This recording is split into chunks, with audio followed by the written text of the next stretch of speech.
Welcome back, everyone. We're here, and we're here with the Veeam corporate event. This is going to be very. There's a lot of Counter-Strike action going on today. We have 2 servers, but I'll introduce myself first. I'm Tyler, or you can call me Tiddler. I'll be bringing you guys the action today. For the next 2 days, we have our group stage getting started today. But of course, I do realize that this is a corporate event, and a lot of you guys might not be very familiar with Counter-Strike 2 and everything that goes along with it. But I'll bring you guys how it will go through and what will happen exactly in the game. So essentially, you have two teams of 5 players. You have the counter-terrorists and you have the terrorists, and of course they go head-to-head. The T side, or the terrorist side, and then the CT side, which is the counter-terrorist side. The T side, they have the C4, they have the bomb, and they have to go to one of the 2 bomb sites on each map. Their objective is to win the round by killing their 5 opponents or getting that bomb down and letting that bomb go for 40 seconds before it detonates. The CTs, on the other hand, they can win the round by killing all 5 players before the bomb goes down, but if the bomb goes down, they can also win the round by defusing the bomb. It sounds very confusing, but as soon as we get into the game, that's when we'll be able to really get into the depths of things, and we'll see what will exactly happen. But as I said, we have a particularly stacked schedule for you guys, and you'll get to see your friends, you get to see your colleagues play some video games over this weekend. So that is going to be very good. We have ourselves here. Server 1 is what we're going to get started with today. We have Team MBM taking against No Dust 2. So Dust 2 is a map here in Counter-Strike. So you will probably not expect, you'll expect that Dust 2 won't be into the pool for this game. In that game, directly after, you have No Dust 2 taking on Need Backup, and then Blue Button taking on No Dust 2 to round out that game here.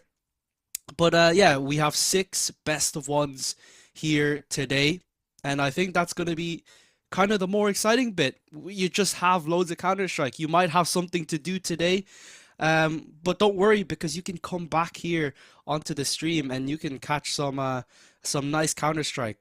So yeah, everything should be pretty exciting on that front. And yeah, so we're not going to expect some insane levels of Counter-Strike here, but as I said, we're going to expect so much fun. We're going to get to see various different maps played, because typically when you watch the professionals play the game, you will see that they play the same maps over and over again. But this time, we're going to see every single map that you could possibly think of, and that map that has appeared on your screen is Nuke. We have 7 maps. Each team bans out a map until we get a final remaining map. And each map is basically where we're going to be playing on. All the maps have different sort of styles, and certain teams will prefer that. But anyways, playing on Nuke is going to be very interesting. There's a lot to play for. There's 2 floors, an upper floor, and there's a ground floor as well. There's a lot of communication involved, but we are going to be able to see these guys having a lot of fun. This is our lineup. These are our lineups for this game. So as you can see, Team MBM and No Dust 2. There's basically a lot going on here. I'm just checking the lineups. Yeah, Team MBM. We have Derzelas, X, Atomic Shot, Nerubian, Nim, and Io. And then No Dust 2, you have Levka, Nail Rusty, Akenda, Aquasound. And here we are, we're going to be live with the game. This knife round is going to be particularly interesting.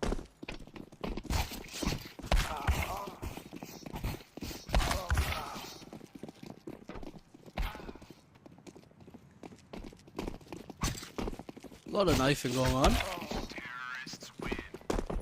But it seems like it's going to be No Dust 2 winning it out. I'm excited to see this one. Nuke, as our first map, is always going to be very interesting. As you can see, the lineup there again. There's no real set roles here. These teams were kind of just put together for this event. Yeah, I'm really excited to see this one. Nuke is not a map that we typically see.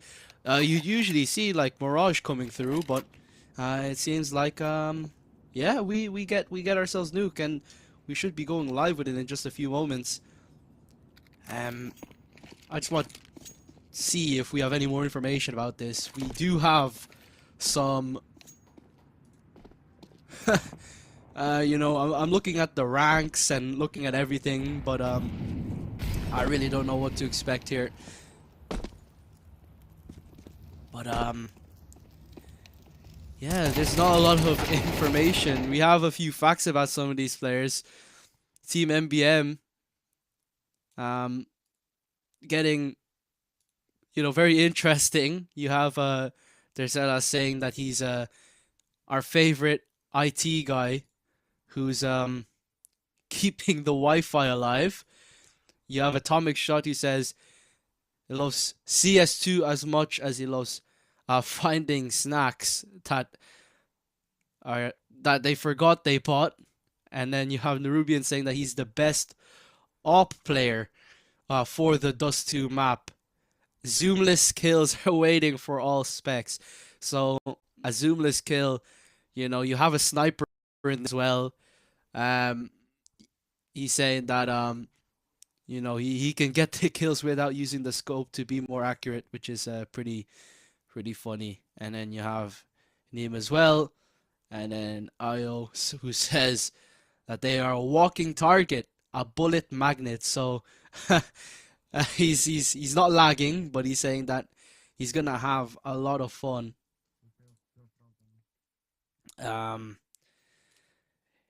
So Counter-Strike getting started now here.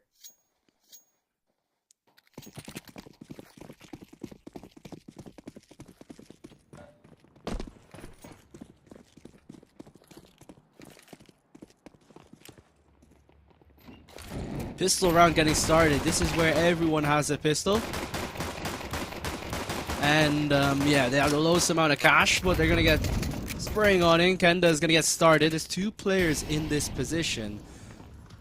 Aqua Sound able to get Nerubian. They wait here, but they have to push forward into the bomb site. They don't really know what to do all too much, so they back off just that little bit. Ooh, they push forward. Kenda. Quick kill onto Nim. There's Selas. Get naded. Headshots. Possibly going to be found. Kenda's able to get it with the dualies.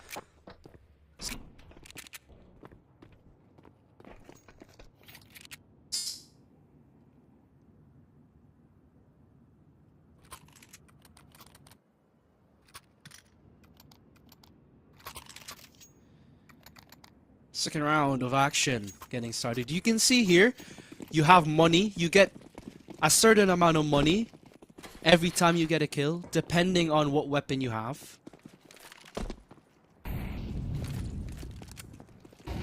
So your objective is to try and build your money up as well.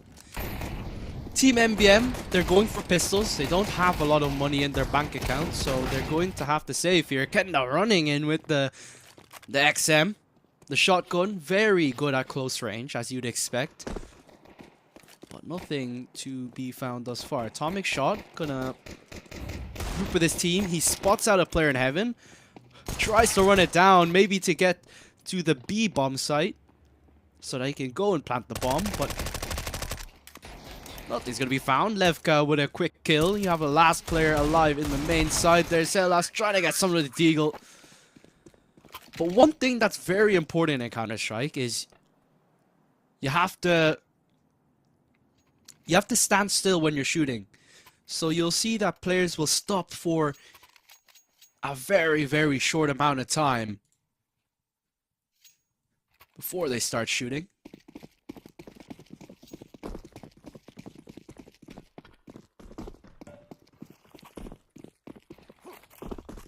Could be falling Kenda here. He is always very aggressive. Io with a quick kill. Oh, that's another second frag, but it's going to be a 2 for 2. They're going to trade some kills. Dropping a Molotov and an MP5. Very effective. Some of these weapons have silencers on them. It makes it hard for you to know where the shots are coming from. Spray with the AK. The Kalash, very difficult, but that kill is to be found. Tapping away. There's Selas looking for the clutch, but Levka is able to shut it down. No Dust 2 with a third round on the board here. Seems like they're doing a good job to get started in this game.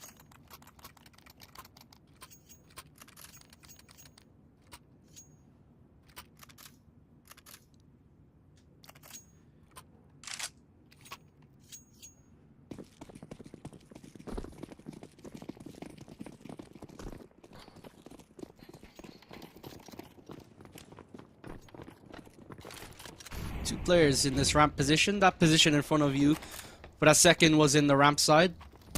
That's where they're deciding to push. Kenda again in the same exact position. They're going to open the door.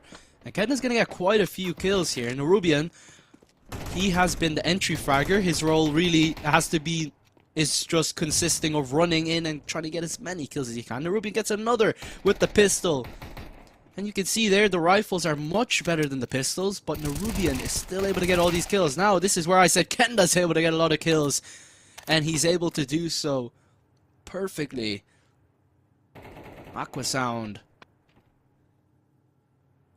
Relocating. Spots out Nerubian. He's had enough kills in this round. He's gotten 2. He's gonna fall. Him there with another pistol kill. He's able to upgrade and pick up the rifle. This is where things get fairly interesting. 45 seconds remaining. You can see in the top, there's a limit on how much this round can go on for. So he has to pick up that bomb and try and win the round by planting it. But Kenda, 3 kills in the same exact position. He's been very strong. He just pushes forward. Easy kill. It's no problem for him there.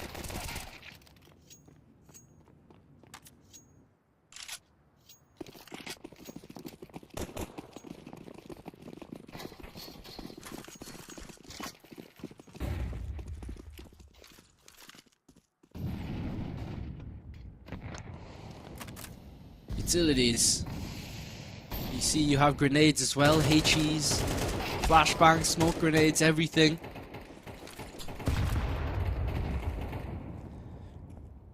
The grenades are doing a little bit of damage, but not enough to warrant the frags just yet. 1 for 1, P90 picked up by IO. An interesting weapon choice, not a weapon you'd see every day, but we do see it in this one. And the CT side are having a field day. The T side can't seem to get into the bomb site whatsoever. It's been a very one-sided game. And it seems like No Dust 2 is quite that bit better.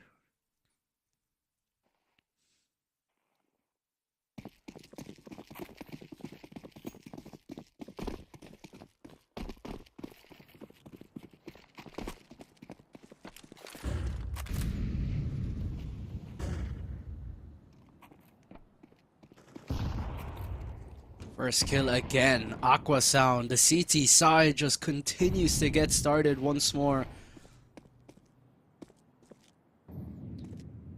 Nail Rusty in the back here. He can definitely get the kill of the player up in the silo side, but nothing's going to be found thus far.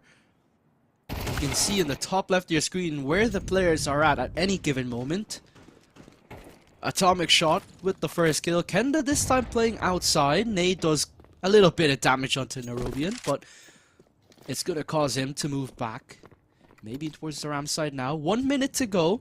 They still have the C4, it seems, so they will be trying to get onto B and get that bomb down. 2 kills out from Nail Rusty. And once again, the CT side are looking good. That nade is really good. Does a lot of damage. 3 kills from Nail Rusty, and that is quite literally the nail in the coffin. IO as well. Just caught with the barrel open on the left side.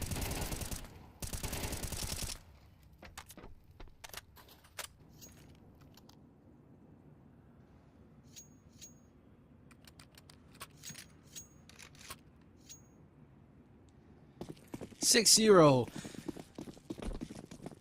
It might say that there's 30 rounds up on the top, but there's actually only 24. There used to be Counter-Strike Global Offensive, which had 30 rounds. 15 rounds per half, but this time it's only 12 rounds per half. First kill. Oh, Nerubian getting started. He's been the main man getting all the kills thus far. Very good start to the round. Oh, Levka misses the shot, and now the T side is able to get a foothold in the round. A 5 versus 2 situation. Ran looking to spoil the party. He could get a couple of kills here. That smoke isn't all the greatest. He can definitely peek over the upper left side. But the bomb has gone down. He hears the steps of the player on the right hand side, but atomic shot in a brilliant position. And an easy headshot for him. Spraying away Aqua Sound. And in that kill as well. spraying away, and he's still not able to get that kill. Throws the incendiary grenade to try and move them off their position. That is going to be all she wrote for No Dust 2. They're going to concede their first round on the board. Oh no. There's no way. This is absolutely insane, Aqua Sound. You can't win it like this. Oh my goodness.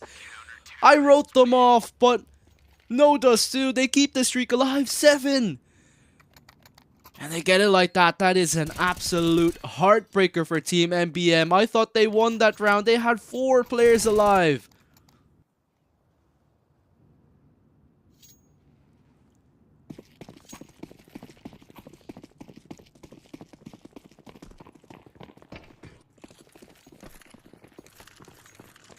Oh, that is an absolutely crazy round to lose, and that is going to hurt your mentality possibly going into the next round. And it seems to be back to the old Counter-Strike that we've been seeing. The CT side getting a lot of kills. The AWP, the big sniper that I was talking about. Possibly some of these players are going to try and no-scope, go zoomless.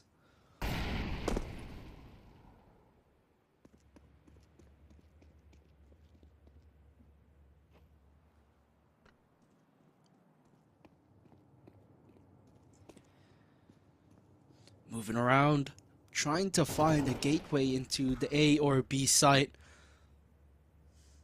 Ren, solid frag to be found.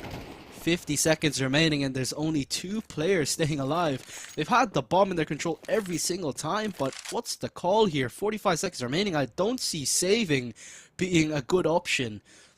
Especially when you're 7 rounds down, you're going to have a lot of loss bonus. Every time you lose, you get more money. Oh, they go past each other like ships in the night, but that spray is going everywhere. It's very funny. And Ren finally turns around. Atomic shot should be a kill for him. Good headshot to be found. He's taken down. It's now the 4 versus 1 situation. It seems like he's going to try and save, but there's a problem here. If he dies after time, he doesn't get money going into the next round, so he'll have absolutely nothing going into the next round if he's not careful. His head spotted. Oh, he died after time. The CT side knew that he wouldn't get any money. They waited for him.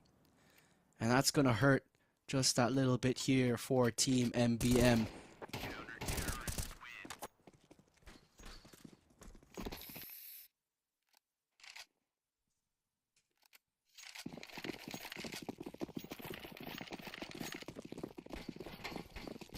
Pushing on forward. The D side still yet to find a single round. Team MBM not having a great time thus far in this best of 1. This is a best of 1, so we're only playing 1 map. Tomorrow is going to be all best of 3s. First kill going to be found by Nail Rusty. Headshot going to be found to get started. Utility. Smoke grenade to block off the vision of the door by Kenda. Is going to drop it down. Atomic shot and Dergelas going to try and peek forward here. Maybe garner a few kills, and Dergelas able to get the first headshot. Easy and as cool as you'd like it. Now Levka, AWP in hand. He's not able to find it, but he's down to just 1 bit of health. Gonna spot out the upper. Not gonna be able to find the kill. Dergelas just tapping away. He knows that he's just so low on the opposite end of this. Damage dealt and Atomic shot able to get that kill, but he hears him reloading. Ren needs to focus his sights on this one man here, and Atomic shot's able to get it. And now surely this is around here for Team MBM. The gun battles were won out this time by the T side. A 3-on-1. Io's gonna get the bomb down.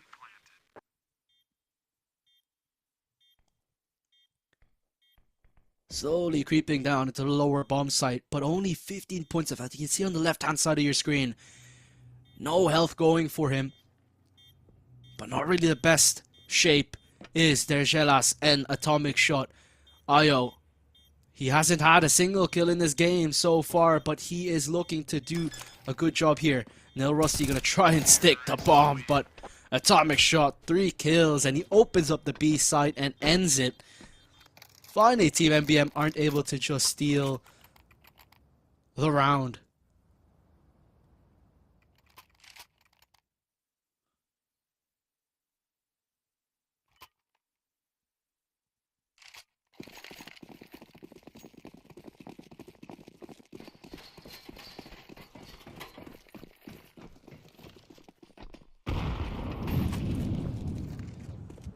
Flashes coming through. Kill to be found, but shots do ring through. Rusty gonna spot out the first player.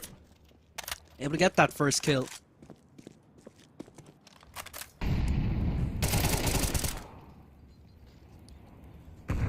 That's gonna be the frag found onto Nerubian. Now Rusty gonna push forward, try to find some more Aqua Sound. Quick kill gonna be found into Io. Oh, he's gonna start reloading. Surely that might have been an accident, but it seems that it's not. Levka, quick kill gonna be found. AWP Okenda. He's having a great time. He has a really nice knife skin as well. That's a couple $100, I must say so myself, off of seeing that.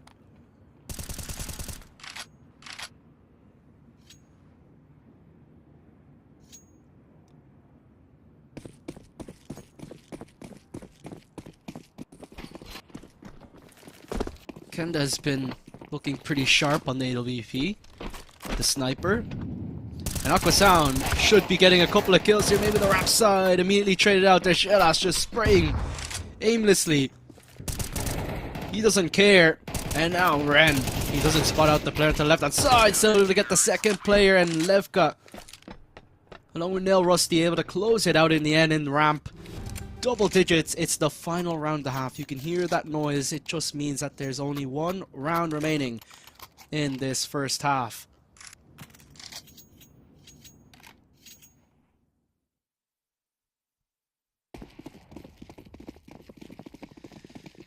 Reaction-packed first half. Mainly for the CT side, but we gotta see quite a few moments coming out from the T side at times, even though it mightn't have converted into some rounds. Kenda looking at up position, not gonna let out a bullet. Yet Nil Rossi's able to get the initial kill in towards the door side. Might be able to spot out the player to the left side here, Kenda. Ooh, does a bit of damage. Gonna drop in a HE. Ren should be able to get an easy kill here, but he's being waited upon by the T side player, but he's still able to find the kill, backing right down into the secret area. That area is called secret.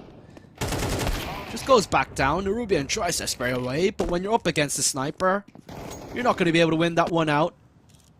Kill's going to be found onto Nim. And there's Shellas left alone. He's going to be hurt. He's running away. There you go. 11-12 at the end of the first half. This has been a particularly one-sided affair. You can see the amount of kills coming through. You have, of course, you know, Atomic Shot leading the board here. He had that. He won that round for Team MBM. Round number 9. Pretty interesting. But we'll just have to wait to see what the second half has in store.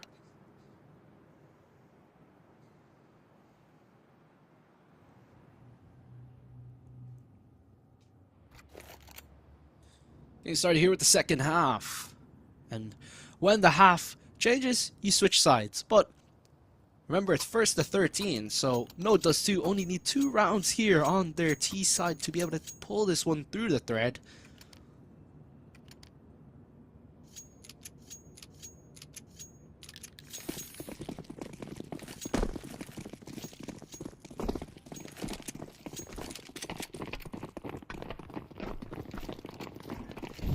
Fast push into the A side. Are they going to expect this? They might get overwhelmed here. First kill going to be found. The T side is just running right here.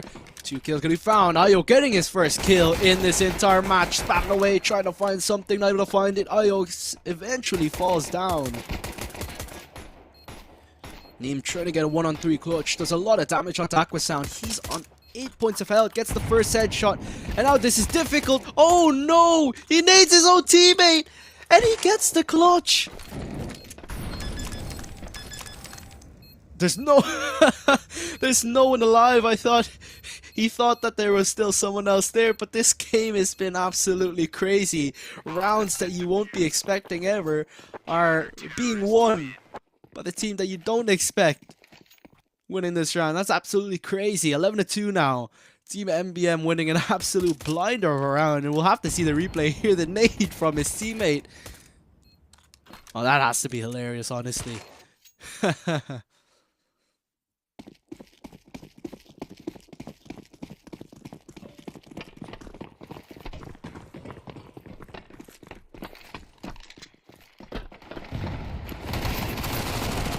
Spraying away with the Mac 10, first kill only found, and another little kill gonna be pulled through. 3-on-3 situation. Spraying away with MP5. He's gonna burn in the Molotov and he's gonna fall, but at least he's able to get that kill anyway. Neem was the hero in the last round. He's still alive here. Io is all the way in the lower bomb side. He's probably getting some guidance from his teammates. We'll have to see. MP9. Walking on forward, Neem is going around the long way. Rusty isn't going to check this whatsoever, but this is the right way because Io is there to support. Ooh, Ren spots him out, but the damage has been dealt. Spraying through. It's a bit of a distraction here as Neem tries to make his way on forward. The Deagles are able to find the kill, but look at Rusty, he's ready. And look how low Neem is. He's not able to get the clutch. There it is, 12-2. And as you hear that sound, you know this game is looking over in just a few moments.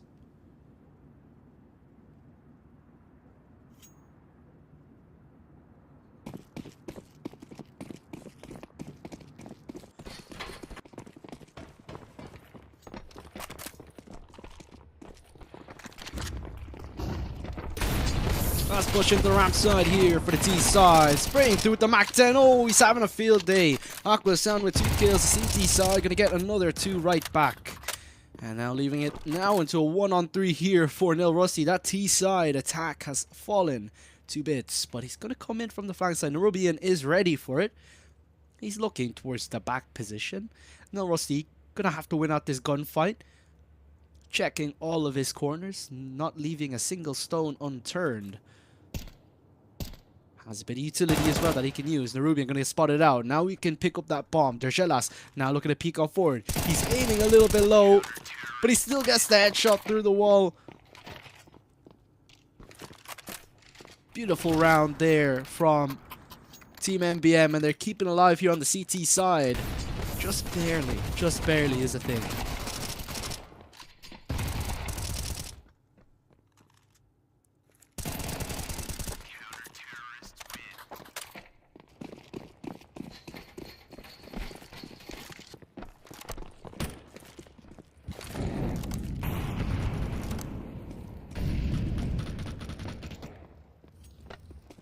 His utilities are out.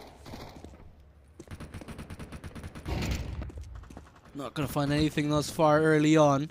The T side are not giving too much space. No Dust 2 gonna peek forward possibly. You have a player on the outside position. Nerubian, he said that he could be doing a lot of damage with AWP. We're not gonna see him do anything with AWP in this round. This Levka is able to get the first kill, spraying away. Famaso, Neem, good headshot. Mac 10 is able to get a kill elsewhere on the map. The advantage lies here with no Dust 2. He lands at the position of Neem, but it actually lands behind him. Something must have protected him, and he's having a really good time with the FAMAS, being able to garner himself a few kills. But the bomb is going to go down here to the B side. Ren has to navigate his way towards that side of the map, however. Oh, Neem's going to go chasing. He's taking a lot of damage there. Oh, but the kill has come through onto Rusty. Atomic Shot looking to defuse that bomb, but there goes that peek out from Levka. Ren into the ramp side. Now down to a 1 versus 1 situation. Neem versus Levka. Neem has been particularly clutch in this game. He already has 3 kills in the round. Neem making his way on forward, going around on the rafters. The bomb is planted for Levka. He's going to stay in the single door side, but Neem is just so low. He's 1 bullet away from falling. He's going to smoke that bomb and try to defuse. Oh, he's sticking it, but that flash is perfect, but it's not good enough. No Dust to have it. They win out this map and this game 13-3. Now they do a good job there. So I'm excited to see what they have in store for us because we have a lot going, like we said, for the next games. Um, of course, No Dust 2, we're gonna see them in the next game as well. So will how will they fare up against another team? Need backup. We haven't seen how they've performed just yet. They're still playing the second um, in the second server as well. So I'm not too sure what to expect here. Um, right now, I'm just checking on the server. It's 8-1 here for need backup, and yeah, 1 for blue button. So it seems like we might have a very close game, and yeah, I'm gonna be excited to see what's coming up next here for our next game, which is essentially like a winner's game, even though it's like a group stage kind of thing where we have points like in a league. Um, so I don't know what to expect, but yeah, blue button. Not really having a great performance, but at least we get to see Team MBM versus Blue Button because we get to see teams that are of the same level the entire time. You can see there that's going to be our group stage results. No Dust 2 up on the top of the board with 3 points. Of course, if you lose, you just get 1 point. So yeah. But you get the difference of your scoreline as well. So that's good to see that it's not just the point system that pulls you through. There is going to be something else that's going to be considered. But like I said, we're just going to have to wait and see what's going to be up next because the other games are going to be pretty cool. I will say so myself. And I'm just going to check what other things we have in store. Because I'm looking at Group B tomorrow as well, and of course the playoffs up tomorrow as well. Oh, so okay, so I see. So we start off with Group A today. 6 games, 3 games each group, and then we start with Group B a couple of hours later. So Group A is basically just first. So only play for maybe a couple of hours, and then yeah, playoffs is tomorrow. That's gonna be very interesting. The groups are, I would say, pretty fair in the sense that we do have, we have some balanced matchups on it as well. I'm excited to see what we have in store here. But yeah, so that was pretty much fun. We had that round where we had an unexpected 1 versus 3 clutch. We also had a round where it was like another 1v3 clutch where, the teammates nailed each other and yeah, they died. And then we also, had a few interesting kills coming through and yeah, very interesting round. So I'm really happy that we didn't have just a plain game of Counter-Strike. We had some lots of action-packed moments in this game. And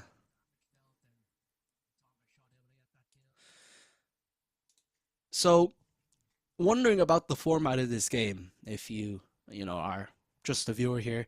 Of course, like I said, we have the group stage, 3 points for a win, 1 point for a loss, and added to your points is the difference. So since No Dust 2 won 13-3, they get 10 points added onto their score. So they're currently on 13 points, as you can see So we're just waiting now for the second game to really be sorted, and then of course we have our next game underway. But yeah, Group B happens like we said at 3 CEST, and yeah, a lot to play for.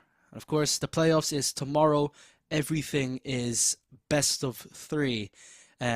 Stream 1 will take the semi-final, and the second stream will also take the semi-final. And over here on Stream 1, we will have the grand final. The third place match will be running at the same exact time, but over on Server 2. So, yeah, we have, top 4 kind of spots for each team. So you kind of have, that gold medal, silver medal, bronze medal type thing going on. So yeah, we've had a lot here in the Veeam Weekend Esport Cup so far. And it's nice to see that, in this corporate environment, we have so many, people willing to play Counter-Strike and just having a tournament in general. So I'm really, happy to see this, excited to see more of the games. But yeah, these best of ones, they just are full of action every single time. And, should just look at what we're going to be expecting here because it seems like No Dust 2 is what we're going to be watching again. So Levka says that um, he just likes to rush B. Nel Rusty goes, highest premiere was 13,000 because you can, we have some information about their ranks as well. Kenda was around 20,000. You could tell that Kenda was a good player. He was having fun with AWP. And you can see that, he was just moving around the map, not really focusing too hard. He was just having a lot of fun. He was 20,000 rank, which is very, very good. Aqua Sound, highest rank.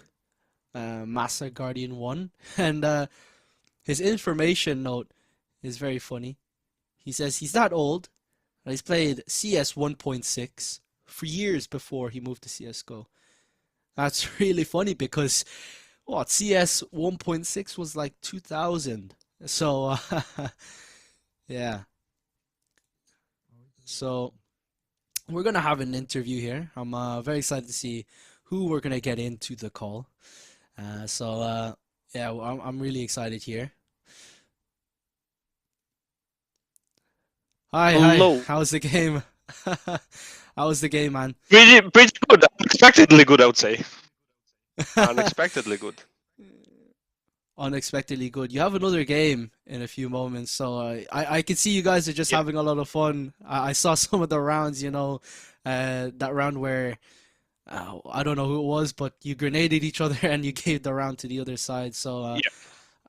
is everything going well? It was Just a like 3v1. you guys are just having Yeah, fun. it's just someone who died mentioned that you have an aid, and the guy realized it later and wanted to throw it, but he got picked and killed, and I was low HP right next to him, and I just like died instantly to the nade he was supposed to throw. Just like we saw and realized it later. But other than that, everything was going smoothly. Yeah. We were So able to what? hold the pushes. So what are your expectations in the tournament? Do you think you guys can win this? You won that game pretty easily. You're gonna be playing straight away after this. So do you think you have a chance at winning this? Maybe. I expected a bit more fight in this matchup because the next one is going Hmm. to be really hard. We are assuming that the next one is going to be really hard, so we thought a little bit more fighting, but we'll see how it goes. We never know. But so far, so good. Yeah, we are feeling really how to say confident in ourselves. Everything is going well. Hmm. So yeah, I think we have a chance to win it. I'll ask you one more question. Do you guys think you'll treat this next game differently to this game? Maybe you're expecting something different this time. We are most likely expecting a different map, so maybe yes, we'll see. It all goes down to the map pick, which map we'll play. All right, you can go now because you have another game. So thank you very much for coming on. Maybe I'll see you later Thank you. after you win Yeah, again. I'll see you then. hopefully Yeah. we'll see.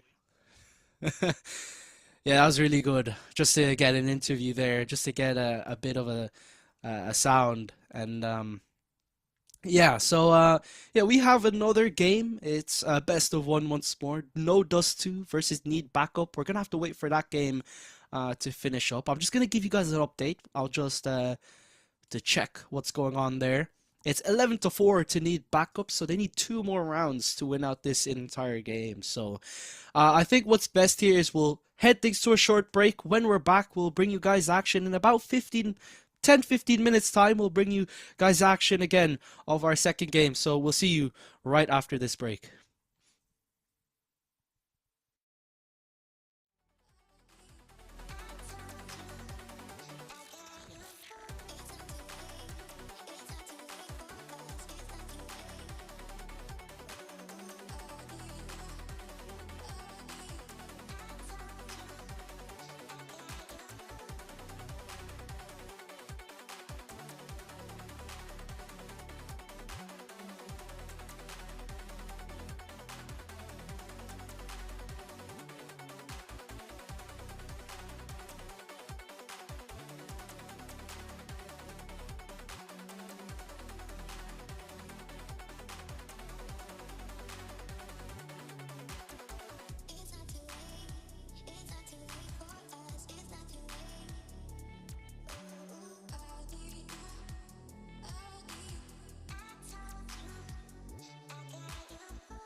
Back with the action with our second best game. Our second game of today. It's going to be No Dust 2 taking on Need Back. It's going to be a very action-packed affair. Very action-packed affair, I must say. I'm just going to check the Server 2 results for that game. Of course, it was pretty obvious that I would be inclined to believe that No Back would win that game. They won their last game, and they won it in a decent fashion as well. Yeah, 13 to whatever it was 13 to 5. So, yeah, pretty one-sided affair. A little bit more one-sided for the No Dust 2 side of it. But I feel like it could have been even more one-sided because we saw a few coaches that, we might have thought that should have kind of Team MBM's way. But it was just a bit of fun, just a HE that kind of decided to. Anyways, yeah. The schedule's pretty action-packed. Like I said, we have Group A and Group B actions going on today. Yeah, here's our veto. Mirage Ancient, Dust 2, Vertigo. Out straight away. The common maps are out straight away, and we have Nuke again. We heard from Aquasound in the interview in the last game. They don't expect the same map to be played. So, seeing Nuke being brought into the fray here, well, that is might be a bit of a spanner in the works. It might be something that they did not expect whatsoever. So, yeah. And I like seeing that No Dust 2, they really don't want to play the common maps. They want to play the most complicated maps in the world. They ban out Mirage. They ban out Dust 2. They ban out Inferno. Those are the maps that, everyone plays. Everyone knows how to play it. No matter what skill level you are, those are the maps that everyone plays. If you queue a game of Counter-Strike 2, there's like a 95% chance that it's going to be Mirage. You'll never see Ancient. You'll never see Vertigo. You'll never see Anubis. Need Backup are trying to get the more common maps, and No Dust 2 are trying to get all of the hard maps, and they end up getting a hard map. Nuke is a pretty hard map, so I would say that this veto does favor No Dust 2. But yeah, this should be exciting, Maybe the knife round will decide things because CT side is easier on Nuke than it is on the T side. We did see that, but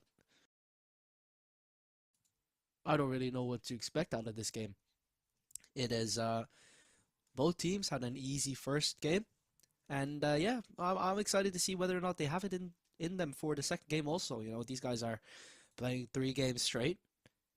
Group A is pretty action-packed in itself. You have Team MBM and Blue Button going in concurrently on Server 2. Trevor is going to bring you guys through that one as well. Here's our lineups. You can see, of course, no need for a real introduction here for No Dust 2. Levka, Nel Rusty, Kenda, Aquasound, and Ren. And then, of course, you have the Need Backup side. Spinach Warrior, Kappa Dub, Itza, Jox, and Mr. Damage. We'll see whether or not Mr. Damage is able to bring the damage on the server in this one. Spinach Warrior. Yeah, this one's going to be interesting. You see their pictures. So these guys just having a lot of fun with their images as well. So I'm excited to see how this one pulls through. Yeah, it's going to be really exciting to see how this one pans out, especially on Nuke. Nuke is just, I was seriously not expecting Nuke to come through. When you play, this is a corporate event, like, as you guys know. So the level of Counter-Strike isn't the highest. This is just a lot of fun, and I feel that we mainly see a lot of fun on maps like Dust 2, Mirage. But we do see a different type of fun on playing a harder map like Nuke. That verticality aspect, having 2 floors, 1 bomb site on the top, 1 bomb site on the lower side as well. So yeah, it's been a blast so far. I hope that we continue on like this for the rest of the tournament. But yeah, other than that, I'm excited to see how we pull through here. Yeah, this game is about to get started, and knife round is going to start soon, of course. But like I was saying, just checking the points right now. Yeah, Blue Button have more points than Team MBM. So yeah, Blue Button slightly ahead. Team MBM will probably need to win out this next game if they want to kind of advance any further forward in this. But it seems like we kind of have, who we expect coming through already. And I think that's going to be No Dust 2 and Need Backup because they've been more solid teams thus far. Pretty well, it's going to be the knife round here.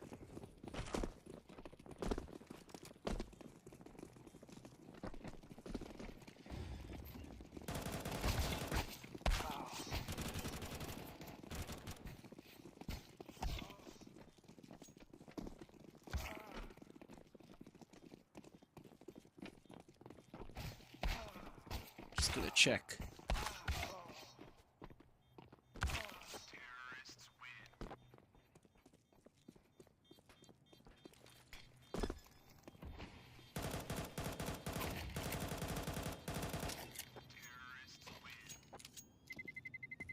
That's a knife round. Pretty much done and dusted. So we'll see the sides as we expect going into this game. So our line of Saratov, Jox, Mr. Damage. We have Nomi as well there. So yeah, pretty good lineups coming up through here. Of course, we know exactly how No Dust 2 are gonna come into this game. This is Nuke, so we know their kind of style of play that they're gonna bring to the table. But yeah, I don't really know about anything else. The rest of the game might have to see exactly how it pans out. We've seen how Nuke can be here for No Dust 2. They've brought some fiery games, some fiery rounds, and a lot of aggression on the map. But you know, whether or not Need Backup are going to be able to bring something to the table, I don't know, because the last map that they played was Inferno. And like I said, you know, Inferno is more of a common map. You know, even if you're new to the game, you'll know how to play Inferno. So there's a little bit of a uncertainty aspect to it. But anyways, we have the pistol round going. Mr. Damage here with the pistol. It's going to be a play in towards the ramp side. Tap it away. It's gonna be able to get the first kill, and another kill gonna come through by Nomi. That's a nice knife out from Itza. Some of these players have some really nice skins. Definitely gonna spot out the Tech 9, but he's gonna fall. A lot of trades here, and the CT side having a good start here.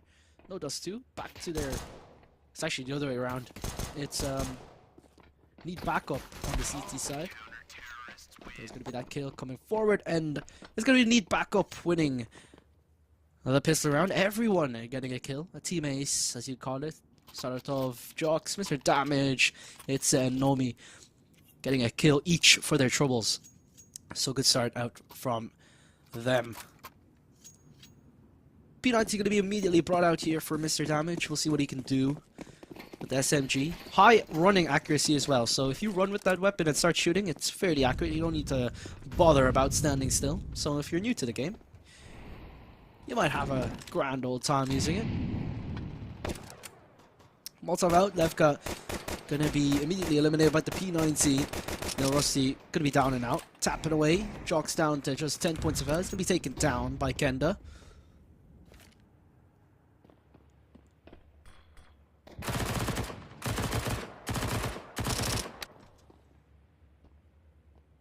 Lots of spams. You'll see a lot of spams through the smokes here in this game.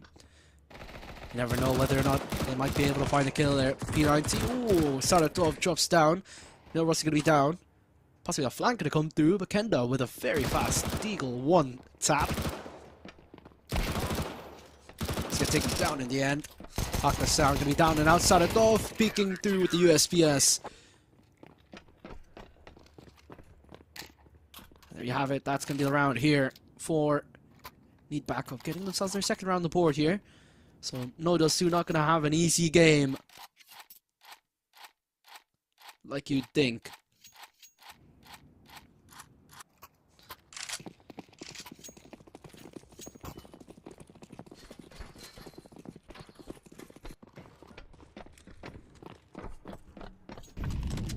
It's going in for an aggressive maneuver. MP9 could possibly line up here, but it's going to be a first kill going to be found by Aqua Sound. A second kill out from Aqua Sound as well, going to punish as well. He's seen what he's going to be able to do. Mr. Damage going to try and rotate around towards the CT side, but they've already dropped down in towards the B site. Going to get a kill found out from Mr. Damage. He's really doing some damage on the server right now as he's trying to deny them from getting that bomb down, but the kills are coming in through. Oh, Kenda. And with Levka getting a few kills on the board here, and Mr. Damage, all he can do is save. And I'm liking this so far. We didn't get a lot of bomb plants in the last game, really. We did, of course, get a few, but we're seeing some saves coming through, which is pretty rare. Considering that, you know, this is just a casual game of Counter-Strike. So that's a little bit of fun. So nice to see the tactics really coming through. This is going to be a more intricate game, I must say.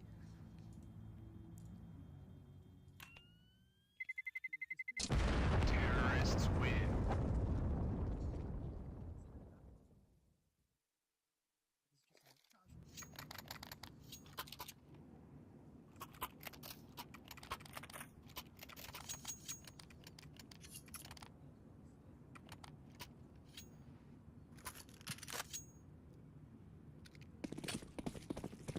2-1 here for need backup. Well, just 2 off the back of winning a single round of their own. Mr. Damage here, running out to the outside position this time around. Just a little bit of a different setup here for both sides. Damage being dealt through. Levka gonna try to catch him out with the Galil. However, he's gonna be staved off. He's gonna back away. Solid kill gonna be found by Jox. Gonna close the door as well. And he's gonna have the time of his life. Getting that kill, getting that weapon. Able to move back. It says able to spot out a single player in ramp, but Jiggle peaks don't allow for him to get the easy kill. Kenda, oh, along with Rusty's able to get a 2-piece. So advantage is going to be obtained by No Dust too. They're going to back off into their positions. Try and congregate over in this area. Nomi, his legs are spotted. Oh, you can get 2 kills here, but he runs out of bullets. Not going to be able to convert that frag, and Rusty is able to get that trade. It's now left alone in 1-on-3. His position was previously known towards Heaven. It's going to be known generally towards the No Dust 2 side that he's going to come from main or Heaven. Might have heard him drop as well. Aqua Sound's going to get the bomb down no matter what. So bomb is going to start to tick away. Has a bit of utility on his back as well. 3 players to find. It might be quite a bit of a tall task for the man. They still think that he might be Heaven. They're quite fixated on this one position. But now they switch their attention to it. First kill going to be found. Peeking onto the right hand side. Looking for another kill. But a peek's going to come through from the flash off the back of it as well. Oh, it has been handed. The round in a silver platter possibly. But Kanda playing this to perfection. Oh, but the bomb is planted around the barrels. Oh, he's spotted out. And oh, there's not enough time for the defusal. A valiant effort getting all 3 kills. But nonetheless, there's no Dust 2 to win it out. But that's costly. None of the players staying alive here. So what's the buy going to be like? It's with a very good effort at the clutch here. I was really thinking there was an opportunity. Akena was playing that pretty well himself.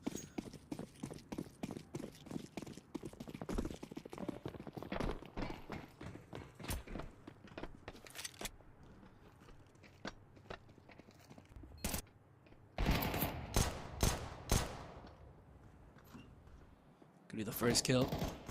Gonna be found. Get started by Levka. Gonna take Saratov down. Kenda in the same exact position. Playing a concept position. Spots out the CT players. He drops down. And those kills are coming in 1 by 1. Nomi gonna try and get something with Zeus. Close range battles. Gonna be difficult. No scopes attempted. Kill's not gonna be found. And there it is. Gonna be a kill. Coming through an important one. But No Dust 2 with 3 rounds in a row. Need backup have been only limited to their first round winnings and the conversion, but other than that, it hasn't been theirs.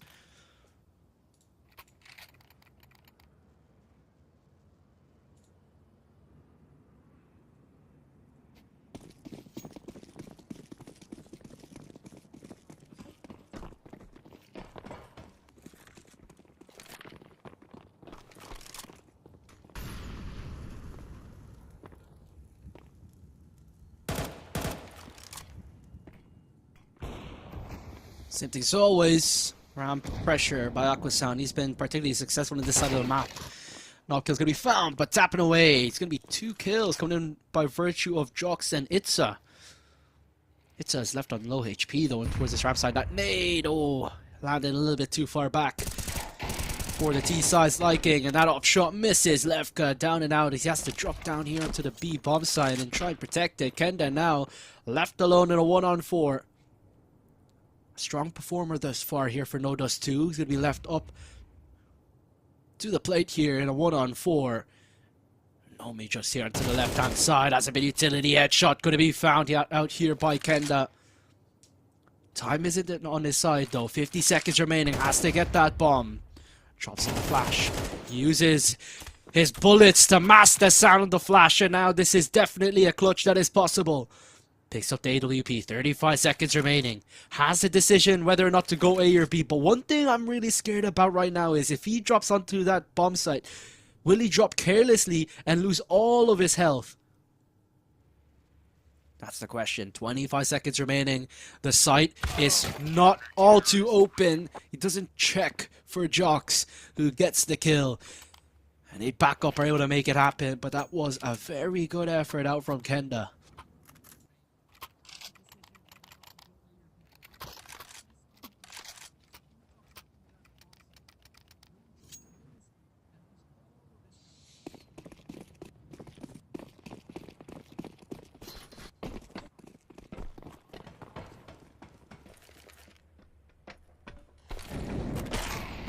Typical utility setup going to be in, dropped towards the hut side. Bit of action possibly going to happen in the outside section. He's going to be dropped in. Jock's able to get the first kill towards door onto Kenda. No Rusty headshot going to be found. And now Lefka going to be kind of scratching his head in the outside position, trying to open things up. It's going to be opened. What's the peek out going to be? Lefka. Quick scope. First kill going to be found. Mr. Damage out of the round. Saratov now trying to hold this site down. Two players right in front of him and they line up. He's able to get a second and a third. A is completely in Saratov's control. And Lefka once again, he was scratching his head at the start of the round. He's scratching it again. How is he going to win this one? It'll be a fast round here. Surely Lefka, first kill, going to be taken. Saratov into his right hand side. What's the position that he's going to take? No scope in, so it's going to have to be either a no scope or a quick scope if he's going to be able to get this kill. Oh! Fast quick scope onto the head of Saratov. But it has his number and he's all the way at the top. But again, another attempt at a clutch. It's scary because surely with all these attempts, maybe something will come through into his favor.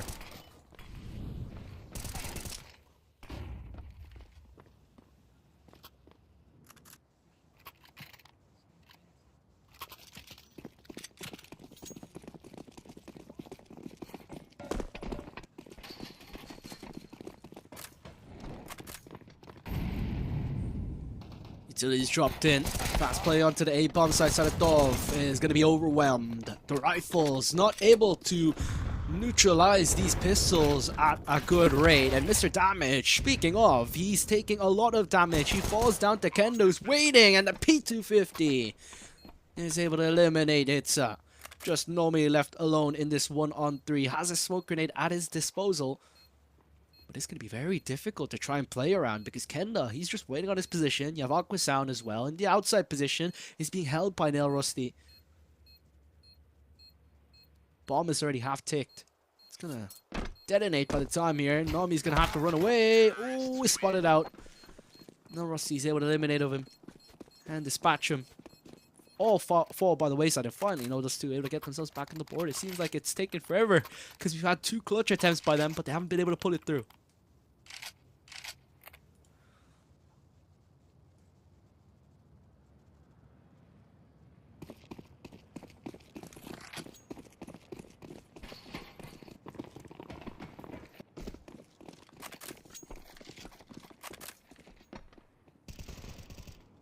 Four to 4, getting started. Aqua Sound able to get the first kill. It's P250. He's having a field day. Bomb dropped as well. He's trying to pick up a rifle. He's going to do so. He's going to reload, but it's just going to be a distraction for Mr. Damage and Nomi to start piercing him through. It's now Kenda up against 4, and these pistols are doing so much damage.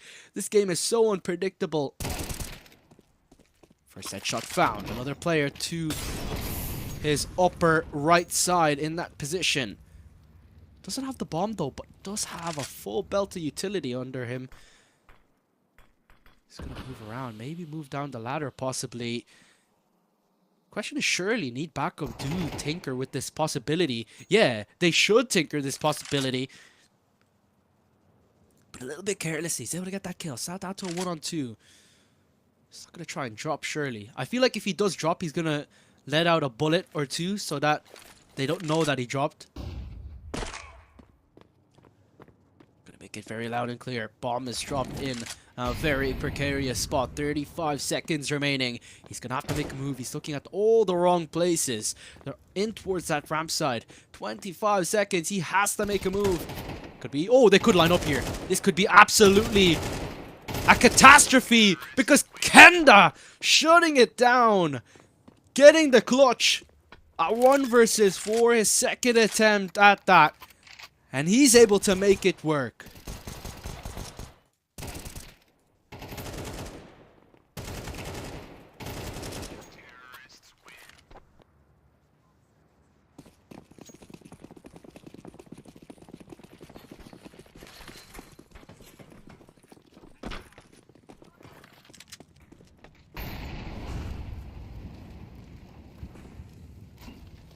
Off the back of that 1v4.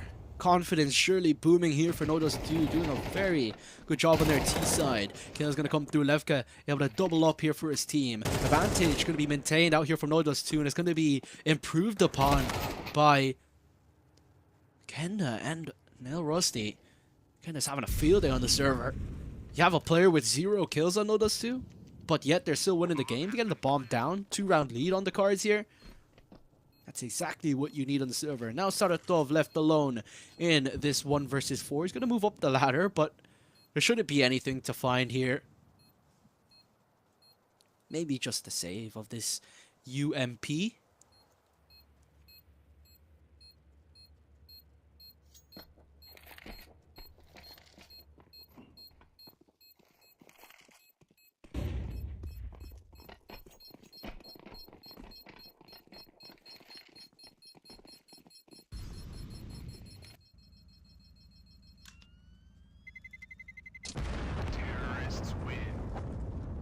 Ren does tie to the C4, but that's no biggie. We're entering the final stages of the first half, and there's plenty of money to go around. Kenda with $10,000. Big bucks to his name. A lot to go around here. And this is only a best of 1 as well. But doing 6 rounds on the T side is fairly impressive in itself. It's a good performance so far out here from Nodos2. Kenda gonna peek through on this outside section. Spot out 2 players. Starting to tap. Starting to spray away. 2 quick kills. A kill to be found by Aqua Sound as well. Saratov's just gonna push forward here. Possibly Nomi, but he's on such low points of health that if Saratov falls, Nomi should be a dead man walking himself. Now Rossi nonetheless gonna get the bomb down to the B side. Saratov's gonna have to make a move on to this lower bomb site. Make his way down the stairs. But it doesn't seem like he doesn't know where to he doesn't know where to go. Just has to follow Nomi, follow the leader it is. Making quite a bit of noise in the outside position. They're probably just gonna look for weapons here. And look to save, but they need to find some players to take some weapons off of though. They're clearing all the various angles, but yeah, they're not there in that position.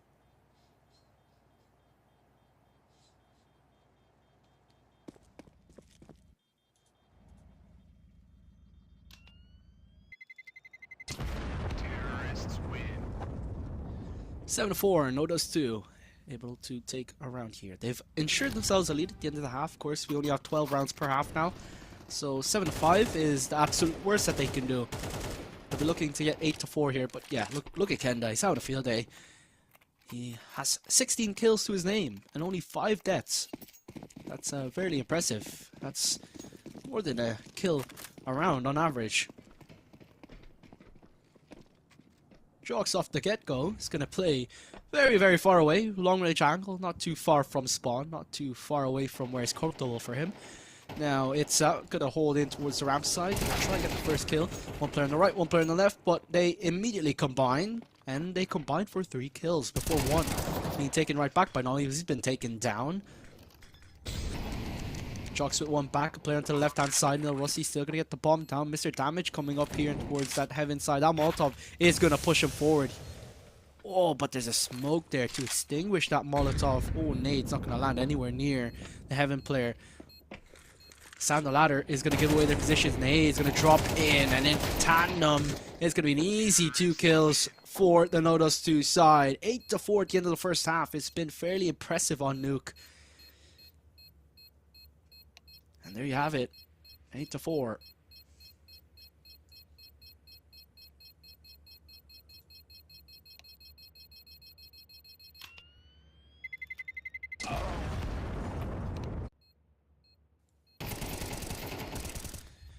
Seeing what happened here in the first half has been pretty impressive. You know, the highlight really was Kenda's 1 versus 4 clutch. Levka really having a field there as well. Saratov even had a bit of a shining, bright moment for him with 3 kills. Yeah, but this Kenda clutch was absolutely fantastic. And he's just farming a lot of kills in this game. But here goes the second half. The pistol round going to be underway in just a few moments.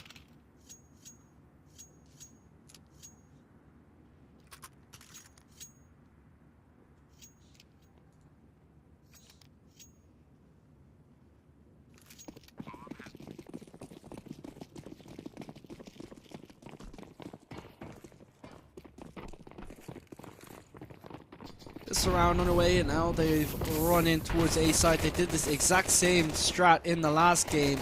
A lot of damage being dealt. The Glocks are significantly weaker than those USPs. However, they're still able to make it work. The teamwork makes the dream work. It seems they all combined for the kills. The players up in towards heaven. 2 players holding it down. It's able to get the first kill, and ooh, Jock's able to get those kills. It's now a 1 versus 4 situation out here for the No Dust, or for the No Dust 2 side. Not had a good time here. Need backup. Oh, they don't know that he's there. But yeah, Ren's not having a great game. But it doesn't really matter. It was a 4-on-1 situation anyway. It seems like the 4-on-1 situations are really only reserved for Kenda to try and fight.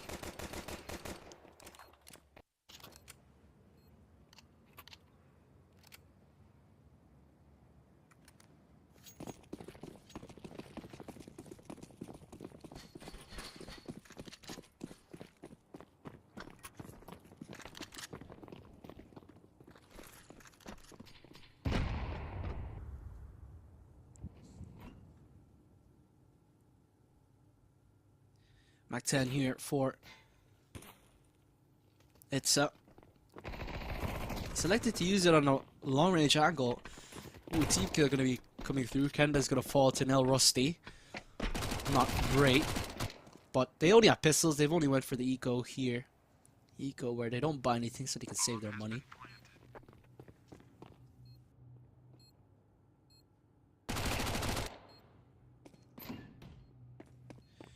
Kill's gonna come through here with the Mac 10 out here, and yeah, that should be it.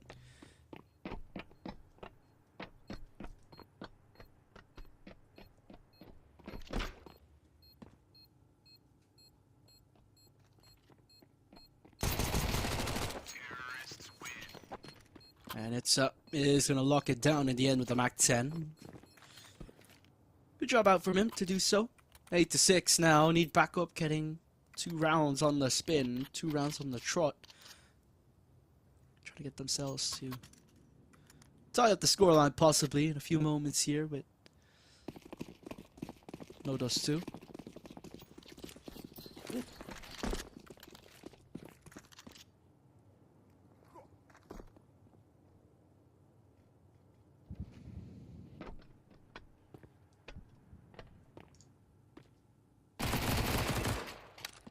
Aqua Sound gonna punish this ramp player.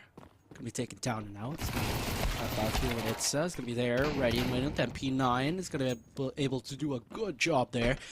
And there's gonna be that XM able to find that frag down. Jock's gonna be into the lower side, gonna get that bomb down in a good position. That's a good plan because it's pretty wide open.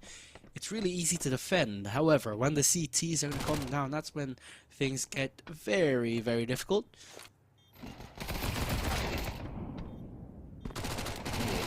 Mr. Damage.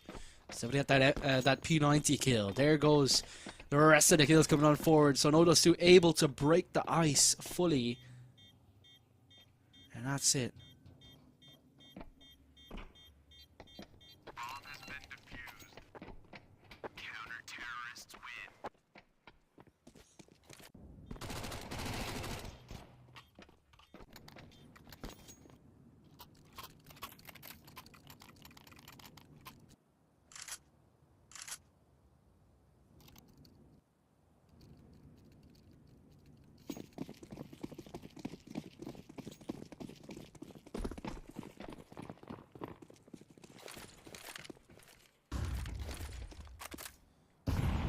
Tilly's going to be dropped down and towards the outside position once again.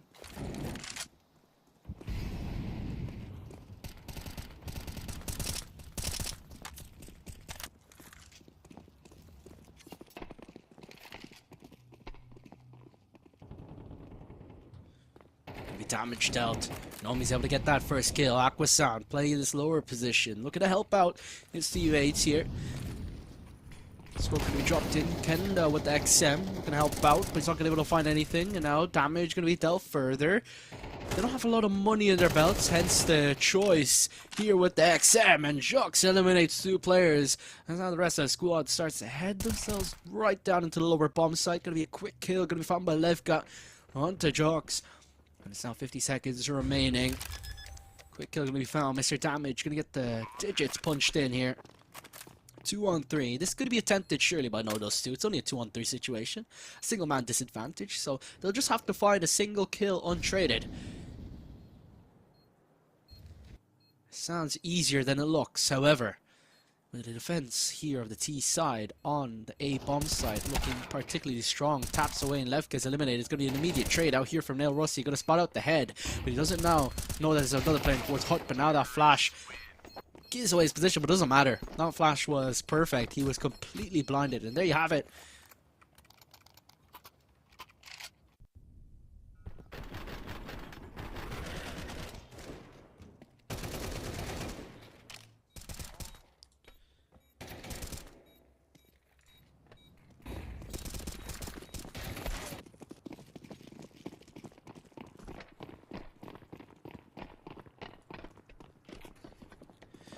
Ramside has been getting quite a bit of love thus far. 9-7 has been a very close scoreline.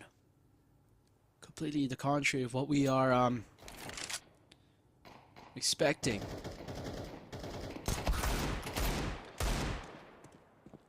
Chalk's going to be able to eliminate the first kill.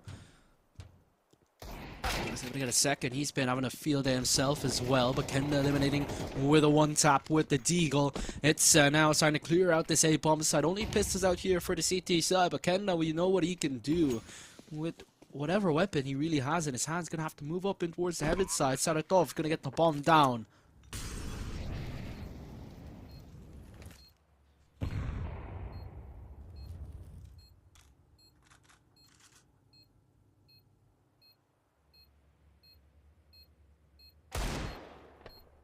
Oh, quick one, Dig. Oh, flicking forward. His teammate does fall, but definitely this is a possible clutch. But the nades starting to land in this position, down to just 15, and now this is looking quite hopeless. As 3 players start peeking upon his position, time starting to dwindle away, and there you have it.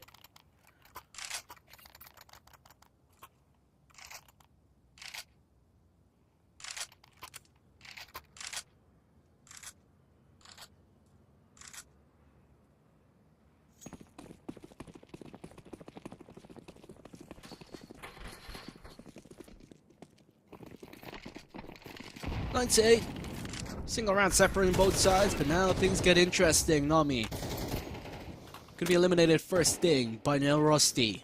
4-on-4 situations. The immediate trade is going to be coming through out here by Saratov, but that nade lands right onto Nail Rusty's head.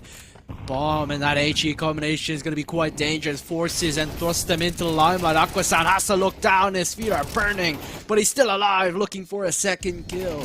And it's not going to be enough. And Saratov able to get that headshot. Bomb is starting to tick away. Kenda again left alone. He's going to have to save that AWP. He's not going to be able to try anything here.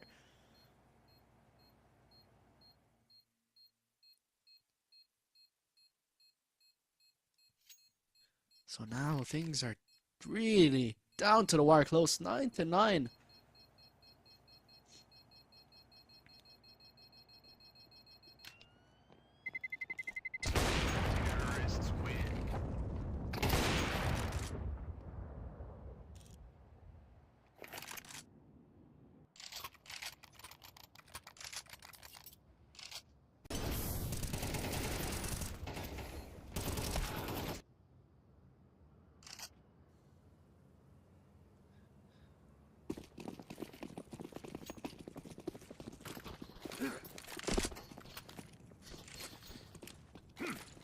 These guys know their smokes. They've really been practicing here. It's going to be the man, the support player that has learned all the smokes for a nuke, and they all drop their smokes and leave it with him to be able to drop it himself.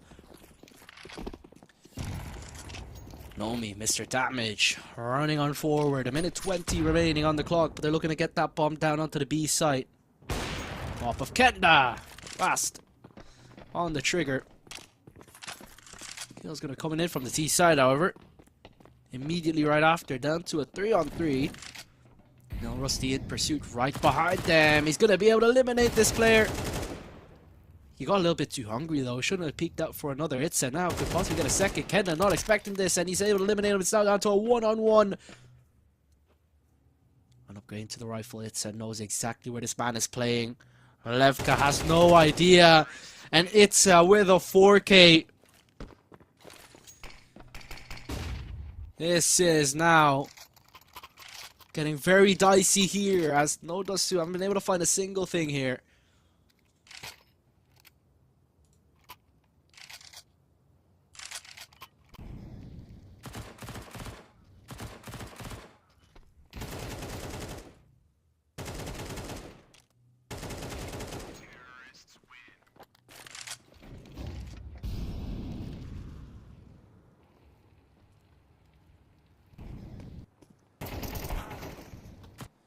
Very aggressive maneuvers along the outside position, and need backup punish.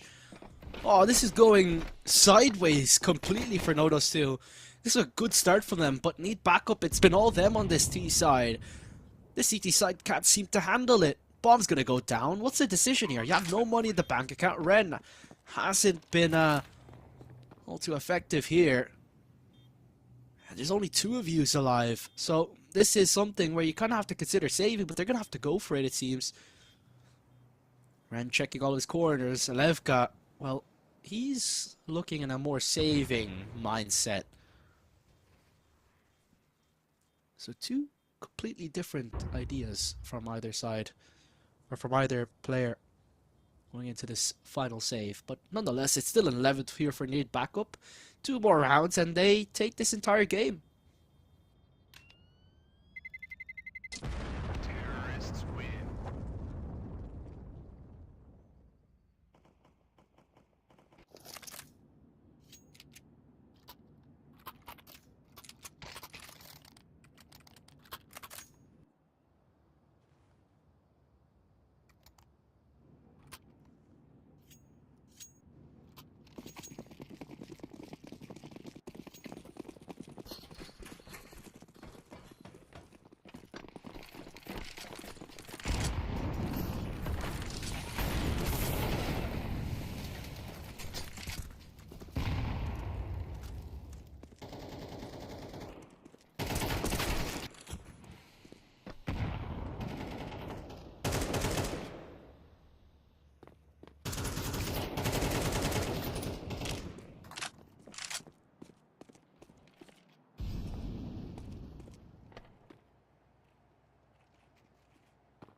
A lot of leverage in that round that they could have utilized, but there you go.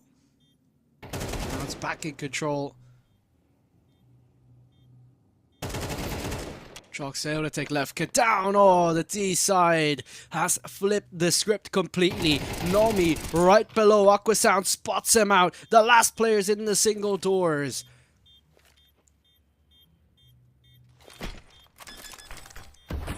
Ninja diffuse possibilities here. Where is he playing from? He knows where he's coming from. He's gonna go for the kill. And what a smartly played round here. Aquasound, is there time for the defusal? There's just enough. And that is a clutch round coming in from Aquasound. That's absolutely crazy. Gets that first kill. Fakes the defusal. And has him completely off guard.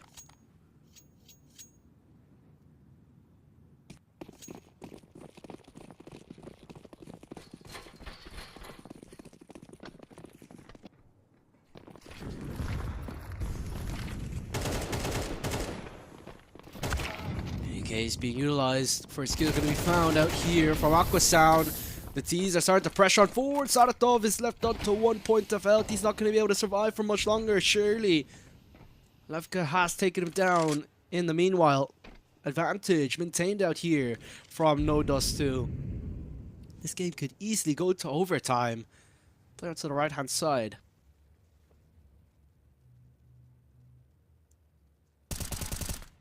Spotting him out again. Mr. Damage taken out of the round. 2-on-4 situation. Both players clustered in towards the ramp side, looking to force their way on through. But look at the position of Kenda. He's holding the angle. Always pre-fired the wrong angle. Easy headshot out from Kenda. It's a left alone 1 versus 4 situation. And all these players are looking to encroach upon his position. They've cleared out almost every angle. Look at all the players surrounding him. Players coming in from the right, middle, and left side. You can't handle it today. It's 11 apiece.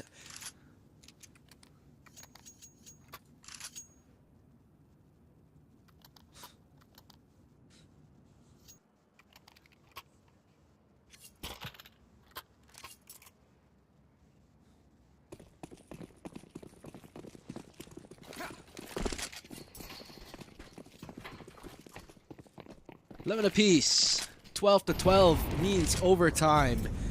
And that's exactly what these teams do not want. They want to win this in as quick and as one-sided of a fashion that they possibly can. We know that how one-sided the game is goes towards their points. Sparing away, a bit of damage up there right behind. Oh, surely that had to be a kill for Saratov, but it's going to be Kenda to get a second kill. 5-on-3, heading right down into the lower bomb site. Elros, you're going to spot it out on the vents by Itza. Worst kill in the round. Aquasound eliminated by Itza. And now, once again, this could be a spanner in the works that has been thrown in to change the course of the round. Itza with 3 kills. And Mr. Damage chips in for another of his own. Need backup, are looking to win this one. An absolute blinder of a round could definitely end in an absolutely insane way as well. Levka make his way on forward. Silence them 4. Definitely silence factor can be a big play here. And Levka wants nothing to do with it. It's a save round. Need backup. What a round. In what world was he able to recover that one? That's an absolutely insane round to win out. They have a match point. Levka's position is now known. Is he going to survive here? It's not going to be able to survive much longer. But nonetheless, that's an absolute steal of a round by Need Backup. 3 kills, but it doesn't matter. Levka has fallen to the bomb. What's the money going to be like going into the final round? We know how important the money can be. I think it's just enough, ladies and gentlemen. 12-11. 13 is the magic number. Like I said, if it goes 12-12, it becomes overtime. And then it becomes 1-16.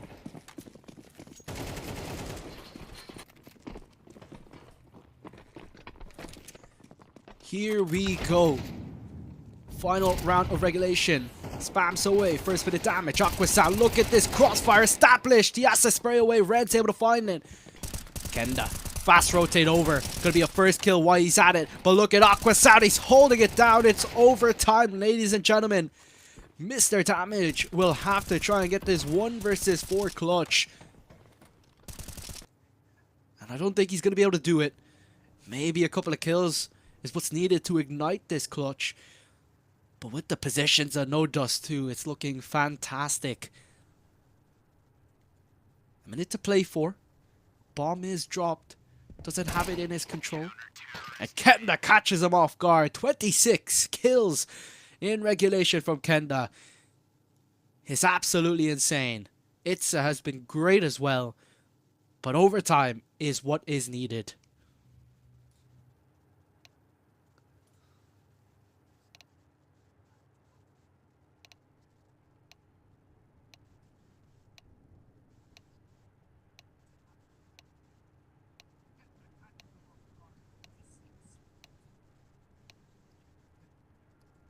Knowing how overtime works in this game is pretty integral. Essentially, if it goes 12-12, in regulation you need to win by 2. So you need to win 13-11 or better. 13-11, 13-10, 13-9. If it's 12-12, it goes to overtime. It's 1-16. there's 6 rounds, 3 in each half. You play whatever side you were on in regulation in the second half in the first half of overtime. So since No Dust 2 were CT side for the second half, they're going to start overtime as CT side. If it goes to 15-15, we have another overtime. If it's 16-14, then we have a winner. Or 16-13 or 16-12 for that matter. Nonetheless, we're going to be here underway. In the outside positions. And need backup looking to play towards that secret side. Lots of smoke to be dropped in by Itza. He knows exactly what's up. But the first kill is going to come through. The advantage is going to be in the hands of No Dust 2 to get started. Molotov. Incendiary is going to be on forward. Now Rusty in a good position. Oh, Aqua Sound spraying through.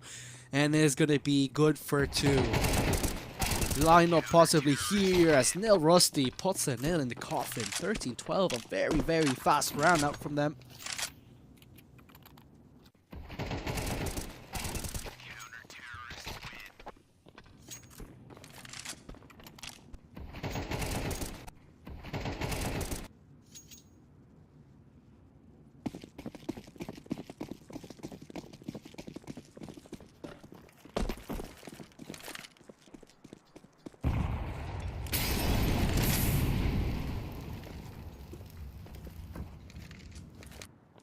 To 12.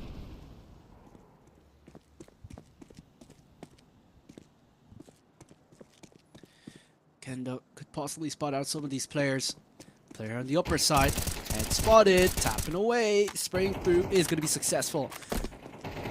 Kill, however, coming out from Itza. He's been the MVP thus far here for the T side. First kill will be found by Levka onto the side, holding it down. Going to be spotted through as well. Levka doubling up as well, gets a bit of a vision up the head of another, and Kenda closing it out in the end. And this is starting to look a little bit nicer here for No Dust 2. They've cracked the code, it seems.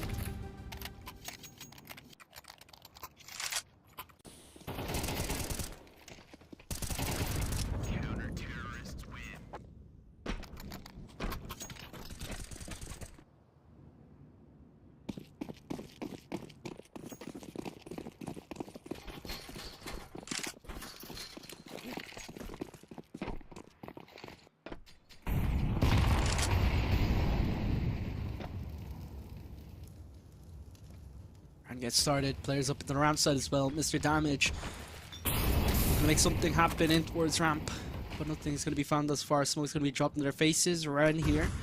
And with the A1S looking to start off here. Damage could be dealt. Levka is able to get the first. There's gonna be the first man dead. Need backup. Gonna get 2 quick kills, and that's a 5-on-2. Aqua Sound looking to deny that bomb, but he's gonna get caught in the middle of the open. Nami's not gonna push on forward. He's not gonna get the kill just yet, but finally Nami's able to push on forward, and he's able to get it. But those were 3 one-sided rounds. 2 one-sided rounds for No Dust 2, and then a one-sided round out from Need Backup. So the way these rounds have fared have been pretty interesting, pretty crazy.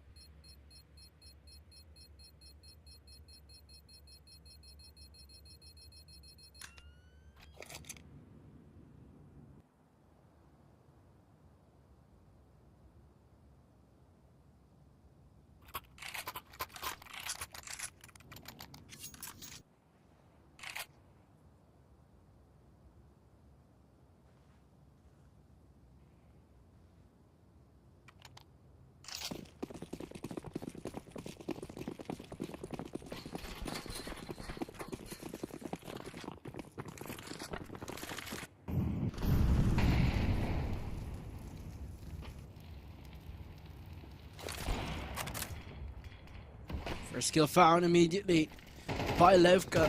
He's been sharpening up with AWP. No Dust 2 onto 14. Sides are the other way around. Levka, quick shots with AWP. 3 kills with the big green. It's although he's been fantastic, what are you going to do up against 5 players who are encroaching upon your position? So difficult.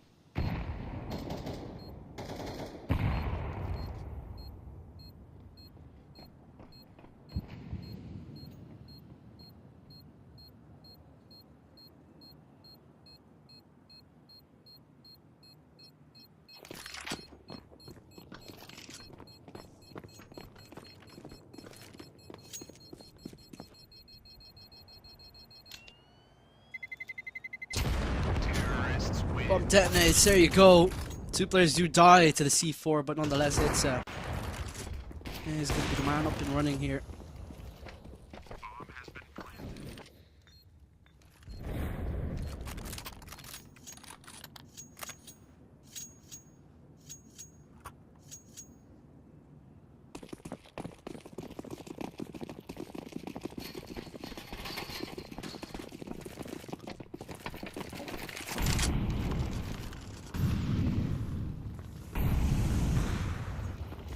First time, I was about to say the first time in the round where kills haven't come in within the first couple of seconds, but Levka pushes on forward. AWP. By the way, it's no dust 2 on the T side. It's the other way around on the score, but nonetheless, doesn't really matter. I think you guys know by now, Neil Rusty's gonna get the bomb down, and this is gonna be finished surely. No dust 2 should be able to close this one out unless Jox has something in store for us. Able to get 2. Advantage still is here with the T side. Oh, but not for long. Jock's able to get it. But Aquasound's able to recover it now. Levka and Aquasound left with it. It's just Aquasound. A one-on-one. This has been an absolute crazy round. Jox, he knows where the bomb is. Tapping on it. Peeking through. Oh, but Aquasound makes it work. 16-13. Another victory out here. And no dust 2. That might just be their run to the playoffs sealed and confirmed. So very impressive victory out from them. I'm particularly impressed. I really liked how they performed there on Nuke. At times it was a little bit shaky, I must say. They could have done, you know, a little bit better. But, you know, there's nothing more to say. They've won the map. They've won the game. They've basically got the playoffs pretty much guaranteed at this point because you play 3 games, really. At the very maximum. I don't even know how many games you play. It seems like they're going to be playing, what?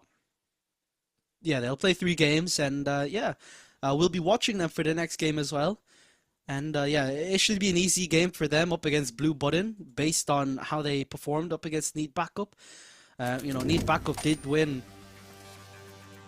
up against Blue Button 13-5 on Inferno, so seeing that No Dust 2 beat them on Nuke, it should be a pretty one-sided affair for them, and especially if they get to play a more intricate map like Nuke once more. That should be a pretty, you know, fair and easy game for them. Still, 3 wins, really looking good here for No Dust 2. They could definitely breeze their way to a spot in the playoffs, honestly. You know, based on the bracket that we have here, the semi-final is going to be 1A versus 2B. So first place in Group A is going to play against second place in Group B.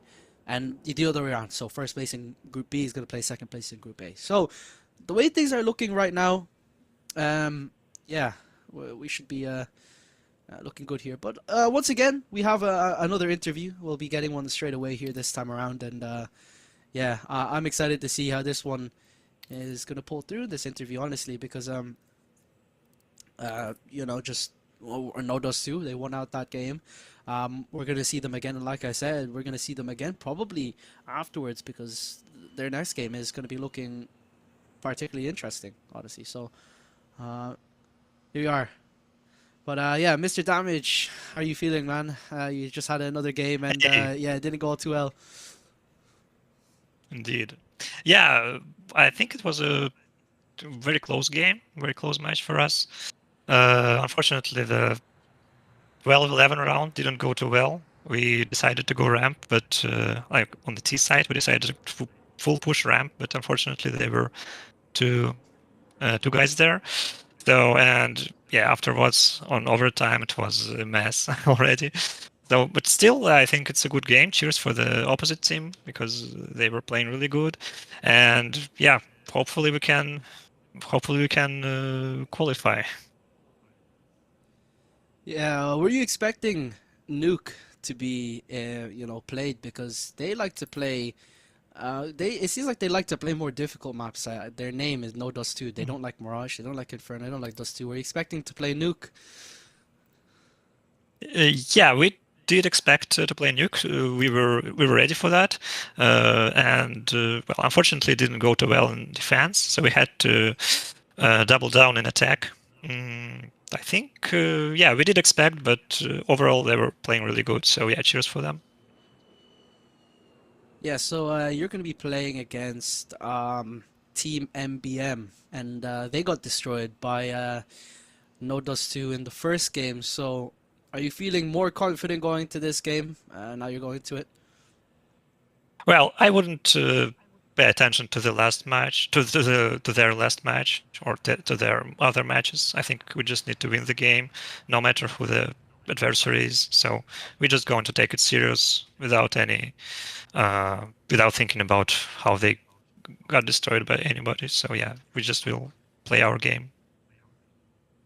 All right, thank you, man. You have another game, one more game. So good luck in that one. Yeah, thank you. Cheers. Bye bye. Yeah.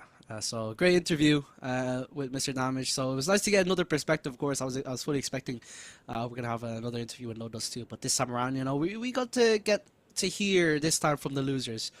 Um, who knows? You might get to see and hear No Dust 2 once again into our next game. But as I said, we have one more game here in Group A. Before we start switching over to our matches over in Group B, it's Blue Button versus No Dust 2. I think No Dust 2 are the favorites, but maybe Blue Button definitely have something up in store. That's our third best of one for today. Our final Group A game here on Server 1 on Stream 1. So we'll head things to a break. When we're back, we'll bring you the guys' action straight away. Don't go anywhere because this game will be ready in just a few moments. So we'll see you guys right after the break.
everyone. We have our final best of one of Group A. It's going to be Blue Button versus No Dust 2, I believe. Yeah, Blue Button versus No Dust 2. This is going to be an interesting game. I think we got a bit of an insight from it was who was playing in the last game.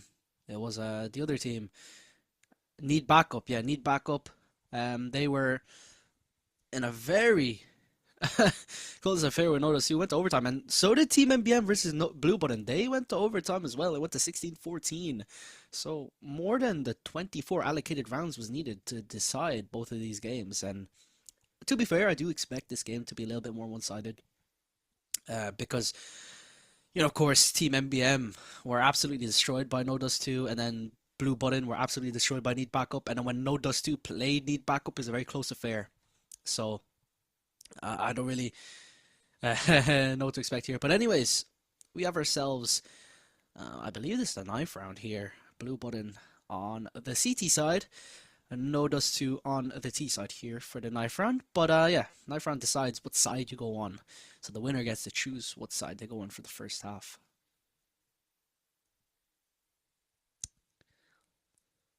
Anyways, this is just going to be a simple 9th round.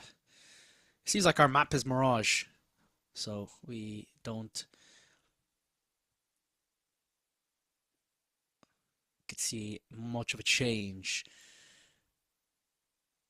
Or we do get to see much of a change, actually, because now that I think of it, No Dust 2 like to play the harder maps. So now that we get to see Mirage, this is what I was more expecting when I'm doing this event. I was expecting fully that we're gonna get Mirage, Dust 2, Dust 2, Dust 2. Not gonna see a single Vertigo, not gonna see a single nuke, but we already seen 2 nukes.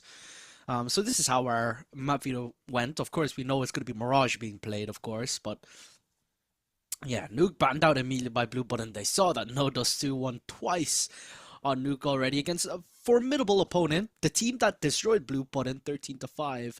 Yeah, they don't want to play nuke. They don't want to go near it. Then, of course, Vertigo being banned out, and then the rest is history. We just had Mirage being put in through as our decider. So, pretty good in itself. We'll see the lineups here. Could be interesting to see how this one pans out. I don't think we need an introduction for No Dust 2, but we have Bubich, Rough, no reference exception. A very kind of software engineering, computer scientist name. And of course, our final 2 players, Undefined and Virus. But anyways, we're into the pistol round. And getting started here onto the B site. Now Rossi is able to get the bomb plant down. The rest of it falling through here. Apache peeking in with the USP, peeking on forward. Ruff's able to get that kill. It's going to be 3 versus 3. Kenda here with the Glock is able to get the headshot, backing away. He's going to get another frag there.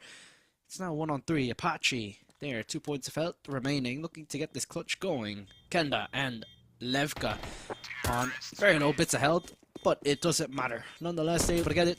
Pistol round, go away with No Dust 2.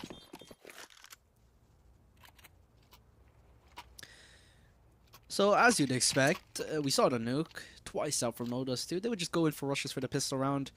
So point in overcomplicating things.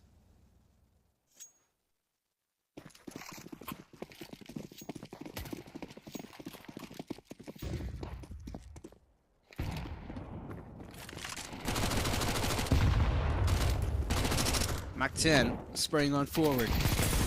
Nakwa-san able to get the first kill. The Negev on forward into the second round. No's going to utilize it. Plenty of bullets in the J before it to utilize. He's going to spray on through. Sure, he's going to get a couple of kills here. And he's farming it up.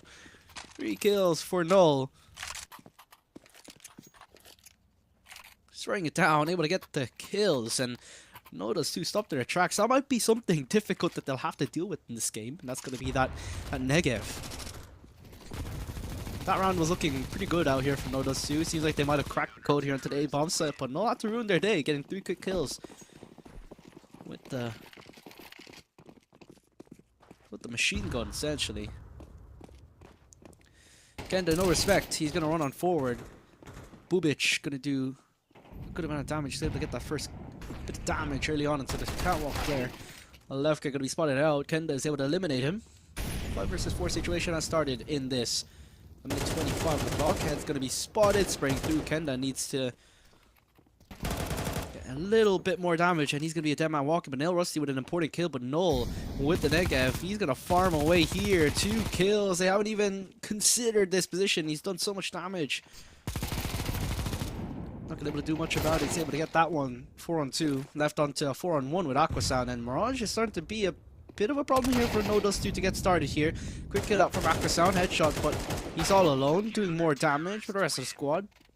Piecing on forward, and there it is.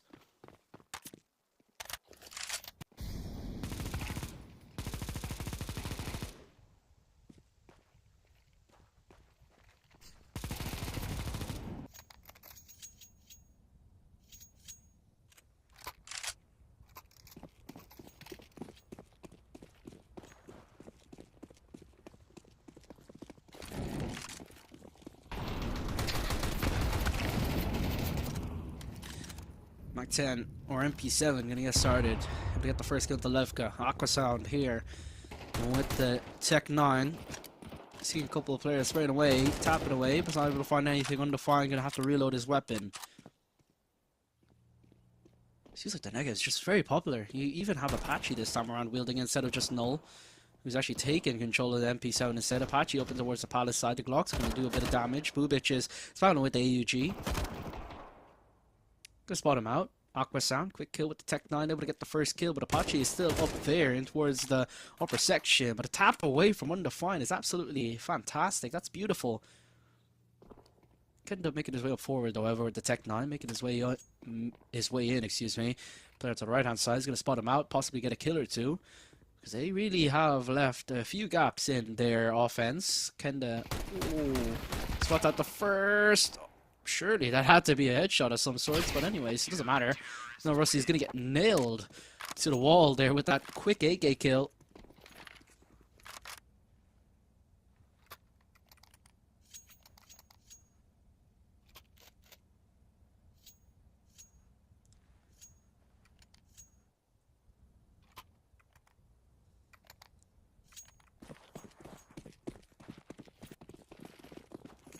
Three to one.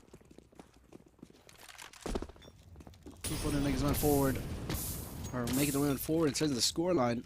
Those two haven't really been able to do much here. Apache's aggressing on forward here with the Negev. Eliminated by Levka, neutralizing any sort of shenanigans with that weapon. Bubich head's gonna be spotted, using that scope to his advantage. Mirage seems to be a big problem here thus far from NoDust2. You can see that they hate playing these sort of more common maps, and they tend to go for those nukes, those vertigos, those ancients, those anubises. But now that they're here, pitted on a map like Mirage, things have been very different thus far. Spraying on forward, Null's gonna spot out some of these players. That's 5 kills to his name, most of them on the Negev, but he can definitely do some work here with the A1S. Is able to pitch in for the first kill, gets his pick in. Now looking for the secondary frag, but the CT player towards the short side has been fantastic. Ruff is able to eliminate him, and it's just Levka left with just the AWP, and he's not gonna be able to do much here. Scope on forward. Flick is not gonna be accurate. This round is a formality. It's absolute closure going to be found here. The smoke going to be dropped in his face. Not going to be able to push on forward. And there you have it.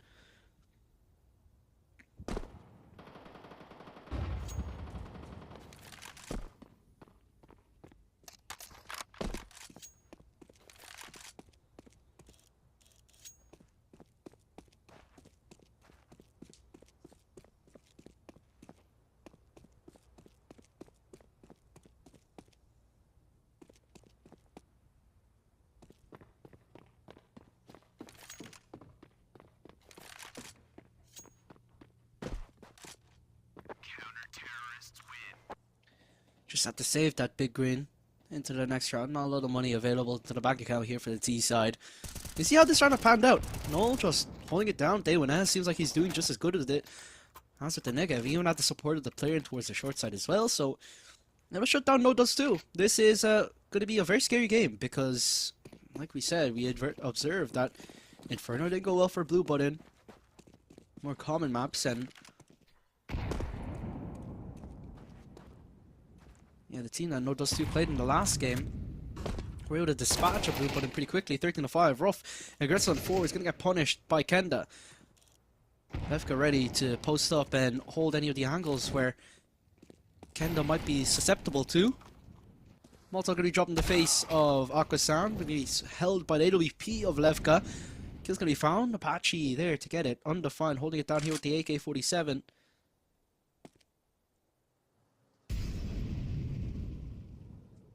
Utility's going to be dropped on in. Player onto the right-hand side. Aquasan going to spot him. Not going to stray fall too much. Doesn't want to be a sitting target for this guy.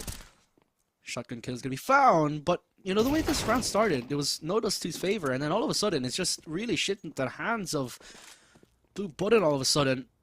Albeit now back in control of No Dust 2 with a single man advantage, make that a double man advantage, leaving it onto a 1-on-3. Neil Rossi holds it down. Now they know where Undefined is. However, Ren's position is a little bit precarious. Undefined could definitely have something here, but Ren sprays away for the kill. Fantastic and solid job from him. Getting himself another round the board for his squad. CT side has been formidable in its defense, I must say. Notice too haven't been able to really crack it consistently and all that often, to say the least.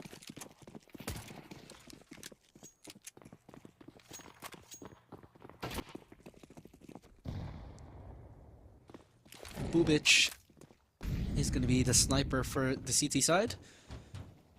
And again, I would like to see the Negev being brought out here from the CT side, because I feel it was working for them very, very well in the previous rounds. I feel like the amount of bullets needed, it just confuses No Dust 2.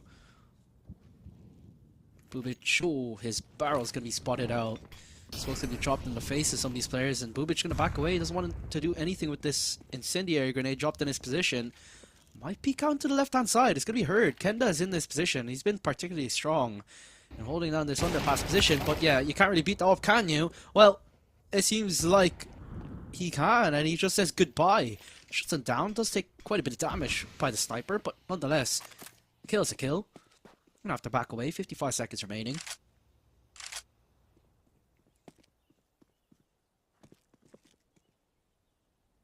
Undefined. Holding it down here. Has them 4 in his hands. Akrasan could be eliminated. My Null, who's been quite the rotator. We've seen him on towards B. We've seen him on towards A. He's the rotation player, it seems, for this squad. Sniper kill. Possibly going to come through. Oh, had to readjust. He's able to find it. Sniper going to come through. Now the AK starting to spray happy there. And he's going to land on in. Going to be a kill found.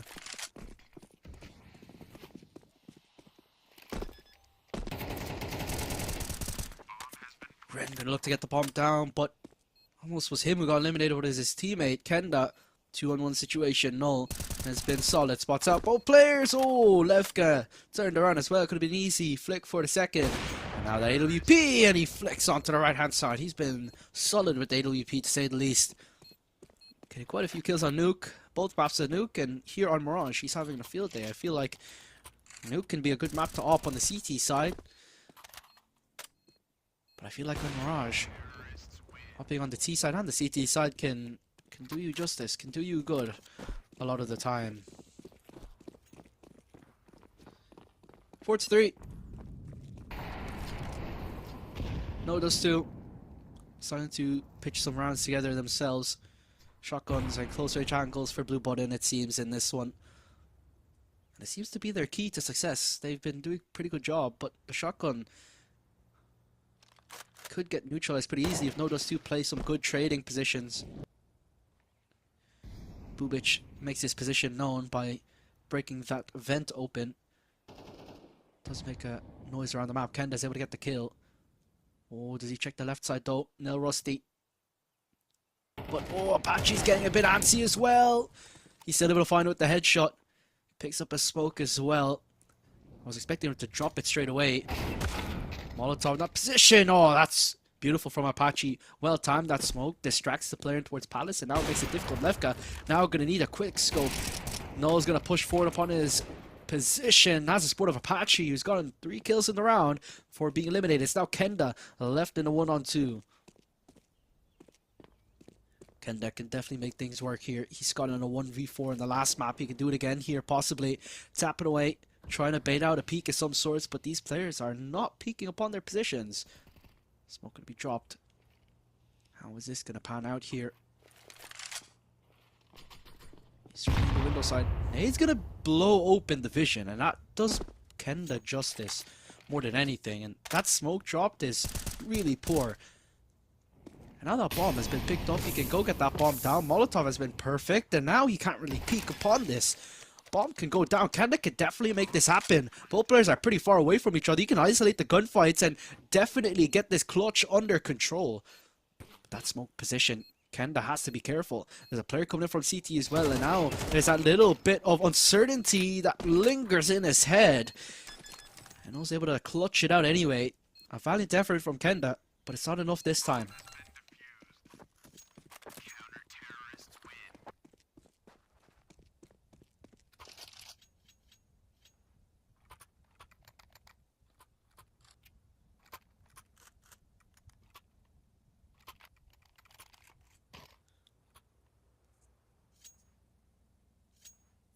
5-3. Blue button getting another round the board. No does 2 are. I feel like this is a little bit unexpected, and I like that interview from Mr. Damage in the post game of last game.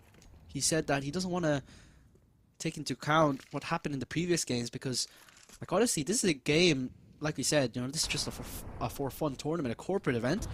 So how one team plays in one game doesn't really accurately represent what's going to happen in the other. And this is, yeah, it seems like No does 2, their tactic is just to play obscure maps so that, you know, because not everyone plays Counter-Strike a lot, so they wouldn't be familiar with a map. So if they play maps that the other team isn't really all that familiar with, then they can win games easier. And now that you play a map that everyone knows, which is Mirage, well, you have yourself a much closer affair and a scoreline that you might not really expect be going their way. Apache holds though with the XM. Helps out here, but Lefka is able to open up with the first kill with AWP. Gonna be a repeat, surely. Out here with AUG on Bubic. That's his weapon of choice. He's been able to buy it out every single time, so that just speaks well about the economy. And Lefka misses a shot, not able to adjust nicely. Apache finally eliminated, gonna be pre-fired out by Nail Rusty. And now it's going to be a 3-on-2 situation, excuse me. But Odos 2 still in the back end of things. It's not really great position for them, is it?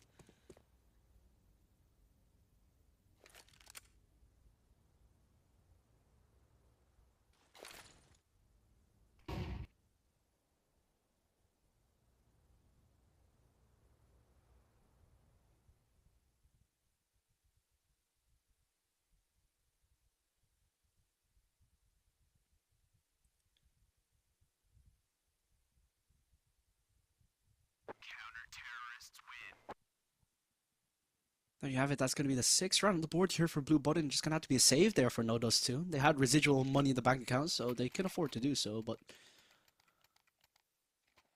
honestly, this has been a very good performance thus far out from Blue Button, considering the situation that we had that we talked about in the previous ones.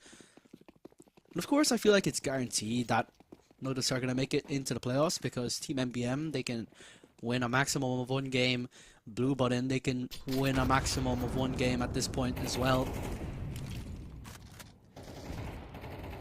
But anyways, Nade's going to be dropped in towards the ramp side. Molotov as well. Incendiaries are out.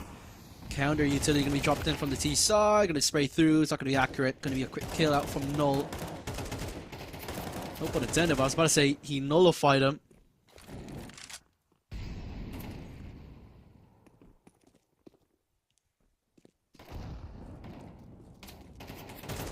He's going to land through 2 players in towards ramp. Kenda trying to find whatever he can, but the Negev is going to be back into action.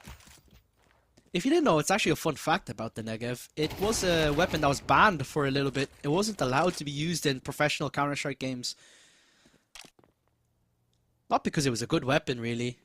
It wasn't overpowered or anything. It was just that teams would use it to troll and mess around. So they wanted teams to be trying all 30 rounds of Counter-Strike back then. It's not bad anymore, but it's an interesting fact. It's not a weapon you see all the time in Counter-Strike. But Blue Button have been using it pretty effectively. Scoped in, easy kill. Aqua Sound could be eliminated. This could be another player to the left-hand side. Oh, Bubich getting a second and almost flicked on to the left-hand side player. Able to get that kill. Now Kenda left alone. It's 1-on-3. He's able to get the first 2 kills. Can make something happen here. There's another player towards the short side, and Kenda makes it work. Another clutch for him. 4 kills in the round once again. And Kenda shuts it down. And taking a 4th round on the board here for Nodos too.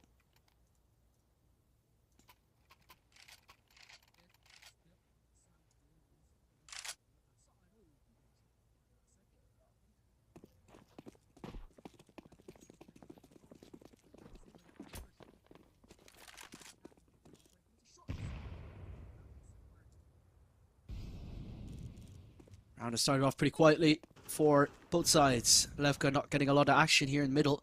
Some of these players are a little bit more tentative to peek upon these angles. Especially when you bring out the shotgun a lot if you're Blue Button. Nodos 2 will not be wanting to peek the close range battles. Kenda catching off the short player. He's been doing the same thing every time, going towards that underpass position, going towards mid. He finds lots of success. Apache caught, pushing in from the ramp side in towards T-spawn. Is going to be eliminated for his actions. 4-on-2 immediately can be found by Kenda and Aquasad combining for kills of their own. Ren might get cut off here into the mid side. Oh, he has the bomb, but he stays alive up here on undefined. Or it's rather a scout. And he's going to be caught off guard by Kenda. Nonetheless, the money is starting to fall away. Aquasan going to be eliminated, but nonetheless, Ren is still going to get the bomb down. Dig is going to be punched in, and Null, he's going to go around the world here for a flank. This is where things could get interesting.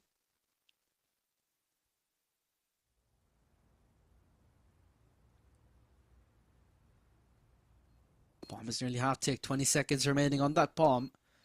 Sure, they might not know about his general whereabouts, but, you know, when that time ticks really far, well, they'll definitely consider the back lines here. But they have completely kind of left this bomb site. Think it for a second, if Null just ran into the bomb site and started defusing, well, at that point there was barely any time, but nonetheless, the bomb isn't going to be able to be defused anyway, so 5th round on the board here for Nodos 2. This is going to be as close as it gets here. Final round of the first half it will be.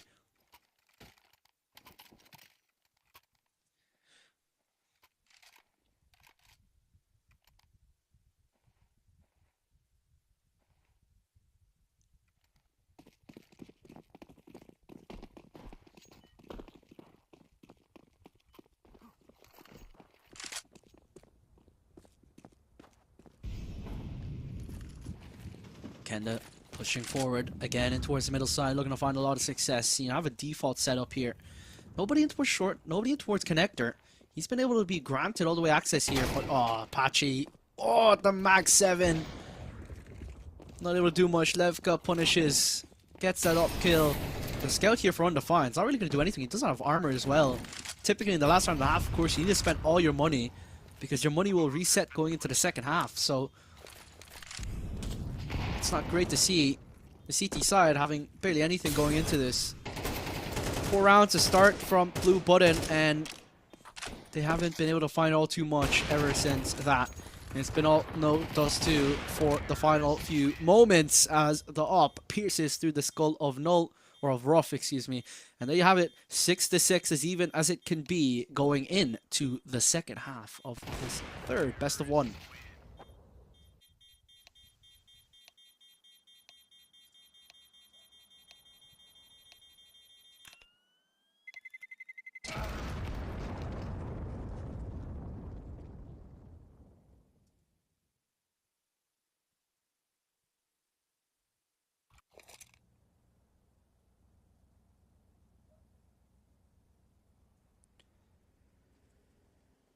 Six.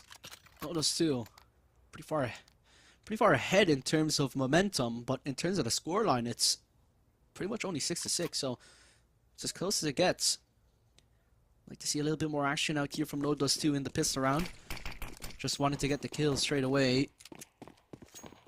Dropping a decoy grenade in towards the trash can in T-spawn. Anyways, gonna be heard. CT side, just going to drop in the Molotov, stop the fast pushes, but it's not going to be a fast push. It's a little bit more intricate than normal. And, oh, that HE from Nil Rusty is absolutely beautiful. It's sublime, dropping Apache down to just 13 points of health. Fantastic job by him.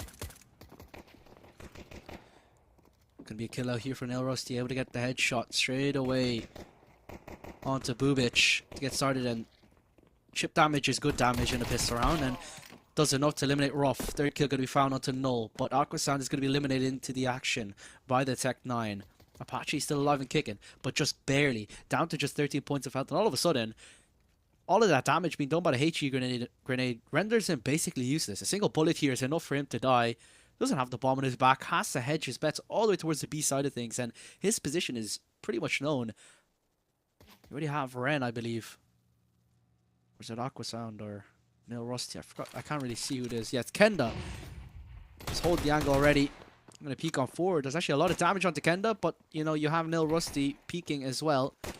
And yeah, this is just going to be a lost cause. Can't do much about it. Nil Rusty finds a headshot. No problem in the end. 7th on the board here for Nodas 2.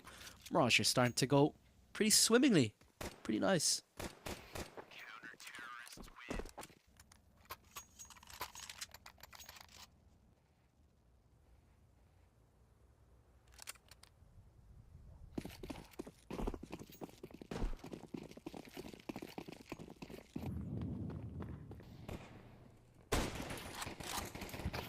Apache tagged away, 17 points felt remaining.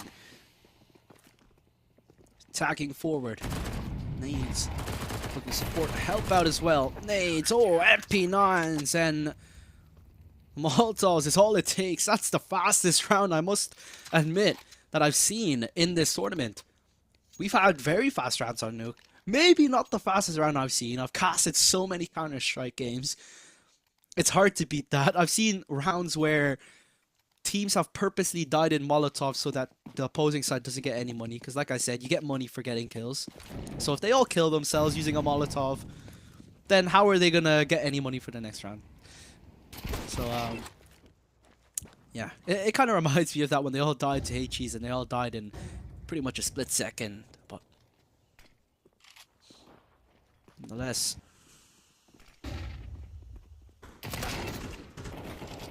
Nailed out here. Creek's going to be able to garner himself the first kill.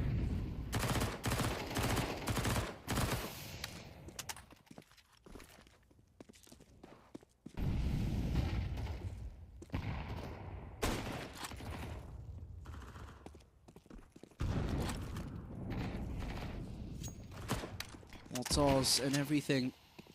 He dropped on forward. Aquasound going to spot the plane to the right hand side. He's able to dispatch him. Neutralize the situation at 4-4. Bubic not going to find anything with the Krieg. He's going to fall down. MP9 starting to find a little bit of damage, and the P250 of Ren starts to find something, but it's not going to be enough. Nil Rusty going to have to rotate really fast, get his runners on. 40 seconds remaining. MP9. Long range angle, though. I don't think he's going to really do much from that. Yeah, he'll get just one. I feel like I would rather him in a more close angle. Scout, though, however, is going to do a lot of damage, and the Scout starts to look more like a sniper because Null's on 57 points of health. Looks to get the first kill, but Scout, or the Krieg, excuse me, is enough for him to find it. Defusal is going to come in, and it's going to be a 9th round on the board for Nodas 2. And it seems like the CT side is exactly what Nodas 2 need in, you know, trying to win this game out in pretty quick fashion.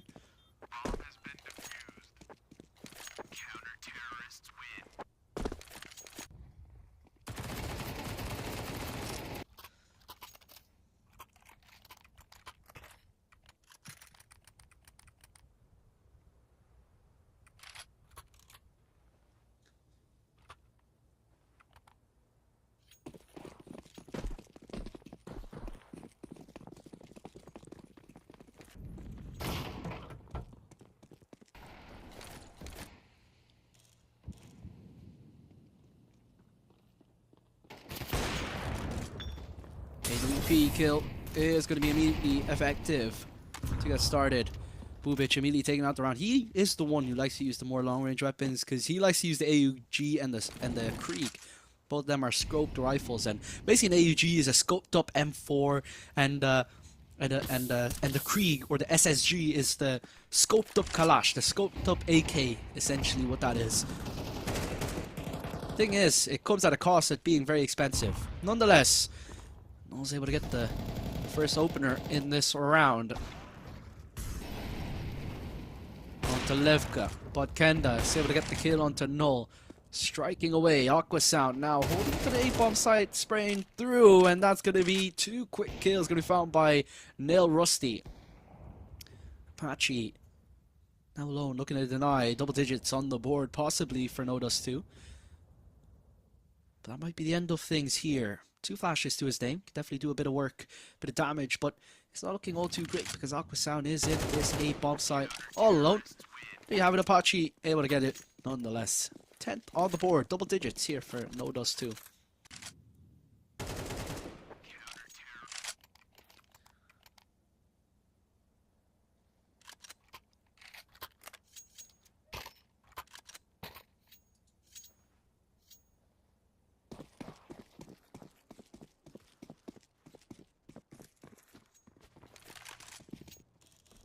Kendall with the big read. Oh, that is disgusting, to say the least. Bubic with a fantastic shot. His head's going to be spotted, sprayed away by Aqua Sound. But that was a blinder. I was struck in silence for a little bit over that play. And then a quick frag over. Aqua Sound's going to be hearing this player in connector. Quick kill onto Null. 4-on-3 situation is going to be obtained out from this.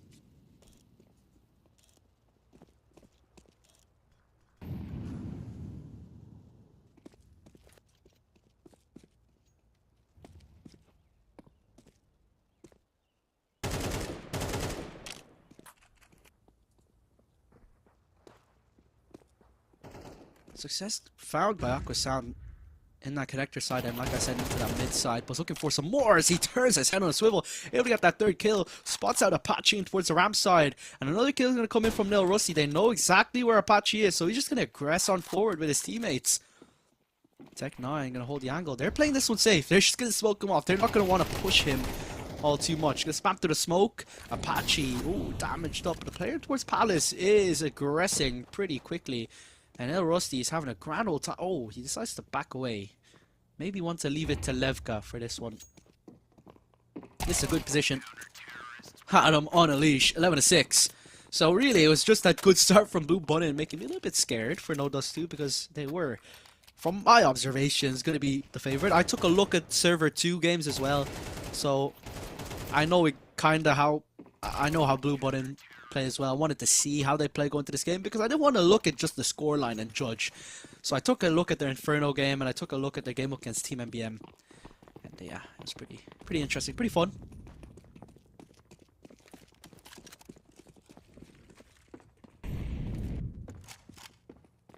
Incendiaries, Molotovs, and the whole light can be dropped on forward. Now we'll see, gonna throw in that HE. No damage because it doesn't land in the right spot.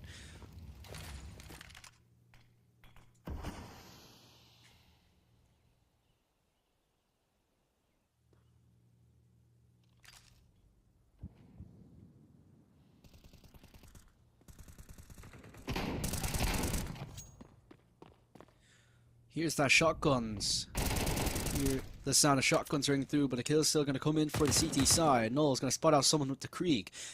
Finding that kill back. The bomb is all the way towards that B bomb side, it seems. Is it? I'm trying to take a look at where the bomb is. Doesn't seem like it's on any of the players, so they're not going to be able to get the bomb down, it seems.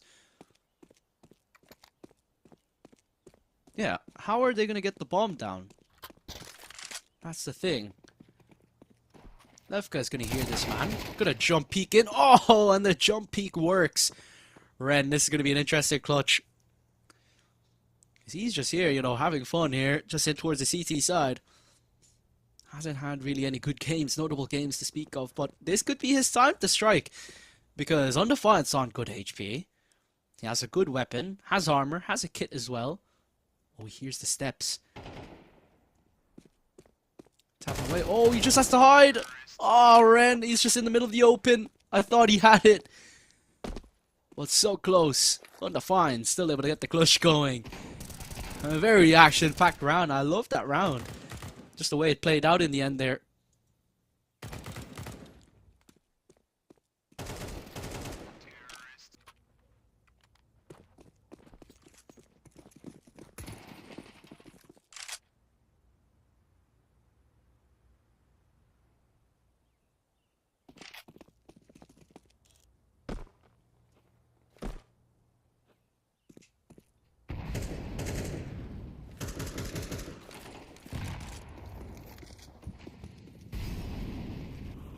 First kill again found by Levka.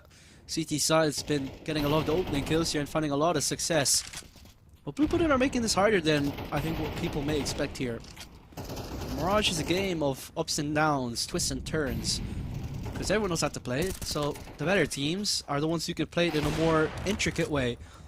2 kills gonna be forward. Op kill gonna be on through by Bubic, but he's gonna eliminate Bubic while in action. It's undefined again, looking for a clutch, but up against 4 players this time. It's gonna be particularly difficult to try and get this one going. 50 seconds remaining. Gonna be spotted out. Not gonna be able to do anything about it. No does too.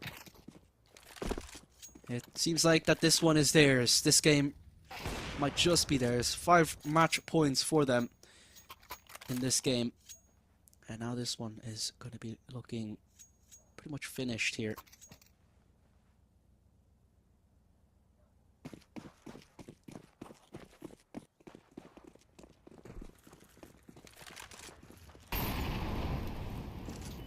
First top kill is going to be found by Kenda. Bubic down and out already. Apache taking a bit of chip damage early on. Null might be able to expect us and get the kill here. Yeah, he will do so. Was a little bit scary because he jumped up onto that elevated position, which might have made him a little bit inaccurate, possibly. But he was ready on the trigger to be able to get those kills. Minute 20 now. As T-side look to move around. Advantage still is going to be in the hands of NoDoz2 here, in which could be the final round of this. Jump peek forward, Elrossi tapping away. Damage is just about enough. He's able to find it. Could be a trade out from Null getting the headshot. There's more players from where that came. It's just undefined here in this 1 versus 3 situation.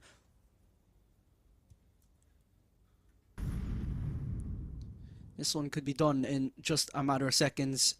Ren in a very good position. He could be able to get this kill, but Undefined is checking all of his corners, and there you have it. Ren is able to close it out.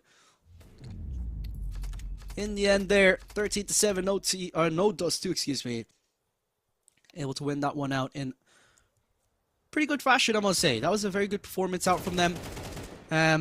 You know, of course, that's not even our first time seeing NoDoz2. We've seen them plenty of times in this tournament. This is our 3rd game. All 3 games we've looked at, we're looking at them. And yeah, I think this one's going to be exciting because I think they booked themselves into the playoffs now with 3 wins, 3 victories. So yeah, now this one is just going to be interesting. Seeing that, yeah, they have 42 points, need backup of 39. Team MBM have 21, Blue Button have 26. So we'll have to say goodbye to Team MBM and Blue Button, unfortunately. And yeah, well, it's going to be good. We have 2 really good teams going forward. I think they're very much deserving of the playoff spot going into the semifinals, of course.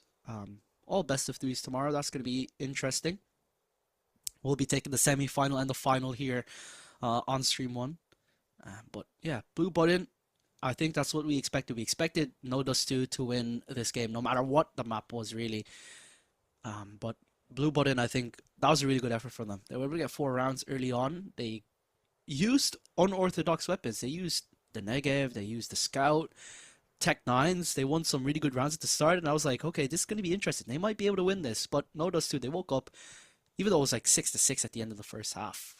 I felt like as soon as they switched to the CT side, that's their forte. That's where they're going to do really good. Of course, Kenda coming up on top. Of course, being, you know, their best player. Not really surprising once again. You know, and Ren, you know, you can tell he's not, you know, playing Counter-Strike all the time.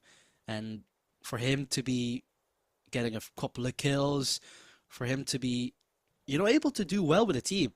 win 3 games with a team is pretty impressive in itself. So no dust 2, good performance from them. I'm excited to see them in the playoffs.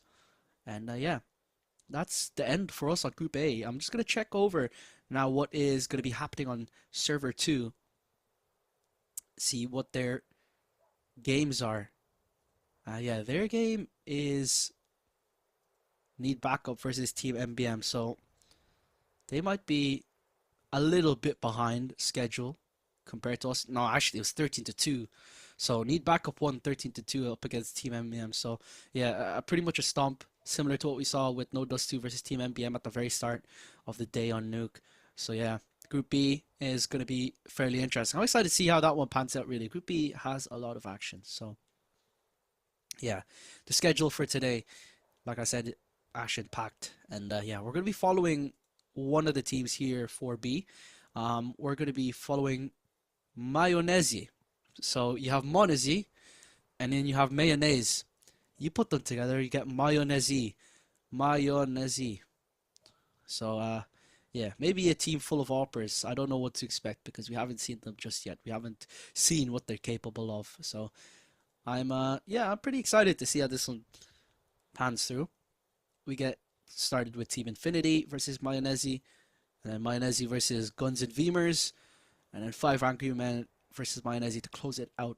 And on the other end of the spectrum, we're watching on server 2, 5 Angry Men are playing 3 times on server 2, so that's kind of how it works. 5 Angry Men take on Guns and Veemers, Team Infinity versus 5 Angry Men, and Guns and Veemers versus Team Infinity to close it out. So yeah, we got to see a lot of Counter-Strike action today, but yeah, I'm sure we're gonna get an interview in a few moments um, from one of the teams. Maybe No Dust 2. Maybe it's gonna be coming uh, from Blue Button, but I've just gotten word. We'll get that, you know, in a few moments. In a few moments, we'll be talking to Bubich actually, so I think that's gonna be interesting. Get a few words from him. He really liked the AUG and the Krieg and the sniper. He liked to use the long range weapons. He actually got quite a few kills with it, so he had some good statistics with it. So I'm really excited. And yeah, it doesn't seem like they're going to be advancing further forward in this tournament. Um, as that's the end of Group A. So yeah, so they just had a really good time. I'm just now excited, really looking forward to Group B happening today. Same format. We're gonna see 3 games on server 1, 3 games on server 2, like I explained previously. But just to recap now, what's gonna happen in the playoffs. We have 2 semi-final games, one on server 1, one on server 2, stream 1, stream 2. I'll be taking first place of A, taking on second place of B. So I'll be taking on No Dust 2 versus whoever is second place of Group B. Trevor on the other broadcast, the second stream, will be taking on, I believe it's going to be Need Backup versus whoever is first place in Group B. I'll be taking the grand finals, and he'll be taking the third place match, I believe. I don't know. It could switch around, but it seems like on my schedule, it seems like that's going to be the case. Everything is best of 3, so we play a maximum of 3 maps. First to 2 maps wins. So yeah, there's going to be way more Counter-Strike. So we're not going to just see 6 different games from, you know, from 12 different teams. We're going to see possibly 6 maps, and yeah, it's gonna be a bit different. But yeah, I've heard we're here with Bubich. So how are you, Bubich? How was that game? Hi, hey there. How are you? I do good, man. How Do you was that hear me? game, man? Yep. Yeah, I do. Well, we had a ton of fun actually because we did our best. We had a fun. We collected together in a game club. So that was like a great experience. Yeah, we got our butts kicked, but you know, it was fun at least. We showed our skills as we can. Pretty great result for Yeah, guys who play sometimes in evening after the work, and some of the guys just join us after. Like they haven't played for I think 1 year or two since previous tournament, so they just like popped up to the computers. They like trained for 2 or 3 days. I don't know, 1 hour a day, and that's the result they saw. I do really like it. It was great. Yeah, so I'm just gonna throw you one question. Yeah, so you've had another tournament playing Counter-Strike once again here. If we ever have another tournament, do you think you'll be you'll be looking to win it next time? Try and get better and win it next time, or just have a bit of fun, play a bit more competitive Counter-Strike? Well, for us, it worked like that. We tried to win, but during the time we had fun because, like, some guys are really much more experienced, spend a lot of time in CSGO, and we appreciate that.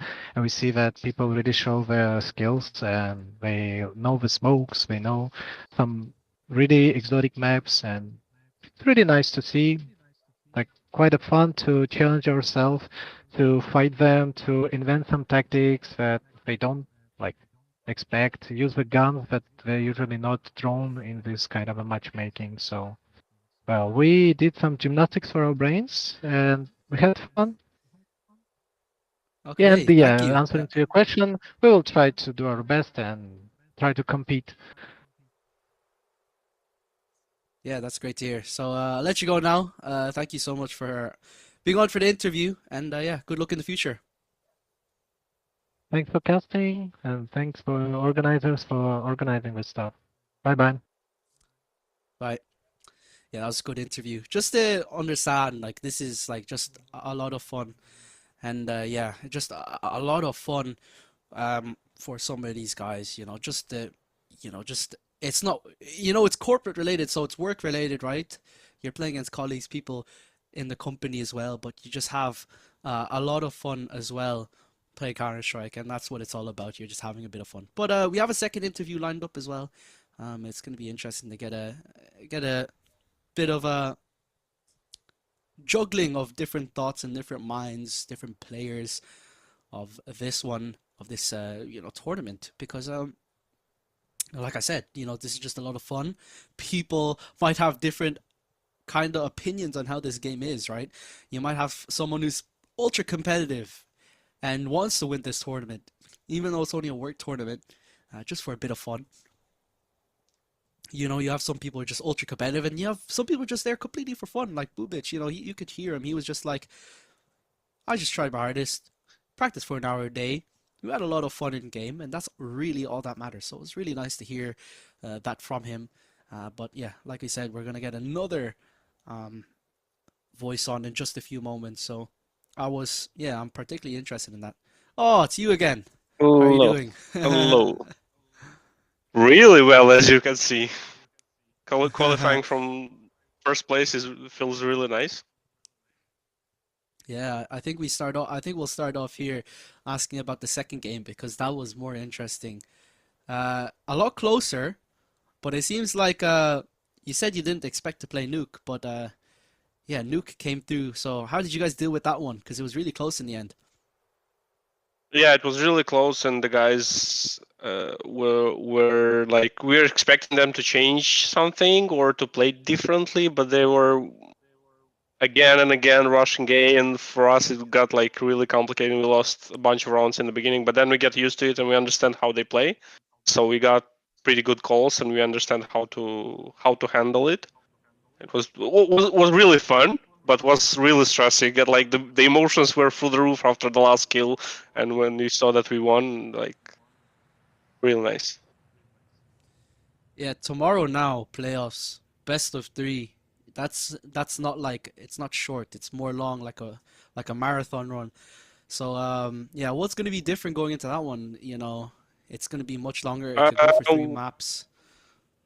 yeah, and we also have to think that we'll have to give the opposite team one of their strong maps, or at least something that they want to play and like to play. So yeah, we'll have to adapt the way of thinking, and we'll have to adapt what, like the map pick and everything.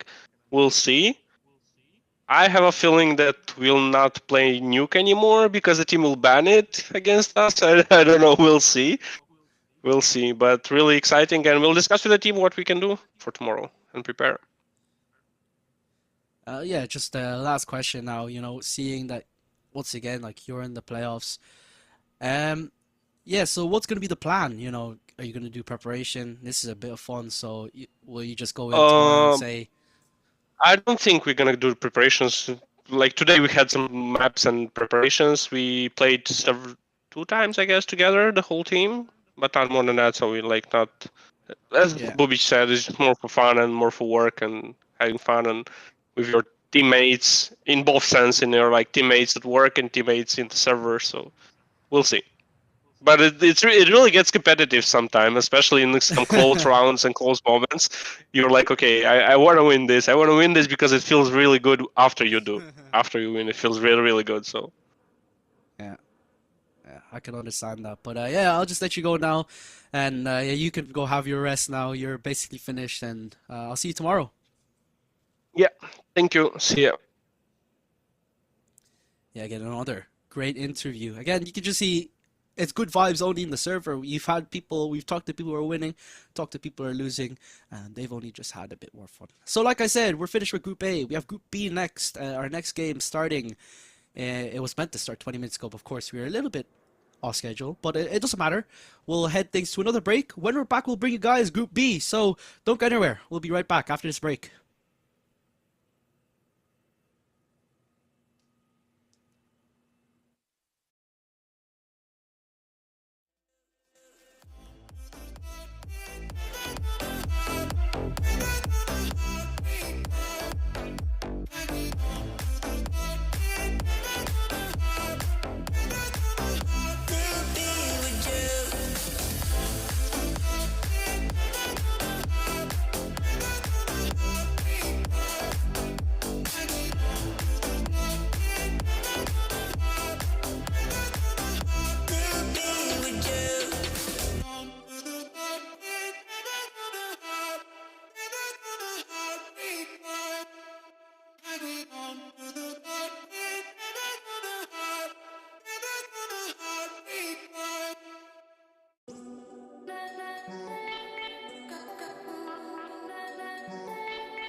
turn around. We have Group B now underway here in the Veeam Weekend Esport Cup.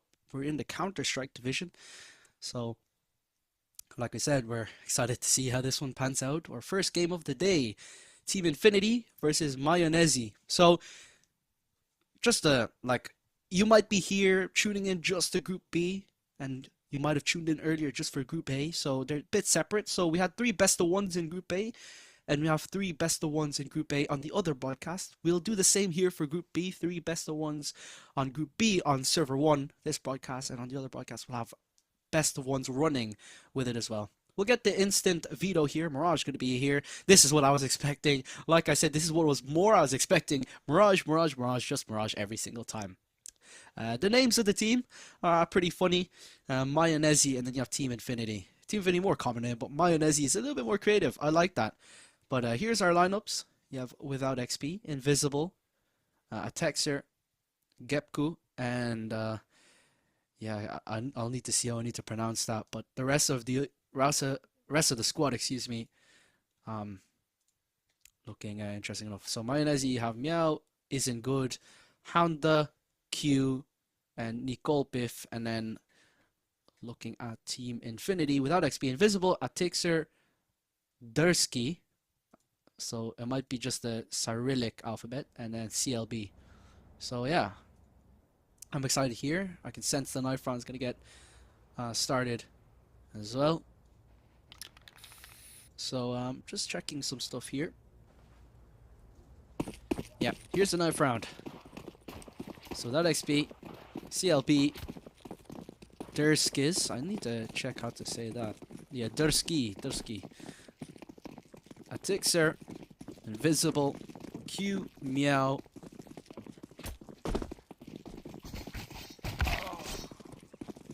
and yeah, Golbiff. And it isn't good. And Hounda.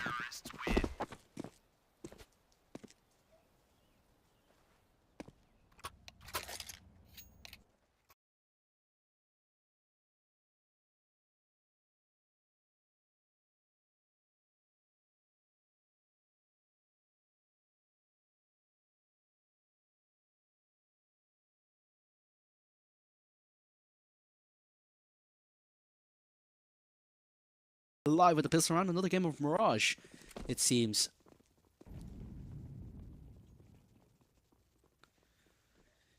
Counter-Strike never ends here. So Mayonnaise getting started onto the T side, and we have Team Infinity onto the CT side.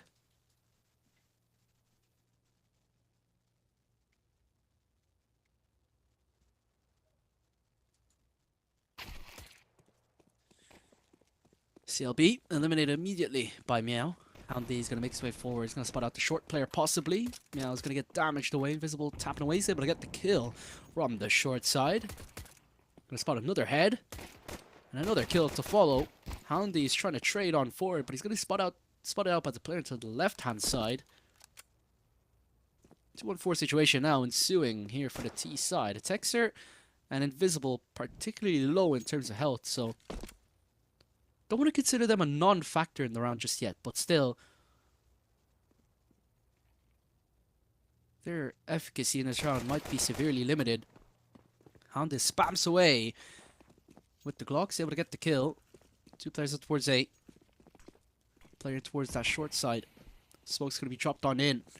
That player in apartments is particularly low as well. Without XP, he's kind of the main man in this situation because he's the one on full health. The rest of the squad just so low. Flashes on forward. Going to be a first kill out here from Without XP. And now Houndy's just going to have to look for the trade. There's only 20 seconds remaining. Player right underneath them. He's on low points of health. So a Texer is able to get that. Or actually, it's rather Houndy's able to get that kill into a Texer. Bomb's going to go down. You're speaking about Houndy's rank. Low HP onto the first player. An easy dispatching of him. Now Without XP versus Houndy. The HP is very similar. But a 2-on-4 converted by virtue of Houndy. Solid enough, and there you have it. This the round started.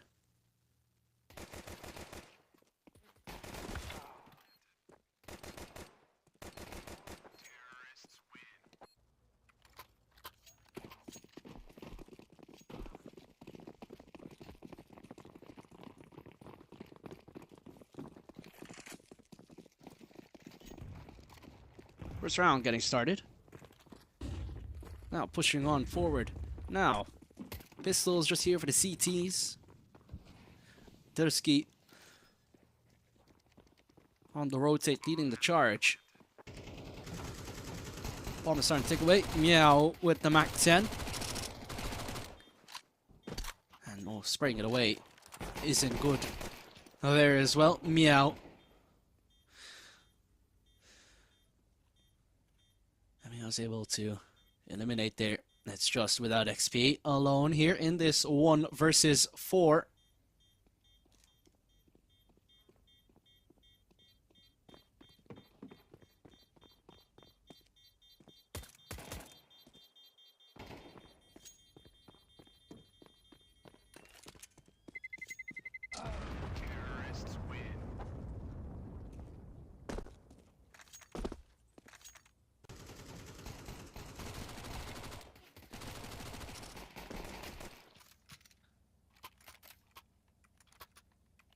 Slowing around by Mayonnaise. But you'd expect after the piss round that they're going to be able to convert the next round, right? Because the opposing side's not going to have a lot of money in the bank account. We've emphasized quite a bit over the past 3 games that money is very important to build up in this. Texer's profile picture for this tournament is fairly funny. Can he perform though in this round? That's the real question. Invincible peeking forward to M4 isn't good. He's going to be in Palace with the Galil. Positions are pretty spread, but it seems like going to be an alien. You know, just have a single player. I believe that's Meow all the way into the underpass position. And pushing on forward. Oh, that bit of utility is going to crash upon the back of his teammate. Utility's going to be dropped on forward without XP, pushing on in, and he's going to be able to get the first kill. Has support of a player into the stairs side. Counter strafing fairly well. He's able to get that first kill to Tixer. Now, going to be thrusted into the line of fire. Tap it away. 3-on-3 situation. It's very dangerous, but isn't good. He's able to get him. The Golpif going to get that bomb down, and now the rest of the squad starting to push on through. It's now 1-on-2 here for Q.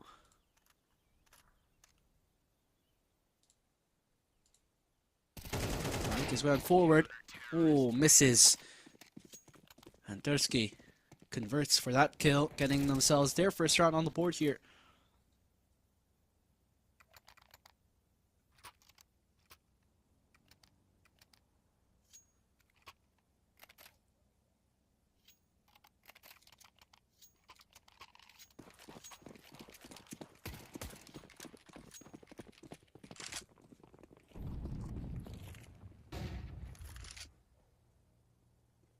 CLB is going to be the one holding it down from the middle side. Pushing forward now, some of these T-side players, but you have a player to the underpass as well, ready for possible neutralization in that section of the map. Going to drop in an incendiary, going to stop Q in his tracks.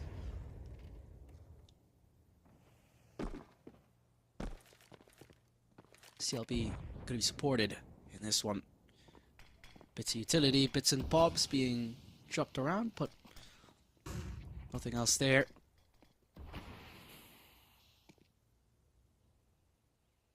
No real utility going to be utilized just yet. A minute remaining on the clock now.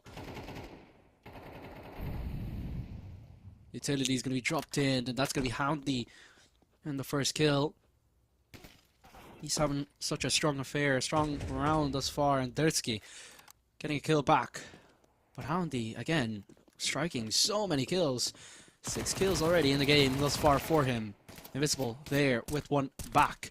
But Nikolpif fighting kill, dragging it back, dragging numbers back, but into the A side they go. It's just left on the CLB. As Mayonnaise, they force their way in onto the A side. CLB able to get the first. Another player's on low HP. So if Isn't Good does fall here, Meow is in a precarious spot, and you might want to think that you'd favor CLB in this position. He'll rotate all the way towards the jungle side. That definitely should be heard out here by the T side. So now that they can consider that as a possibility, but Meow is so low and he's decided to push on forward. His position is now known here now, CLB. So Isn't Good should be able to play off of this. How's the peak going to be? The flash is good, but causes CLB to turn, but he's back into the action. Moves in towards the CT ankle. And he gets the kill. upgrades into the AK-47 as well for his troubles. And might as he convert the round, but it was very, very close.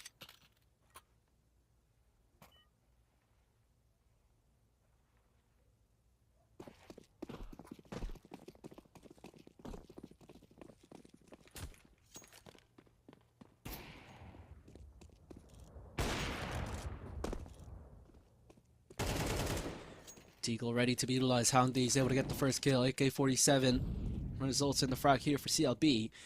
Visible supports. Player with the USP onto the left-hand side as well.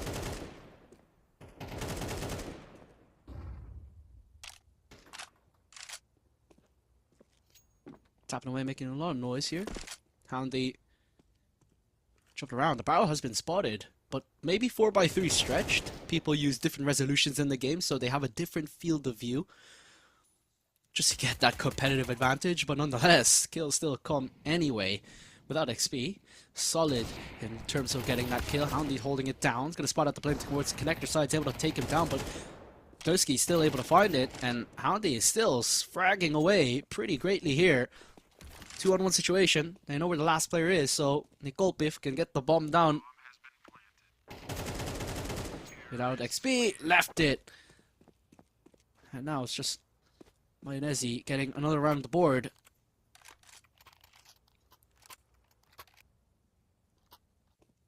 Start to build up a few rounds of the board, and early on we saw that a 4-1 lead doesn't really mean much, because we saw Blue Button take a 4-1 lead up against Nodos 2, but Nodos 2 ran away with it mainly in the second half. But thing is, Mayonnaise getting started here on the T side though, so when it switches onto the CT side, we might see things end in pretty quick fashion.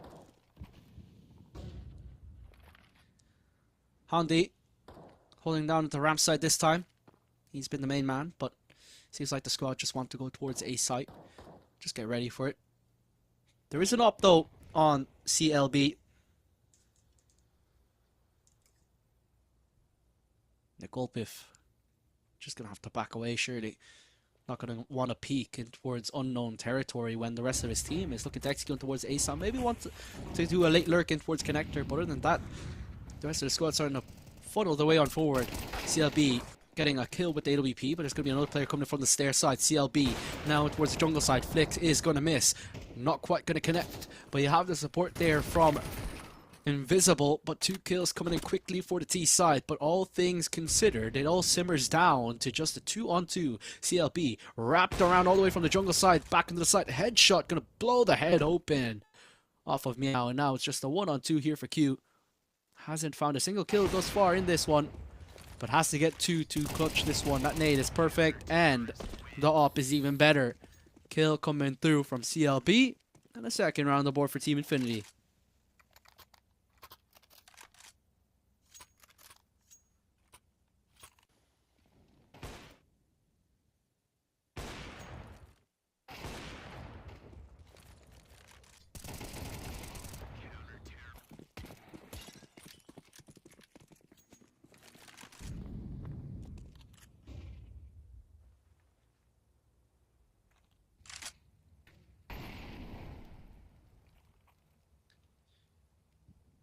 Utility's going to be dropped in, down towards the B site.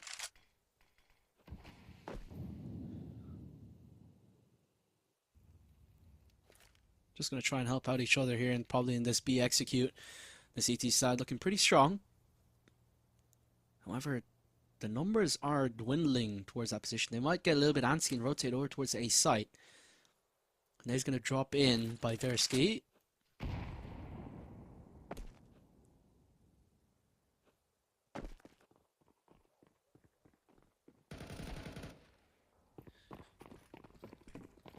There's that kill going to be found. Nikolpiv taking the first frag down. There's more from where that came over. Tersky not able to control the spray. Still a player in short that's dangerous. Oh, but it is so dangerous actually, because Invisible has been able to get another kill. Nade drops Q down to 23. Isn't good as so alone on this bomb side. You already have a flank player as well. All he can do is drop a bit of utility. Good headshot could be found, but Q has fallen. Bomb isn't really in their control either, and that flash is so dangerous. And oh, that op shot, he misses. Or hasn't even let off a shot. Might have thought he let out a shot, but he didn't. Izuku's just going to decide to push in. Missed op shot is going to get punished without XP. He's in towards this side. Oh, he looks around. This is action-packed goodness out here. Is it good? He knows that he just has to get the bomb and run to the site, but he also knows that he's running out of time. Oh, he's going to get cut off here. Oh, he's going to get cut off, but that's absolutely unbelievable. That's a crazy round that has just ensued. I don't even know what to say because everything was just so unexpected. But Mayonnaise still able to get that round is absolutely unreal.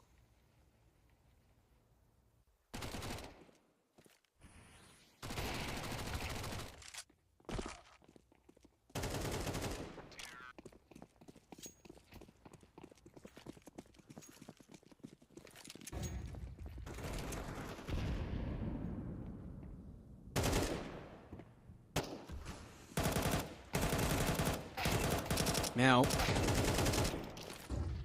able to get the first kill. Invisible getting one back, but really trading on forward as well. Dursky peeking in with the USP. It's going to be 2 kills, going to be found by Nikolpif, and there is just a very fast dispatching of the entire Team Infinity squad.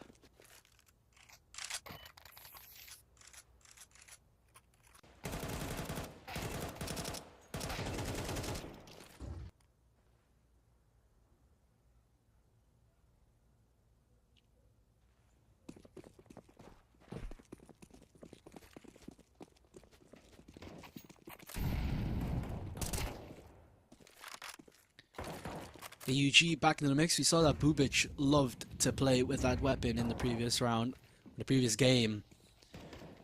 Seems to be very popular in this tournament in general. Without SP, oh, despite the HE doing a lot of damage, he does actually fall down, but at least see CLB. Yeah, CLB to trade on forward.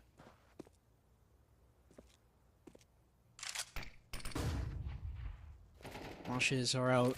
Nay is going to be dropped on in. 4 on 4. Minute 10 remaining. Nay's going to be dropped on in.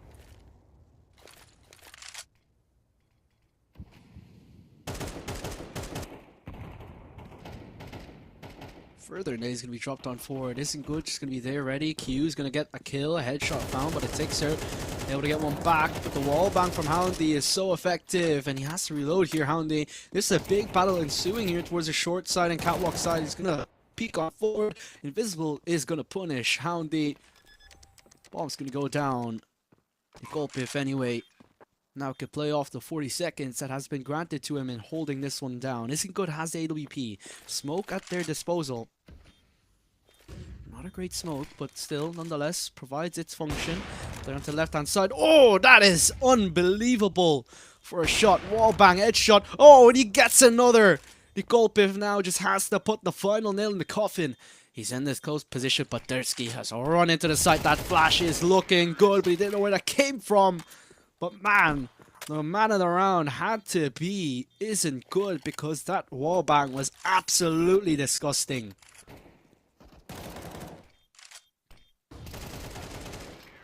You have to see more of that. That's just so crazy.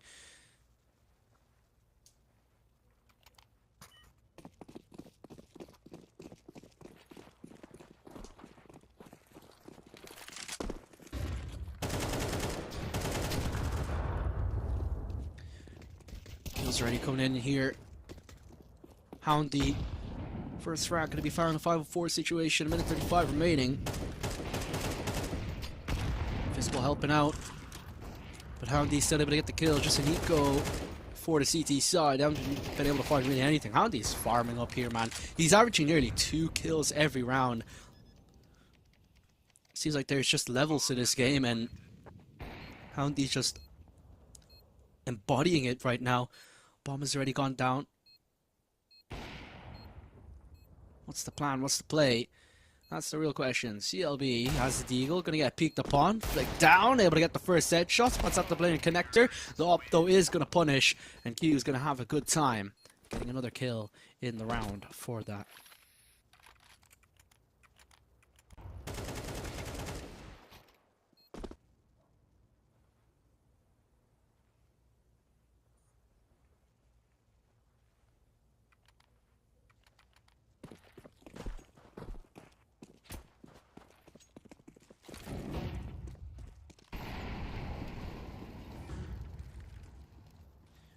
Incendiary blocks a bit of that vision. Visible gonna drop a smoke in Palace by bouncing it off the wall in front of him. Don't know if it landed particularly well and fully covers that angle, but nonetheless it still is good enough for his purposes because nobody's in towards Palace for now, so it's gonna dissipate before it really gets hot and heavy in that section of the map. Right side of Firebox is interesting. Meow. AK in his hands, and now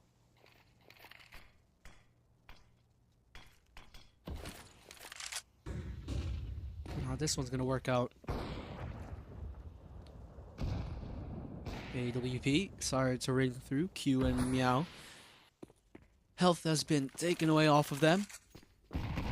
Double HE on the deep van position, but nobody's gonna be there. Houndy's gonna be tasked with kind of just being a late lurk into the B bomb site. Dirksy. Dirksy is just waiting there for the rest of these players to start pushing on out of the apartment side, but 30 seconds remaining. They'll have to make a move on. Dursky can just hold this one down, and it's going to be an easy one, along with CLB, who's holding down with AWP, and they're all just going to line up here. One, possibly a second and third, but Houndy is going to have to make a move on here. Surely a save is probably on the cards at this point. Houndy's not able to spray down for the player into what's short, and you'll just have to save, but oh, Dursky got a little bit too antsy, and he jumps up and loses his head in the midst of all that chaos.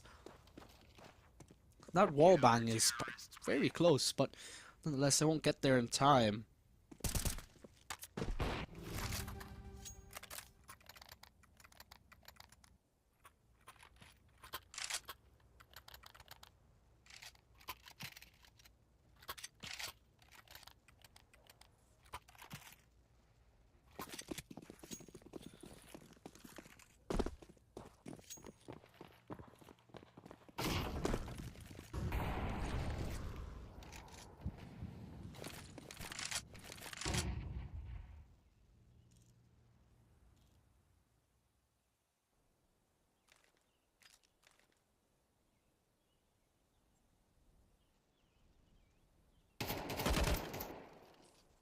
Spraying away to get started.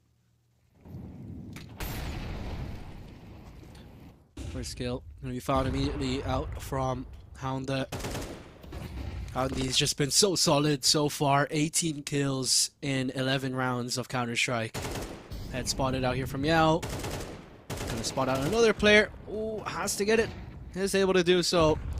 Opens the A bomb site completely for the taking here for Mayonnaise.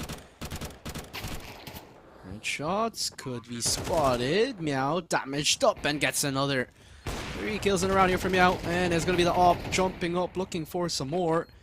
Helping out. Wall banging. Not able to find anything. But there you have it. 9-3 at the end of the half. Mayonnaise getting a very good start to the first half. And now it really just has to be topped off here.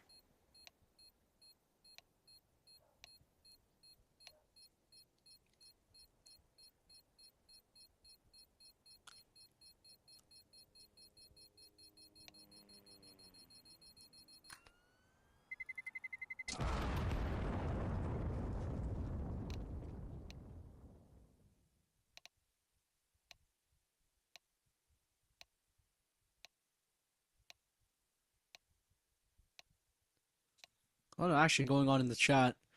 They've been going back and forth here. They're having a lot of fun in the server. Mayonnaise now on the CT side. Team Infinity on the T side this time around, it seems. And yeah, I'm going to be excited to see how this one pulls through.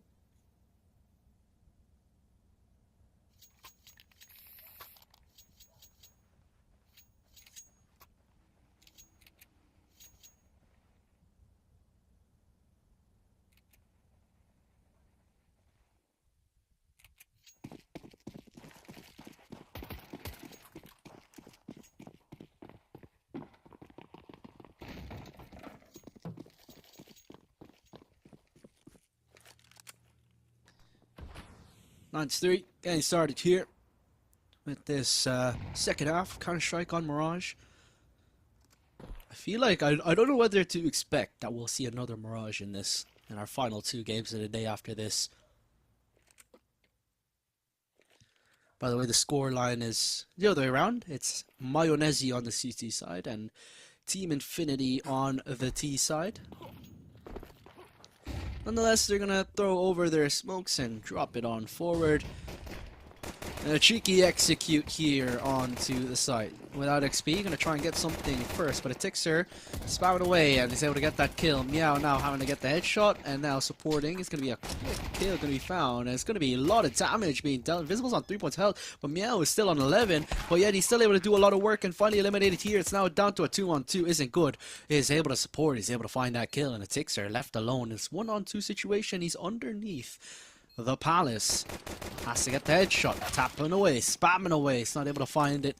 And Q eliminates him. No kit, no problem. But nonetheless, Mayonnaise find a 10th on the board and get ever so close to taking this game here. The opening game in Group B.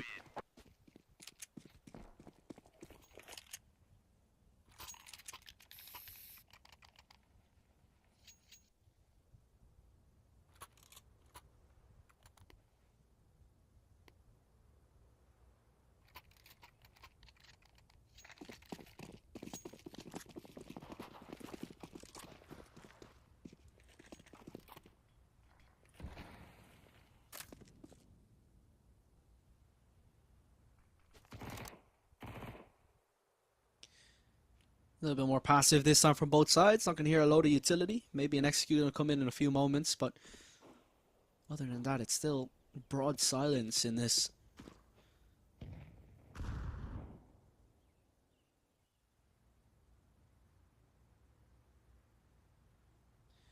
It's going to be dropped in towards that mid side. Smokes and everything going to be dropped on forward, but nothing else going to be found. The smoke going to be dropped in again and towards that mid connector side. And into stairs as well. Simple execute, but Meow is looking to just hold this one down. They seem to have just learned and execute. They want to do it again. This time it seems to work in the start very greatly without XP able to get the first kill. And those are kills coming in for the CT side, but also for the T side. Bomb looks to go down, and it will go down without any sort of previous problems. Q gonna spot out one with the MP9. There's a player in towards Palace. Invisible's on low HP as well, and there goes Invisible. It's now left up to CLB, has the Mac 10. He's gonna be spotted out by Q, who eliminates him and has a grand old time. Another bomb defusal, 11-3. Mayonnaise getting closer and closer to a victory here in this first game, and maybe if they get to 12, they might be already thinking about the next game, which is gonna be Mayonnaise versus Guns and Beamers, which is gonna be a good one, I must say.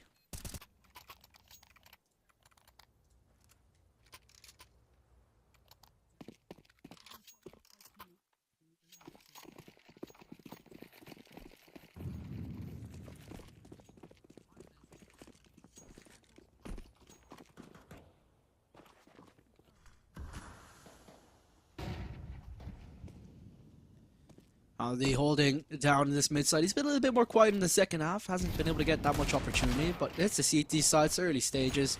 Nonetheless, the rest of the squad starting to get warmed up. Q, who didn't really have many kills to start the game, he's getting more confident, getting a few more kills, and yeah, starting to look good. Invisible now, making his way forward here with the Galil. Q is on the opposite end here, towards the short side, so might be ready and waiting to do something.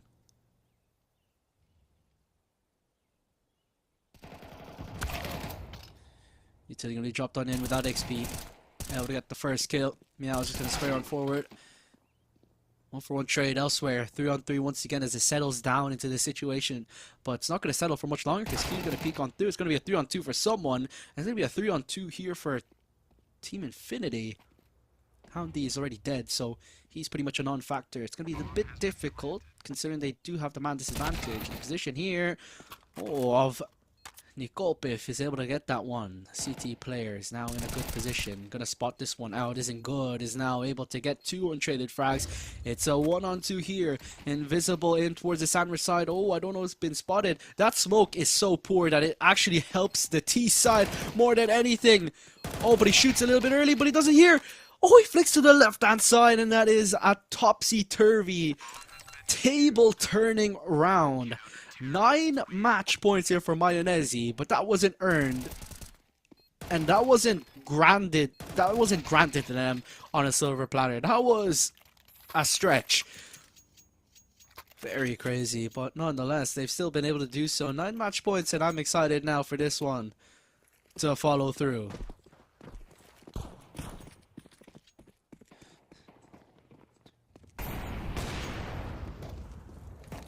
Bump shot immediately coming through from CLB onto the A bomb side. Not going to be able to find it, and now without XP helping out, and he's not going to be able to find it.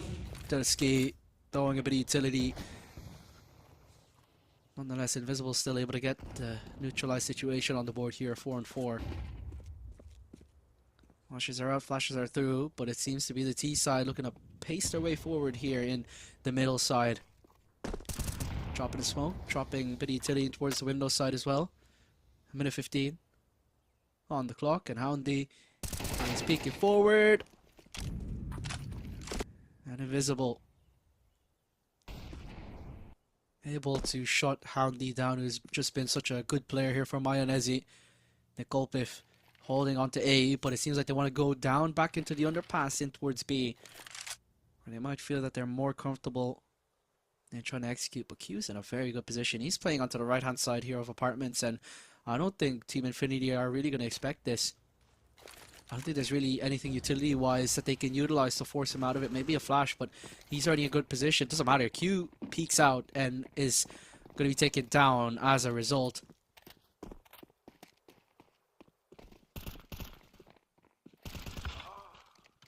The Texter are going to get that bomb down, but they're going to make it difficult. Isn't good. Is able to get the first kill. They made a 2-on-3 situation work last time around, but now it has simmered down to a 3-on-1 before anything else has happened. A very difficult situation here for Isn't Good. Might not be able to win this one out for Mayonnaise within the first time of asking, but nonetheless, that's going to be it. Team Infinity get themselves around on the board. They prolong this one just a little bit longer.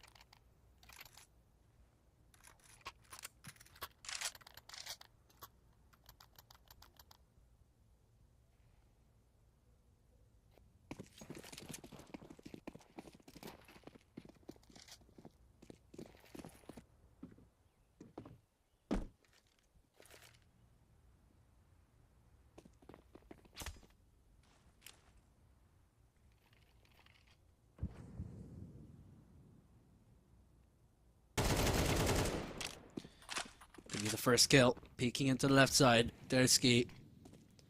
Solidifying it. 5-on-4. Just the pistols out here for Mayonnaise.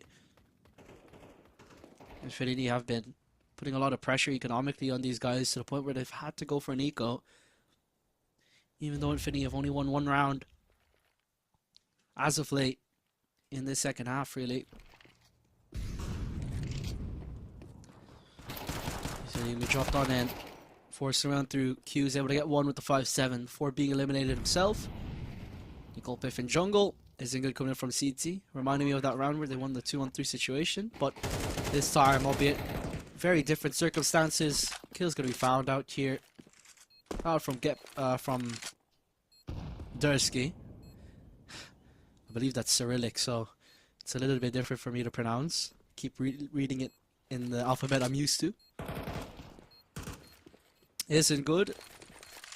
His position is known. Utility dropped in his position. HE's not going to hit the mark. He's pretty deep in CT. I'll just have to back off here, and that's the end of this one.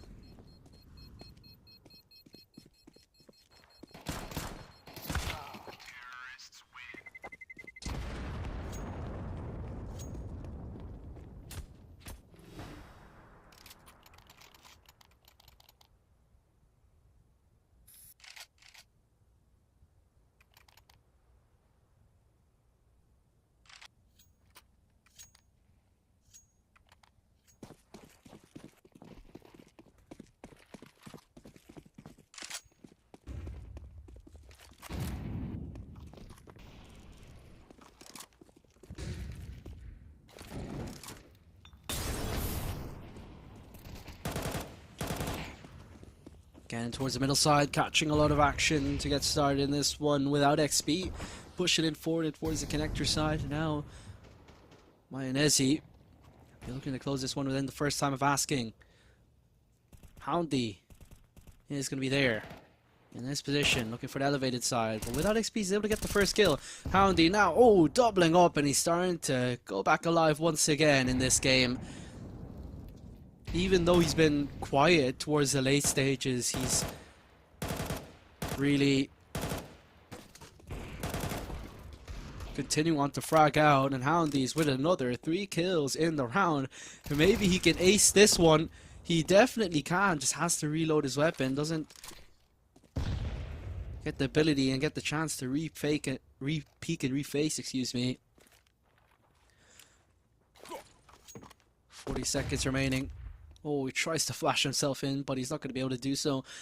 The last 2 players, good all stirred up in mid. A good opportunity now for Houndy to be able to get this one going. And CLB gets a beautiful deagle kill into Q to get things started. Still a 3-on-2. Houndy, he is dangerous, but what could be dangerous is the fact that 2 players are ready to pounce upon his position. And without XP, with another kill in the round, Houndy spots him out. Oh, he's able to get another headshot. Oh, without XP, he's been able to keep their team alive, and that has to be a very heartbreaking. It's now he's in good for the last situation. And the up punishes, but they've turned it on its head, and Team Infinity, they want to go one more.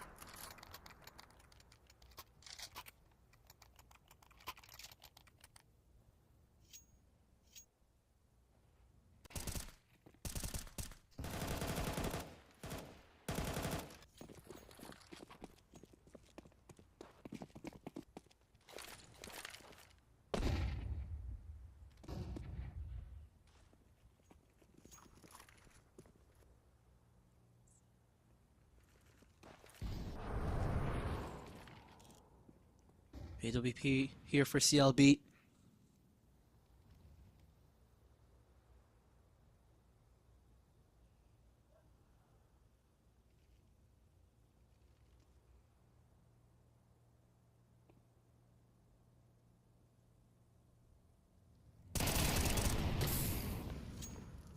Houndy's able to get the first kill. 27 kills in a round for him. Minute 10 remaining on the clock. Mayonnaise.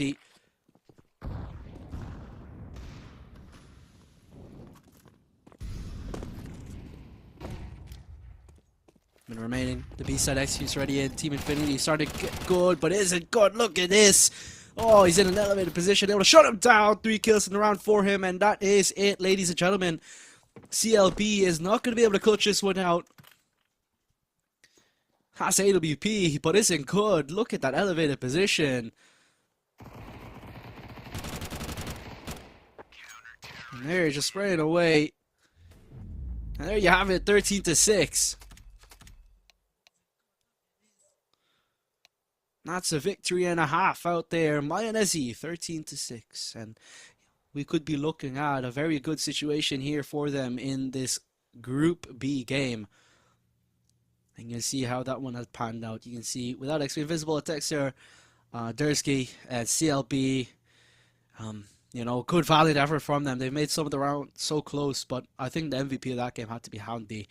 He really had a great performance, really just solidifying really the game for his squad. And yeah, that was basically it. More games for Mayonnaise to come forward. We have Mayonnaise versus Guns and Veemers up next. I'm excited to see that one. And of course, 5 Angry Men versus Mayonnaise to close out the day, end out the day. So, yeah, a lot more Counter-Strike to play for us. We have 2 more games to encounter for today. And the same can be said for Trevor, who's over on the other broadcast, Server1. He's taking that with you guys. So, yeah, just a lot of Counter-Strike to choose for. And we'll see Team Infinity playing in the next game over on stream 2. But yeah, we continue on basically with Mayonnaise for a little bit longer. So yeah, we got an interview straight away pretty quickly this time around. So yeah, we'll get the interview going.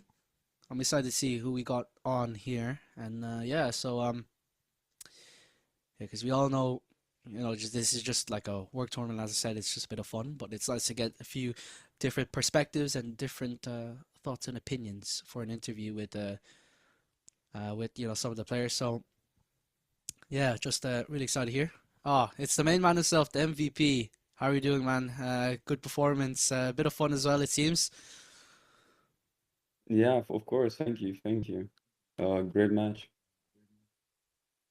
Yeah. Can you hear me? Yeah, I can. So, just the first question.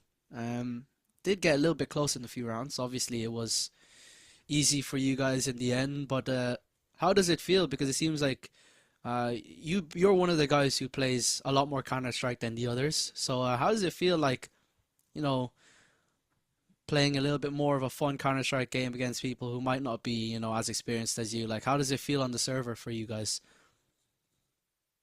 Well, for me, it feels good, right? I get the advantage of having a lot of hours on the Counter-Strike, but yeah, everybody takes it well. Everybody's having fun. I think it's um enjoyable game. Yeah, so just gonna ask a quick final question. Just how are you gonna be uh, looking at the next game? You just have obviously you have 3 games. So how are you gonna be looking at the next game? Gonna change anything up or just keep it the same and just do the Well, job? we'll do whatever is gonna work. We don't have any tactics. We didn't really practice, so this is very Yeah. a lot of improvisation. Looking at the table, the first match looked the most dangerous, the strongest team Hmm. that we had now. So I think after Yeah. this match, we're quite relaxed and looking forward. All right. Thank you for coming on. So good luck in your next match. Thank, thank you for having me. Yeah, it's basically a good, like I said, good to hear just a few more perspectives once more. They have another game coming up forward. It's going to be Mayonnaise versus Guns and Veemers. So we'll take a short break and we'll be back in just a couple of moments. We won't be long. We'll see you right after this.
few days.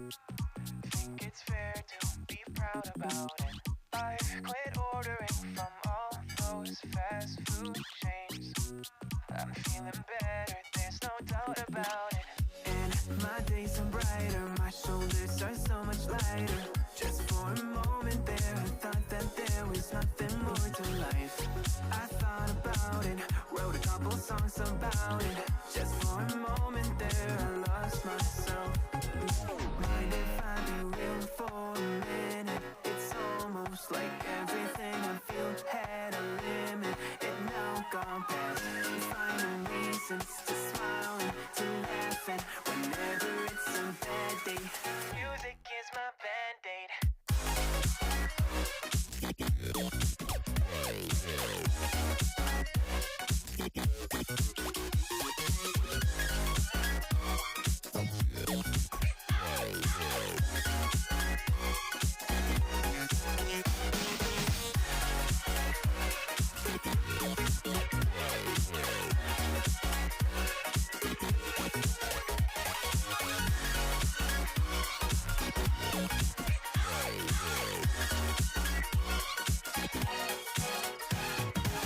Here the other day I turned off all the lights. Spent an hour with my memories, and then I realized it's not all black and white. Like I was colorblind but mentally, yeah. Now my days are brighter, just no longer feeling tired. I don't wear my PJs every day, cause I would rather be on site. I thought about it, wrote a couple songs about it. Just for a moment there, I lost myself.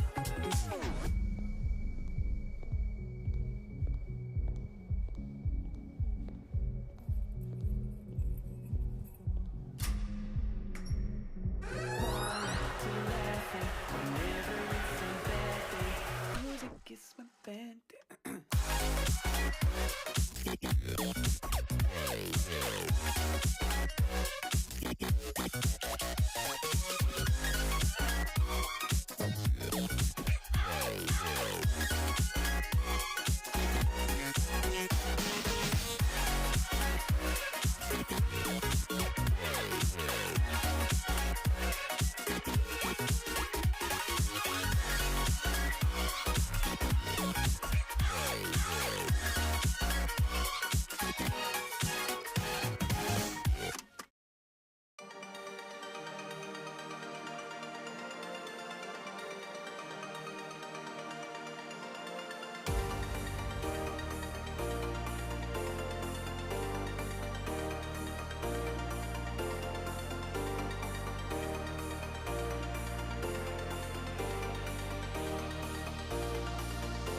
have our penultimate game here of what's today's action. We of course have 3 games in Group B, and although we've already been to our first one, Mayonnaise getting the first victory up against what's her name?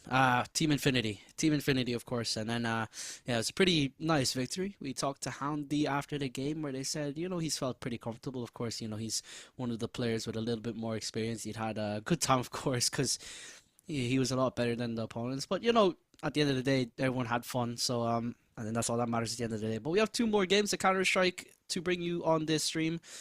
We have, like I said, Guns and Veemers versus Mayonnaise, and Mayonnaise versus 5 Angry Men to close it out. And they were a bit scared. Not really scared, but they wanted to prepare mainly for the 5 Angry Men. They noticed that they were good, and they aren't really worried about this game up against Guns and Veemers. But we have Dust 2 as a decider. Yeah, I think that was a little bit more expected. And yeah, we have the knife round coming in right now. And yeah, Mayonnaise win the knife round. We should expect them on the CT side starting going into this game. And so I'm just looking at it now. The previous results: 5 Angry Men beat Guns and Veemers 13-9. Close enough game, I must say. Like, I don't know what to say about it. But here is our lineups. So we have Nanogoose, Kostianity, Altor, Shatsi, and Azizi for the Guns and Veemer side. And then on the side of Mayonnaise, Meow isn't good, Houndy, of course, Q, and Nikolpif. So same lineup as per usual here for Mayonnaise. Guns and Veemers, you know, they have proper photos compared to the others. So they seem to be completely serious. But, you know, 2 of the players, I'm looking at the ranks, right? Of Guns and Veemers, this one should be a closer affair. You have, you know, 17,000 Premier ranked player, 11,000, a 7,000, an MGE, and then, you know, you have someone that doesn't know their rank. But I think that's with every team. You know, there's always someone that doesn't really play the game. So I'm excited. You know, this should be a closer game. I don't know, not really closer game, but this should be a good game to watch. I don't think it's going to be a complete blowout, but you know, from what I heard from Houndy, he said that he's just gonna relax, and yeah, they're really preparing for the 5 Angry Men game, because that's the game that he thinks that, you know, that's a game that he sees as possibly a potential, you know, big clash for them. So I respect that. But yeah, we're live with the pistol round here on Dust 2. Mayonnaise on the CT side as we were expecting. The Guns and Veemers, of course, on the T side.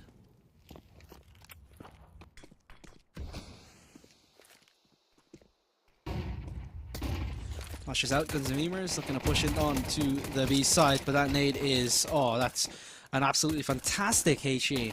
Able to get a lot of damage going forward, and the 2 kills coming on in, and that is going to be Guns and Veemers going to get absolutely demolished. Mayonnaise, they take the pistol. Tickle's strat in this tournament so far has just been to run and gut it down on towards one of the bomb sites, and that time they try to go towards B.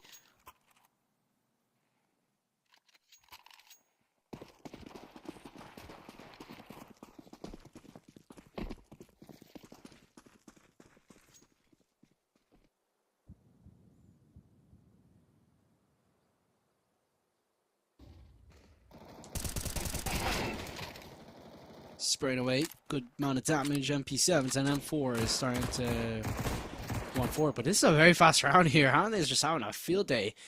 Getting that scout shot in forward is easy. Now just with the Glock, just a quick eco, so shouldn't be expecting all too much here in this round, and there you have it. Mayonnaise with a second round on the board.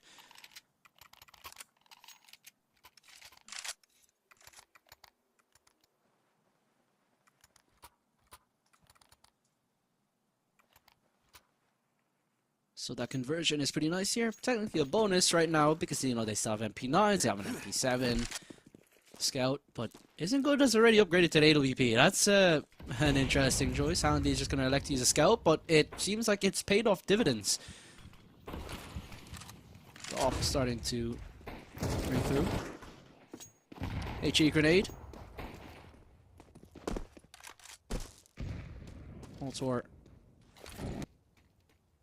Working on forward, Molotov as well. Going to be dropped down, but it's going to be extinguished immediately in front by the smoke.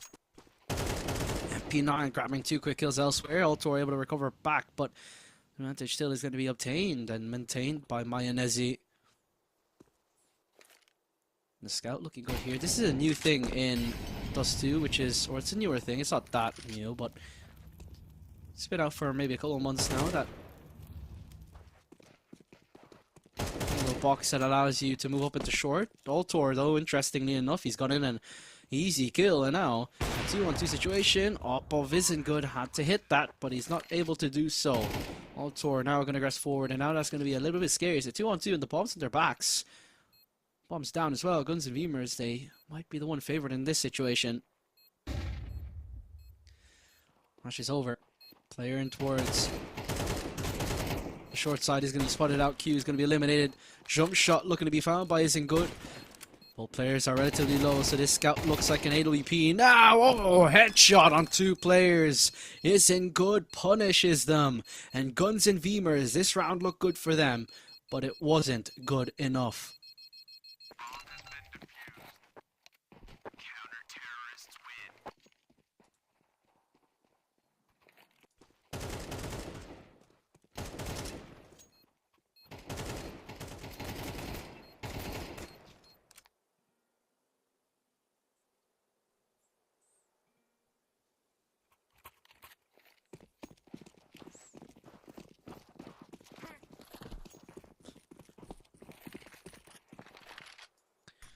We're getting started. Some of the players into the long side, and Houndy is just aggressing on forward into the mid side. Is going to punish the first player. Nano Goose taking out the round immediately before you even know it. Difficult one to think of now, how this one is going to pan out. Spamming through, M4 in his hands. Flash is going to come through, but Isn't Good holds with AWP. It seems that AWP is going to be integral into how this map is going to play out, because this is a 3-0 start, looking to be a 4-0 start in just a few moments. Also, we're pushing forward. There's a shotgun though, and I don't really know its place in this one because the shotgun's a close range weapon. Not going to be able to use it all too well, but he does have a D gun on his back. Can be spotted out by the Mac 10 player. Spam away. Shot C is able to find it. And Chi going to come on through. M4 pulling on forward, and he's able to spam away and get the kill, but Shot C is the one left alone, and the spam coming from behind. The AWP is looking to do some more damage. Oh, Isn't Good. Looks to get it, but you had the player in short, and Q to hold it down, and Isn't Good is doing a real good job. He's 8-0. Houndy's on 2-2, the player that we highlighted, but you can see that he's just aggressing because he's feeling very, very confident, because he knows he's, you know, has just that bit more experience than the others. But Isn't Good building a lot of confidence. You know, he's seen that he can do a good job with AWP. Anyways, we'll get ready. Houndy, look at the aggression. Gets thinked up though, however, force troubles, but immediate headshot does, or with the rifle, means that he's able to get the kill first. 4-5, and Altor help out here, and he's going to be able to get the first kill. 4-4 situation has been created out from this. A minute 20 remaining on the clock.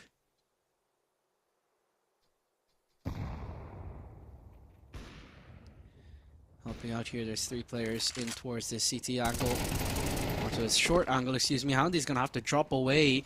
3 players at his disposal, but he's taking a lot of damage already for it. Q's been able to find a kill elsewhere on the map, but the bomb is going to go down by Kostianity. Houndy's able to find that one. He's able to elevate himself up forwards. You just got to be careful of that possibility. Christianity holding a good angle, but has the support of a second player. The flash is going to be good. Cause him to turn away. The jump shot not going to be found. Christianity tapping away. He's able to find the first kill. Able to take Houndy down. Looking for a second. Spraying away. Isn't good. He's not able to hit the shot with AWP. It's out down to a one-on-one. Spots the head. Bomb is half ticked. There's plenty of time available for him to get his defusal on forward. He does have the kit. Slow walks, plays around, a flick on forward. Oh, but he's playing the time to perfection. Oh, Kostianity, he knew how to play that one. He was so low, and just didn't want to take any damage whatsoever, so played defensive, didn't bother fighting. And he lived to see another day. Getting the first round on the board here for Guns and Beamers.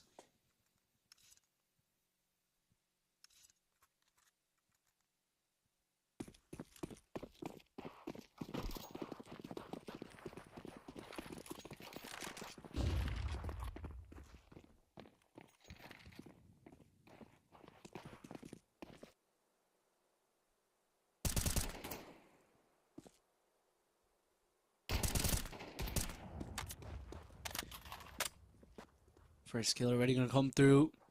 My Houndy looking for a 3-piece. However, it's not going to be a 3-piece because he gets that kill taken by Meow.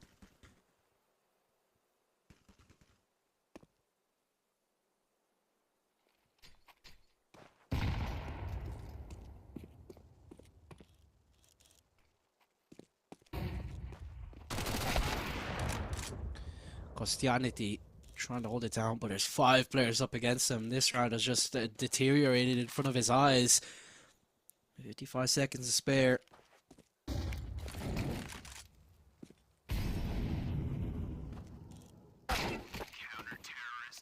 And gets eliminated with a headshot by Houndy, shutting him down in the end.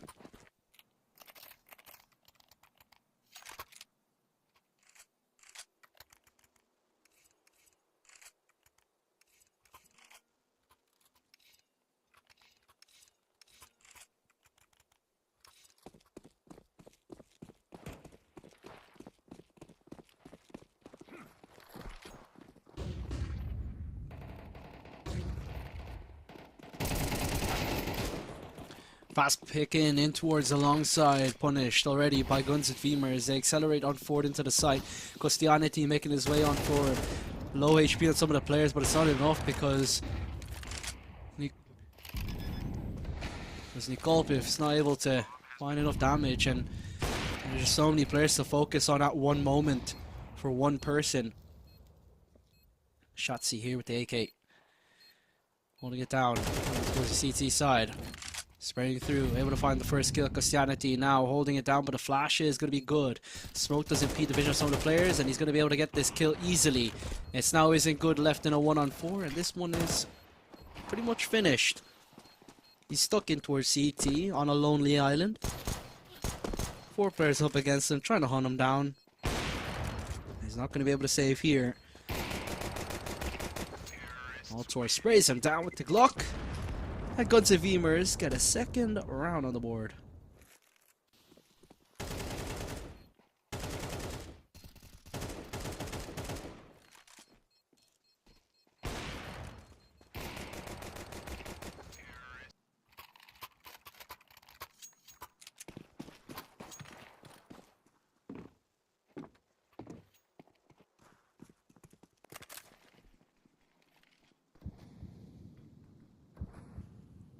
Houndy again in this lower side.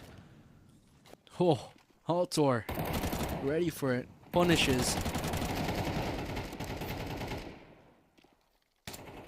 Immediately helping out there. 3-on-2. Advantage does lie with the CT side. Isn't good. Peeks in towards our short side. Is able to get the kill. And yeah, there's nothing much more that you could do.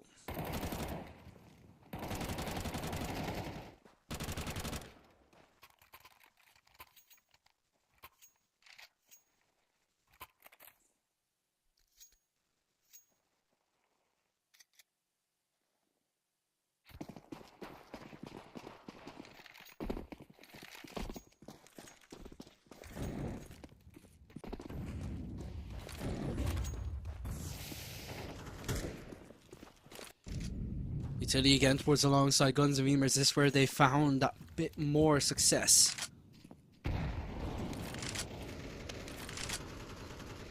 Oh shit, there's a lot of utility dropping in.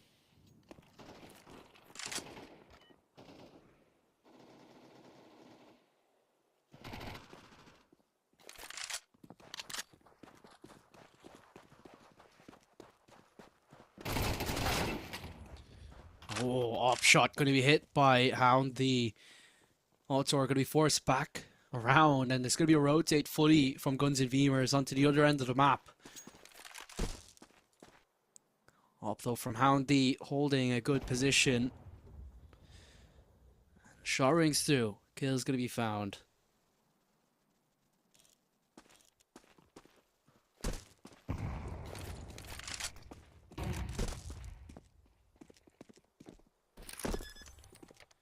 Bomb is going to get planted here. Shouldn't be a problem all too much. But what's going to happen? Shotzzy holding at the doors. Houndy ready for it. Incendiary going to be dropped in the car position. Isn't good. Eliminated. 3 players alive onto the B site. They're holding this one down fairly strong. Azizi with that one. Meow misses. It's Houndy left in a 1-on-3. Gonna have to brute force his way forward. Spots out this player. Flick's not quite gonna connect, and there's a player in towards the window side. Shotzzy to close it down. And Guns and Veemers another round on the board here on their T side.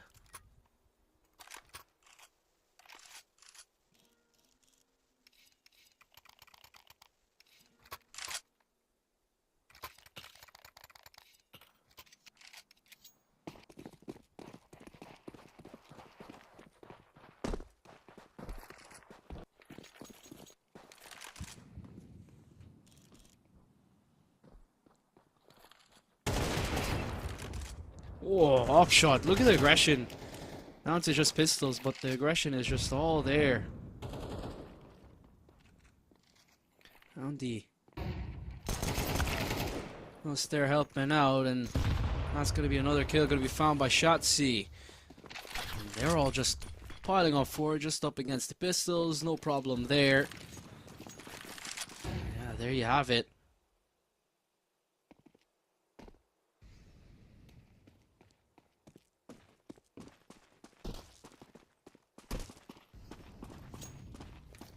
Pistol's just gonna try and do as much damage as they can possibly, but Shotzzy gonna make it difficult because look at his off angle, and then you have that up even holding low HP on some players though, so they can possibly just get some of the weapons by getting a few kills or whatnot, but I'm not too sure. But yeah, it's gonna be neutralized before any of that happens anyway. So nonetheless, 6-4, Guns and Veemers making it fairly close.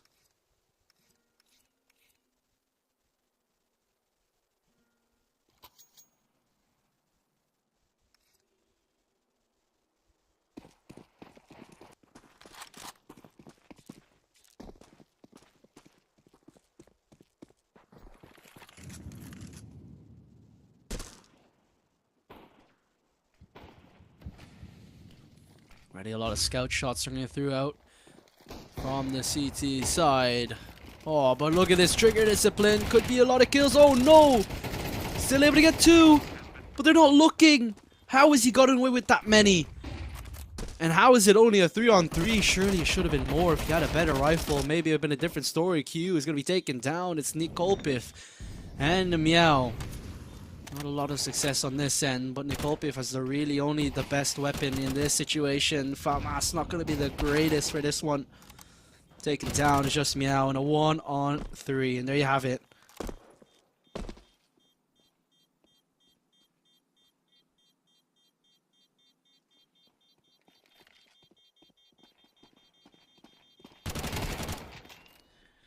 End of the round comes. Meow closing it down.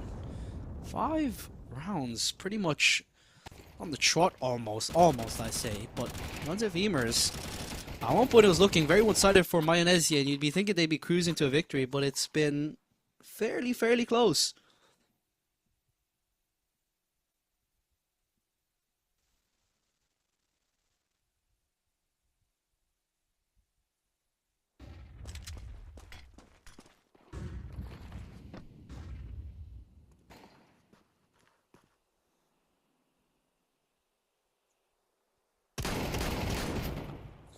Oh, look at that.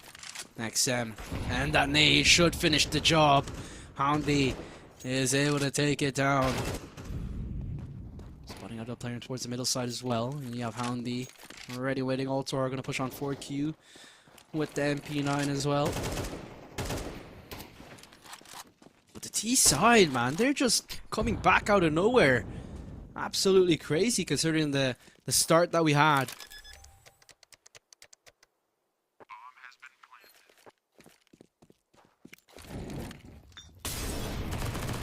Isn't good, peeking forward now down to a 1-on-2, and Isn't good is able to recover it, but man, you know, these situations, Mayonnaise get the advantage, and in Guns and Veemers, they just recover right back. That's how they've been winning rounds, but that's the end of the first half. Now Mayonnaise is on the T side. Arguably the harder of the two, but to be fair, the A and B side on Dust 2, especially the B side, they're the most unretakeable bomb sites that you'll ever experience in this game.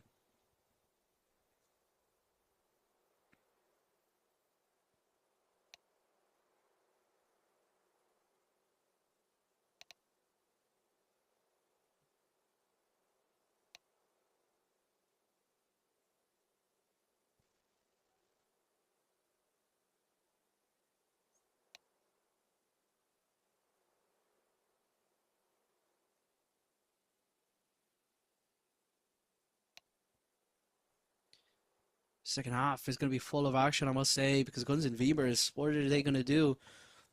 They've only really come alive in the final few moments of this first half.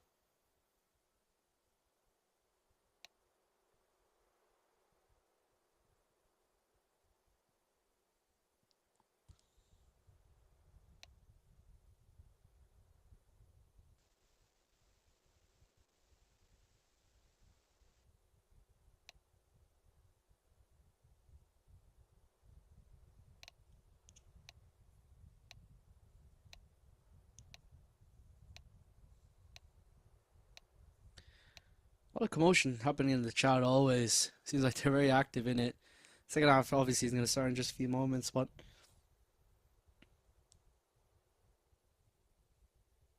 it's been interesting how this one's going to be shaping up.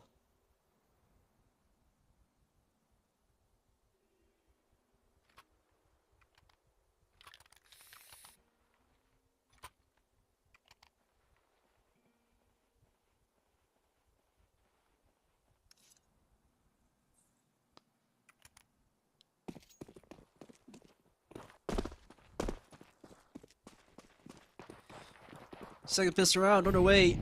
CT side now in the hands of Guns and Veemers. Mayonnaise with the slight lead, 7-5.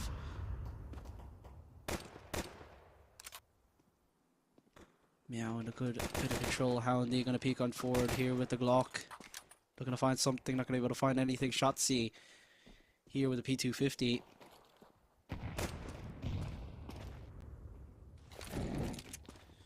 Nanagoose dropping in that Molotov to try and find something. Nothing's going to be there. Shotzi, P250 in hand, and now Houndy moving all the way up into towards the short side. And it's 10 o'clock. Christianity going to be here onto the site. Shotzi along there with the rotate. Going to be probably a mid to B split or just a mid to B in general. Yeah, smoking towards the CT side. Now Nanagoose has to hold it down. First that's just going to be found. Immediately traded out by Isn't Good. And now Azizi's the only one really onto the bomb side to be able to do something here. So now he's just going to have to eliminate the first player to the left side. Turn his head and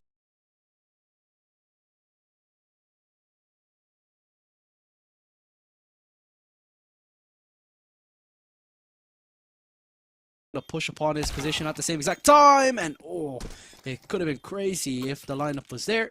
Nonetheless, Guns and Veemers, they get the first round here in the second half.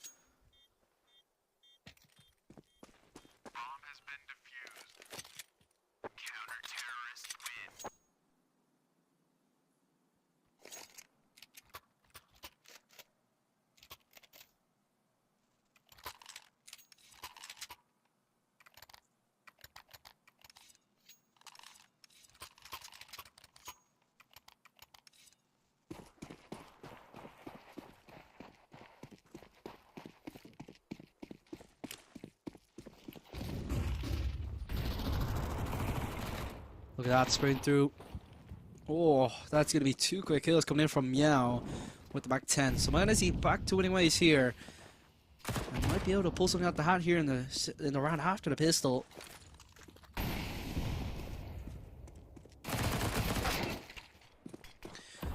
Sprint through, and Christianity going to be taken down to the A side. making good use of that long position and that long control that they've been able to take. Altor here with MP9. Ooh, quick headshot onto Q. Nanogoose now left in this, along with Altor in this one hefty clutch situation. A 2-on-4, to say the least.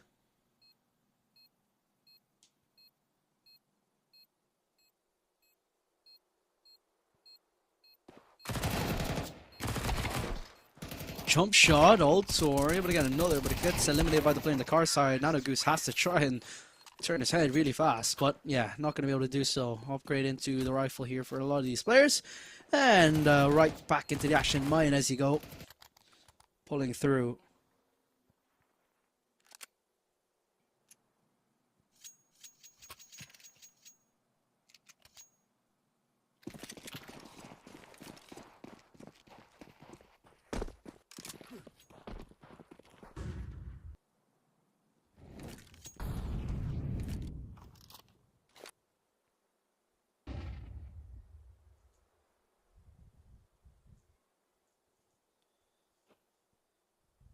Pretty silent, but it's just the pistols, just an eco for guns and Veemers.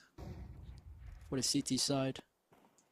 Isn't good, gonna make his own forward to ZZ here, along with the rest of his team. Shotzi in towards short. Yeah, it's a full eco actually. The only one really with a weapon is Altor with the D-gun. He's been the one fragging out, along with Christianity in this game.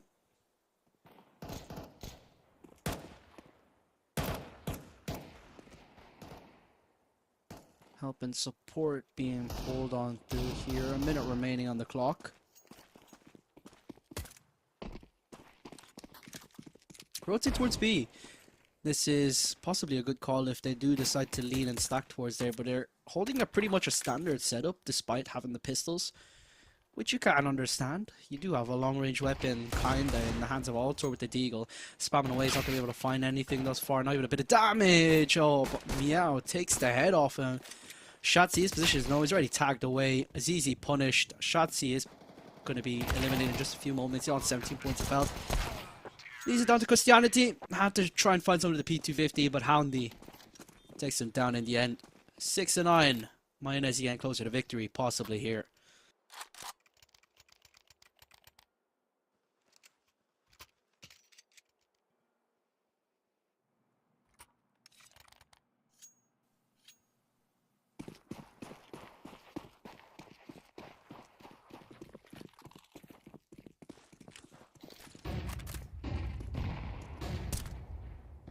Action again in towards the long side, and immediately isn't good, able to get the first kill with the AWP to get started. Houndy is wielding that scout. Meow with another double to take. Isn't good, is fragging out himself. He's been really the point man in the situation. He's taking the role away from Houndy, who's had a little bit more of a quieter game here on Dust 2. 5-2. Make that a 5-on-1 here as double digits look to loom over the heads of Mayonnaise here. Spraying away. That's going to be a quick kill. Out there from Altor, and Houndy takes it with the scout in the end. A very, very clean round here, and that might just be the key unlocked. And them now knowing here, Mayonnaise, what's exactly needed to close out this game in pretty quick fashion.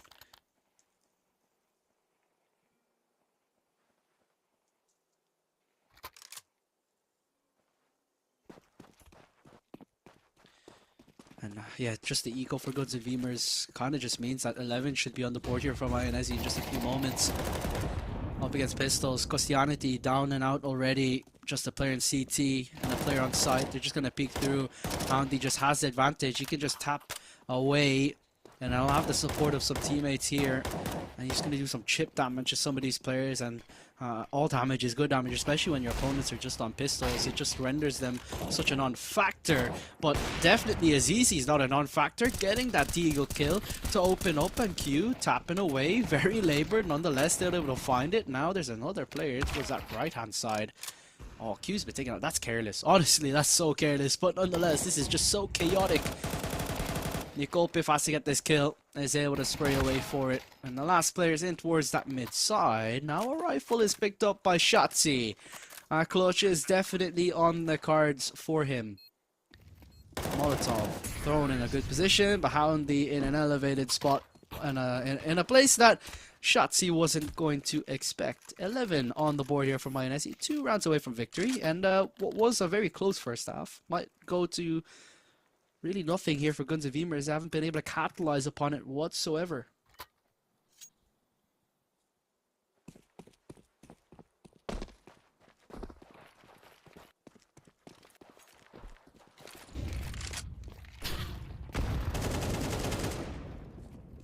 Let's play again, and Meow could get a double. Once again, the long side Altor finally says no to that.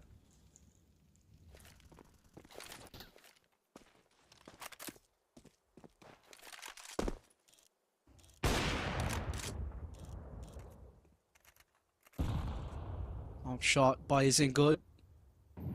Has another bit of success here. Onto the opposing side. Altor holding.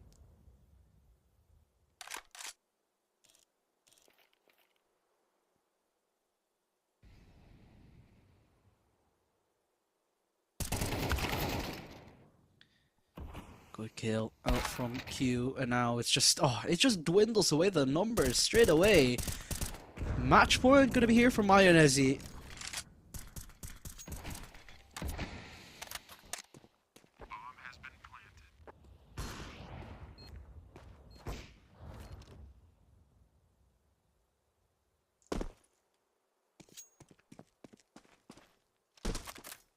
Azizi just scratching his head on what he does here. He just has to save because the squad will have no money going into the 19th round, which might just look like their final round because Mayonnaise one more round and now they take the victory in this game. But the money for Guns and Veemers in the next round is absolutely crap. So they just can't buy anything really because they can't save.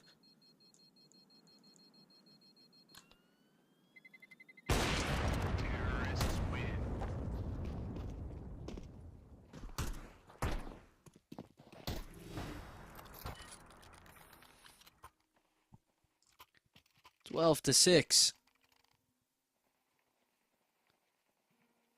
6 match points here for Mayonnaise to close this one out here, possibly in pretty good fashion, to say the least. They've had a good performance thus far. Very respectable one as well.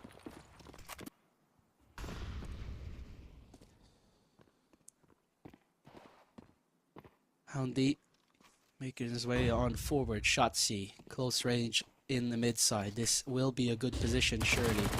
Flash isn't good, more so Flash at the T side, but he had to use less bullets to be able to get that kill. Houndy gets the trade, picks up the pistol, and now tries to get something. Christianity coming in from behind. And now Houndy spots out the player, and he's able to get that kill. Looking for another wall bang, looks effective. Reload in from Azizi, but he's in the middle of the open, and Nano Goose is going to start chasing. Running away. Houndy's so low, but is he going to peek this angle? Spots out the leg. And a good smoke going to be dropped. Nikolpif. Bomb down. 1-on-2 here for Nano Goose. Is it A or is it B? It seems like it's B. Confirmed it is B. If he can take down Nikolpif, this will be the round in his control. But Nikolpif is running. Ready with the M4. 13-6. Mayonnaise getting the victory. They're second of this Group B. This Group B action. And yeah. They take that one pretty nicely. 2-16 or 2-13-6s for them. Two very nice one-sided games for them. And yeah, they'll be looking to close out their day here up against 5 Angry Men. You know, that's just going to be a quick one. Honestly, yeah, I'm excited to see whether or not they're able to close it out in the best fashion that they possibly could have. 3 wins and 0 losses. We saw that with No Dust 2 in Group A earlier on. And we might be able to see that again here for Group B with Mayonnaise this time. So yeah, but Guns and Veemers, I was really expecting it to be a very, very close affair into the second half. They did really good in the first half. They made it very close. So I was, you know, they did it on their T side as well. So that was kind of the harder of the two. So I was thinking Mayonnaise definitely not going to have an easy game. They didn't have an easy game whatsoever in the first half, but you know, in the second half they did Mayonnaise just did much better, and they cleared it out 30-6 twice so far in Group B. Like I said, the game that Houndy said that was going to be the big one is going to be the game up against 5 Angry Men, honestly. So I don't know what to expect at this point. If he says it's going to be a hard one, maybe that one is just going to be an absolute close affair. But when we look at Group A, we had a game that went to overtime, single overtime. I think it was like 16-13 the final score, when it was No Dust 2 versus I keep forgetting their name. It's need backup because it's a phrase in Counter-Strike. But yeah, so fairly close affair, and yeah, so this time it seems like it's going to be smooth sailing out here for Mayonnaise. I just cannot lie to you. This has just been a really good performance out from them. They've done a fantastic job in terms of clearing out their opponents thus far. So all the best to them. So we're going to have an interview firstly with Shatsi from Guns and Veemer. So we'll get him in. And yeah, so excited to hear his thoughts in this tournament, because of course, like I said, we like to hear the wide range of opinions on the server. How are you, man? Hey man, how you doing? All good? Yeah, doing good. So unfortunate loss, but just gotta ask what happened in the second half, because the T side I would say is a little bit harder, but weren't able to close it out in the second half. It really wasn't very competitive. Yeah. I think at the point, I think at the end of the first half, we found out that there was just like only one guy on A. So if we find out that one, so we've been going through this one, and at the beginning it was quite successful, but then they understood our tactics, and then it was going harder, right? Yeah. Yeah, so you got another game, your last game, obviously. You're gonna be playing against Team Infinity, but Mayonnaise, they beat Team Infinity by the same scoreline that they beat you. So are you expecting a close game, or do you think you guys will beat them pretty easily? I'm really curious. I would never underrate any other team here. I know they're kind of mixed teams, but I'm really looking forward. I think the team and we will do our best. So let's refresh our minds and let's get started, right? Yeah, it's just a bit of fun anyway at the end of the day. So I'll let you go now. Just get ready and prepare for your next game. So thank you very much for getting Yeah, on. perfect. Thanks. See you soon. So another good interview coming through, and yeah, just get another voice into the server. Shatsi pulling forward for the interview. So yeah, we're back on schedule, I guess, because the first two games of Group B have been particularly quick. So yeah, so we'll have a nice turnaround. Anyways, I think it's best here that we head things to a break. We'll get ready. Our final game of the day is 5 Angry Men versus Mayonnaise. Don't go anywhere. That's going to be an exciting game. We'll see you right after the break.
Let's go to play.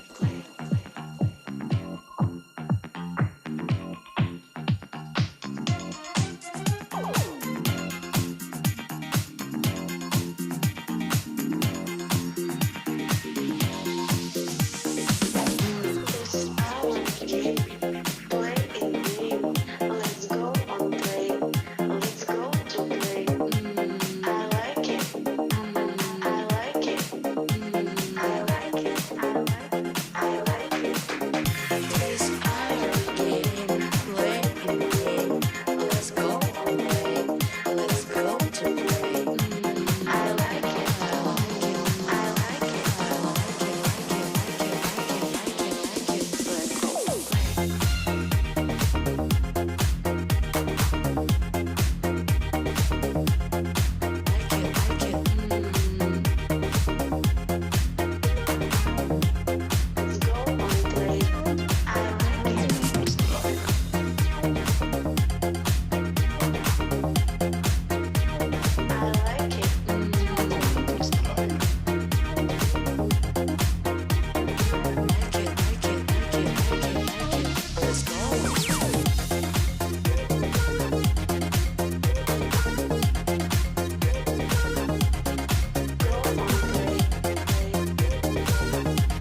Welcome back. We have ourselves our final game of the day and our final game of Group B, our final game of the group stage here on stream number 1 before we head over into the playoffs, which will be starting tomorrow. I'm Matilda. I'll be bringing guys the action here, and we've been watching quite a bit of Mayonnaise, and yeah, we're continuing on that. Our final game of the day is going to be Mayonnaise versus 5 Angry Men, and yeah, I think we should just go through what has happened and what will happen because our schedule is looking pretty interesting, you know.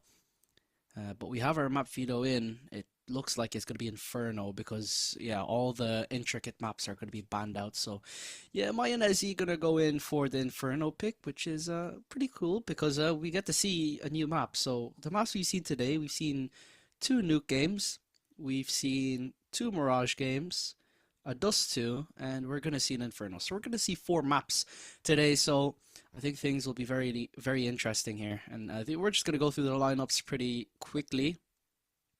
Of course, we'll start with Mayonnaise because they're familiar.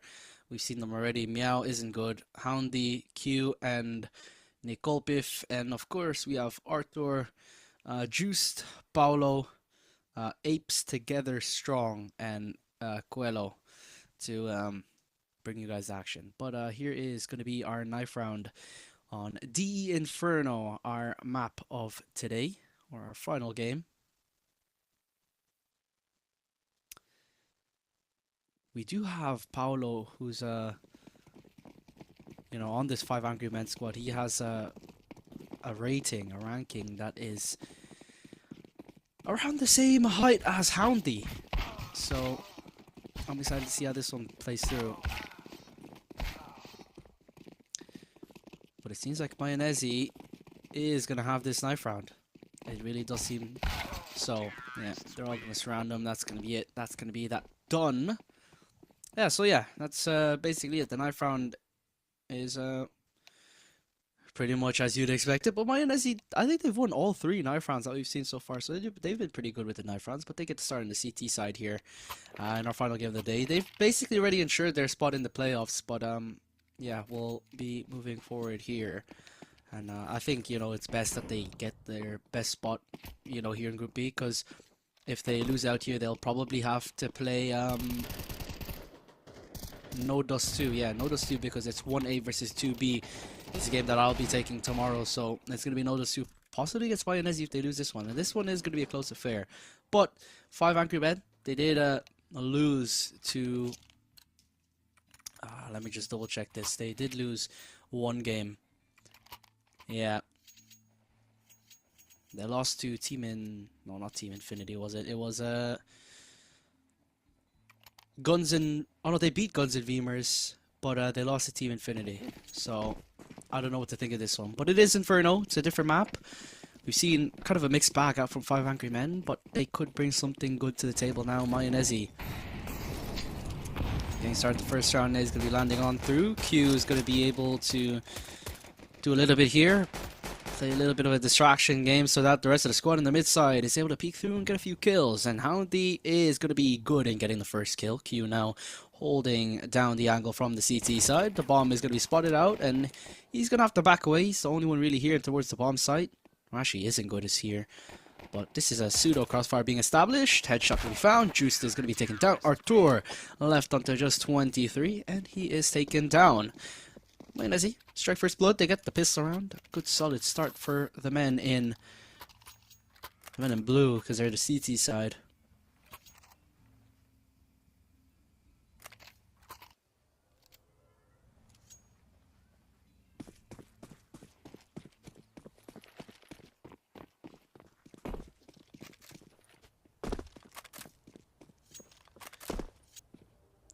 He just has the M4.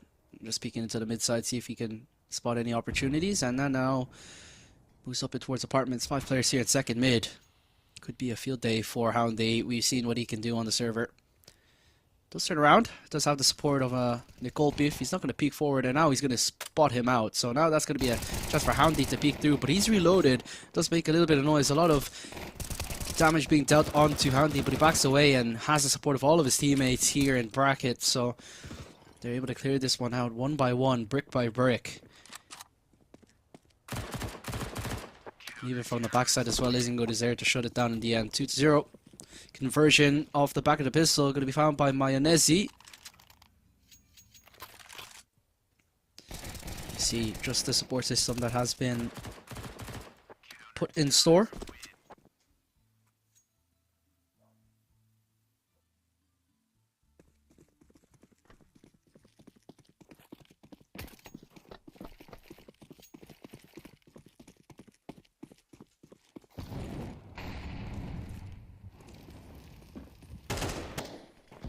Paulo gonna make his way forward into second mid, trying to see what he can find. But a smoke gonna be dropped right in front of the faces in towards the B side of things. Flash gonna be dropped over. Q ready for some action. Gonna spray through the smoke. Gonna do quite a bit of damage, but rather it's reciprocated by Paulo, and he ends up getting the frag over that bit of action.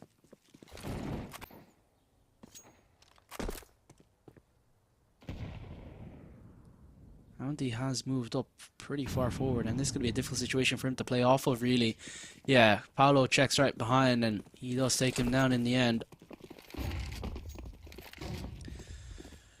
Gonna push into that mid side. 55 seconds remaining. Meow is going to peek on forward. M4 kill is going to be successful in getting that one, and well, there's going to be another kill coming from the CT side. Nicolpi on the bomb site, and they're not going to clear this angle out, and even flicks to the left hand side. Does a lot of damage onto Artur. Quello, easy kill there, isn't good. Left in this 1-on-2 situation with AWP. The big green on his back. Artur's on 2 points of health. The question is it communicated that he's been put down onto quite a bit of low HP? Thing is, Quello is still on high HP himself. Scope up. He's going to be heard. He's going to... I thought he was going to check it. Knows the answer. So... on the third round, and on the third time of asking, 5 angry men are going to find themselves there around on the board.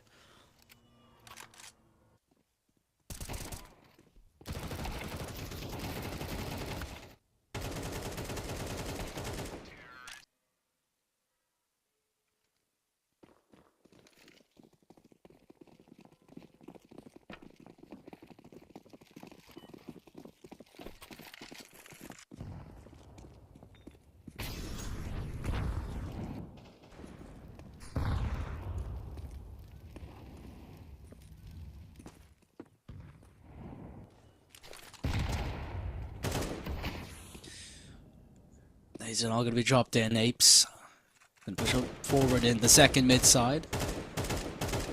Colo aware of the possibilities in towards the CT and towards the left hand side, but not going to find any success this time around. And this time of asking, smoke going to be dropped in the middle side behind the... not a lot of utility here for Mayonnaise. 2 flashes, smoke going to be available to them. 2 MP9s. You have that MP7, or 2 MP7s and an MP9 rather. MP7 rather quite popular in this tournament thus far. You'd be expecting the MP9s to be out more often, but it doesn't seem to be the case. But anyways, 55 seconds remaining. They'll be ready to make their moves on forward. Q is in good on this bomb site, the B bomb site.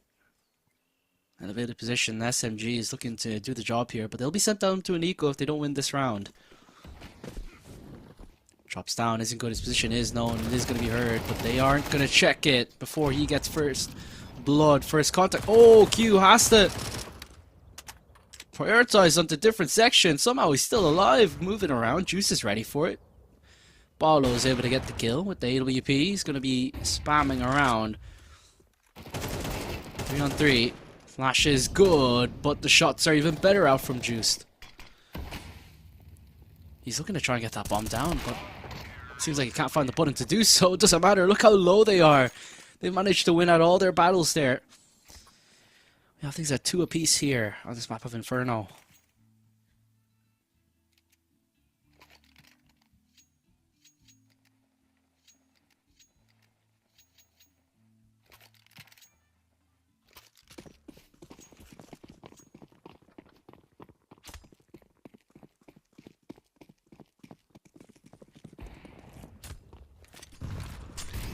Shot already ring through, not going to result in anything, but that nade is absolutely fantastic, especially when you're up against an eco. Getting them low to make it easier for you is the way to go. And now, 5 on 2. Houndy's going to peek forward. Oh, he's going to get one, could possibly get another. Does pick up a Galil for his troubles. Oh, Artur is having a hard old time. Able to get that one up. He is there, does evade the HE. But he is going to have to move forward ever so slightly. A minute 15 on the clock. B side is open. The rest of the players, you have a player to the A side, you have a player towards that ramp side as well. Digits are going to be punched in. And yeah, that should be the round done. It's just that now, whether or not they can do the damage, Houndy can definitely save his weapons.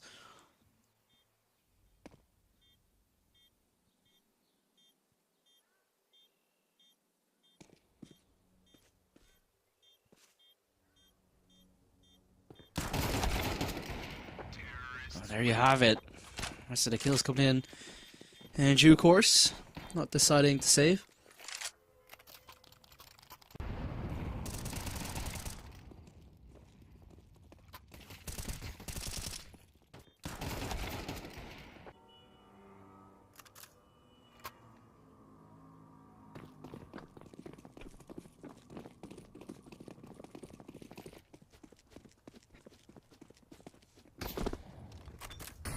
Oh, evading an off shot early on. Apes now might be able to spot the hound. Not the hound not the hound, but he does double up for 2 kills while he's at it. AWP in his hands, and now Paolo looking to sort something out. Nicole Beef electing to use that XM 1014.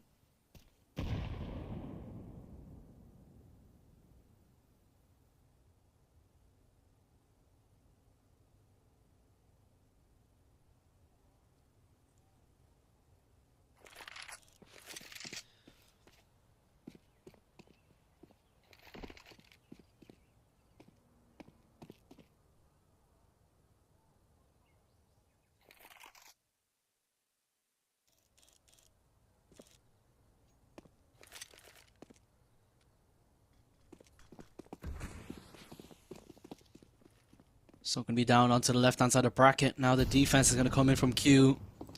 It's a tall task, and yeah, he tries to hide behind the box, but it's not going to be successful. Long range with the shotgun is absolutely insane.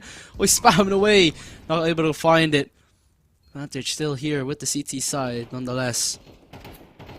We'll have to play around it here. Dropping a few bullets, making a little bit of noise. Isn't good, is able to find it. Paolo down to 58 points of health. The AWP is going to be through. Paolo now he's trying to peek on in. There's no kit, but the kill does still come in from Meow nonetheless.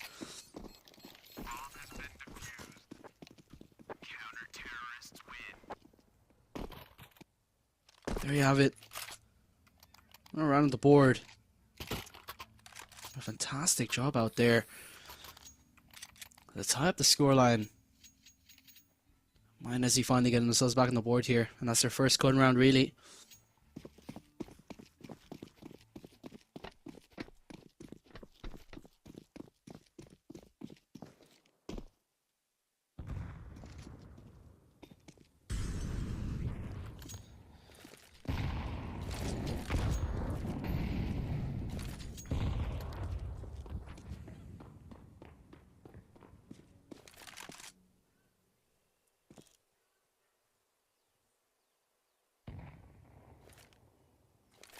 Watch is going to come over, a minute 20 remaining. And it's just been pure silence across the map.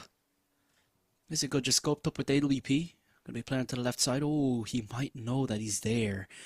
If he speaks out once more. I don't think this is a good angle because you might be able to be swung by Juiced. But luckily enough, it's Quello to peek first, and he's going to spot a second, and I might take back what I said about this position, because 3 kills immediately coming forward. Artur has to run in and get that bomb and just get right out of there straight away. Houndy in pursuit of them, though, should be able to get the 2 kills without any problem. Next to try and use a pistol, but Artur's on such low health.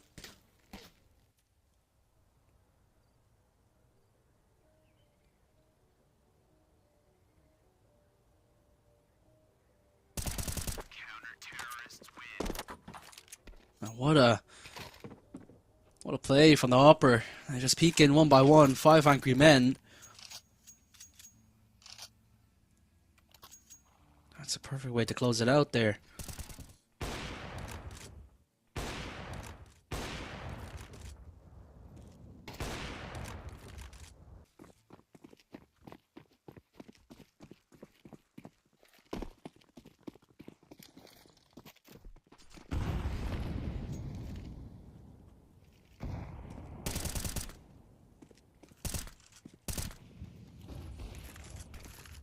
Houndy with the first kill to get started. Final 4 situation has been created out from this And Houndy peeking through with them for A1S. A minute 20 remaining on the clock. Seems like when a minute 20 strikes the clock, it seems that's when all the action starts.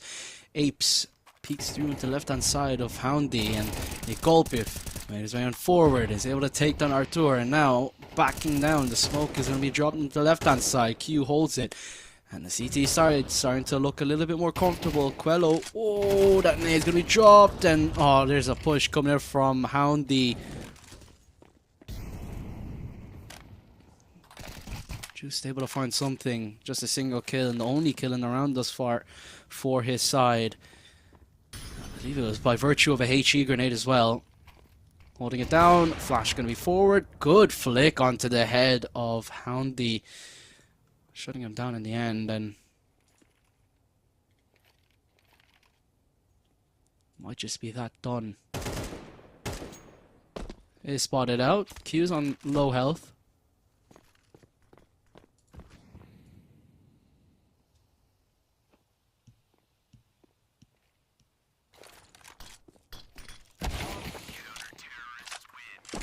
Nonetheless, finally, that's going to be the CT. He's getting themselves that conversion.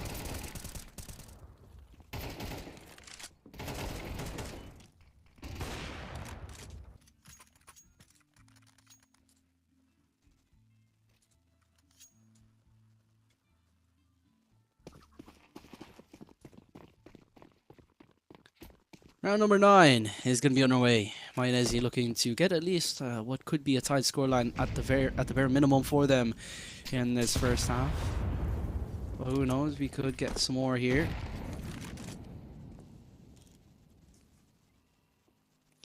First kill going to be found by the AWP of Houndy.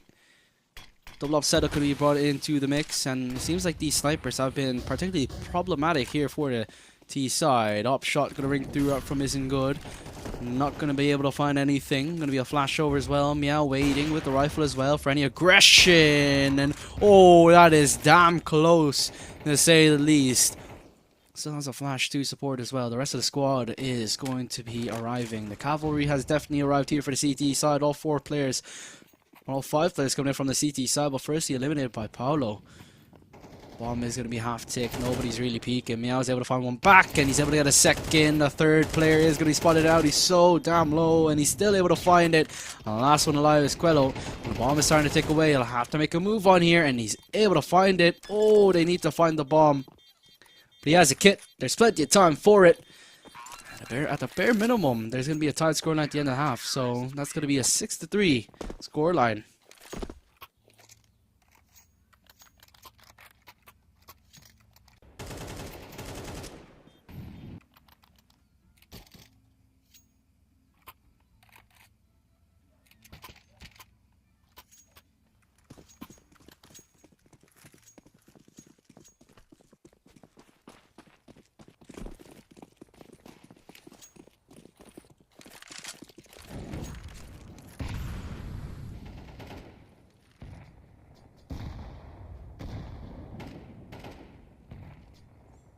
This is going to be an interesting round, honestly. And it's going to be the first kill out from Houndy.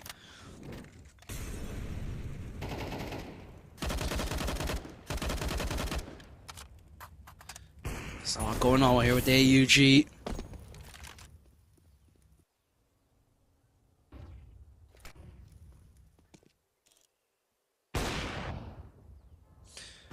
Shot rings through, not finding a kill.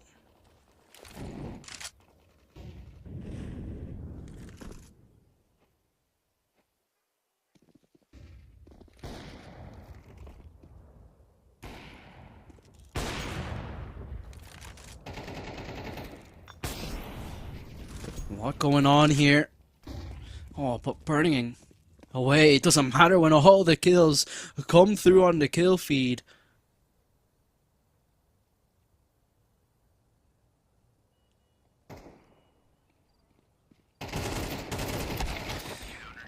It's going to be spamming away. Meow is able to take Apes, and there you have it. Well, Mayonnaise is hard to run away with this one a little bit here in the first half.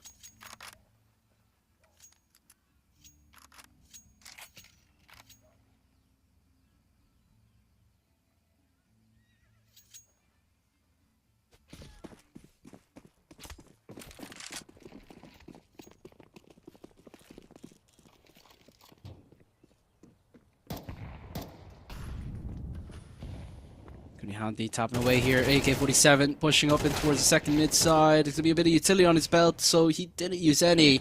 Died with full belt utility. He got a bit over aggressive, and he ends up getting punished for it completely.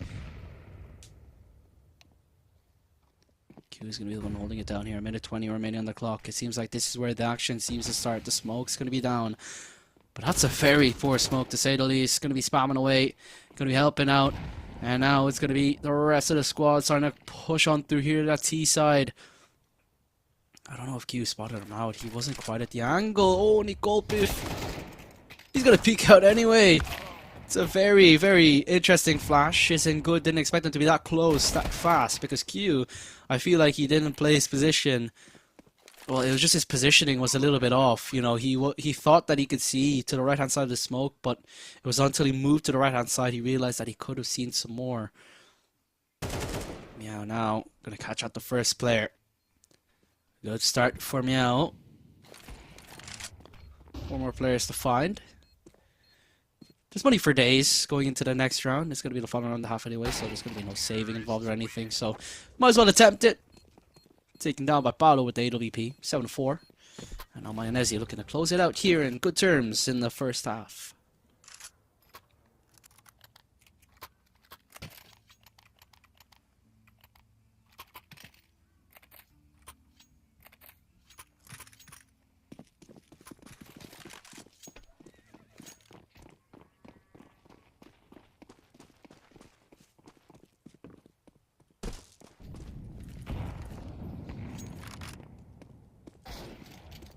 AUG, ready for it, but Paolo absolutely demolishes Houndy with AWP, so that's one down.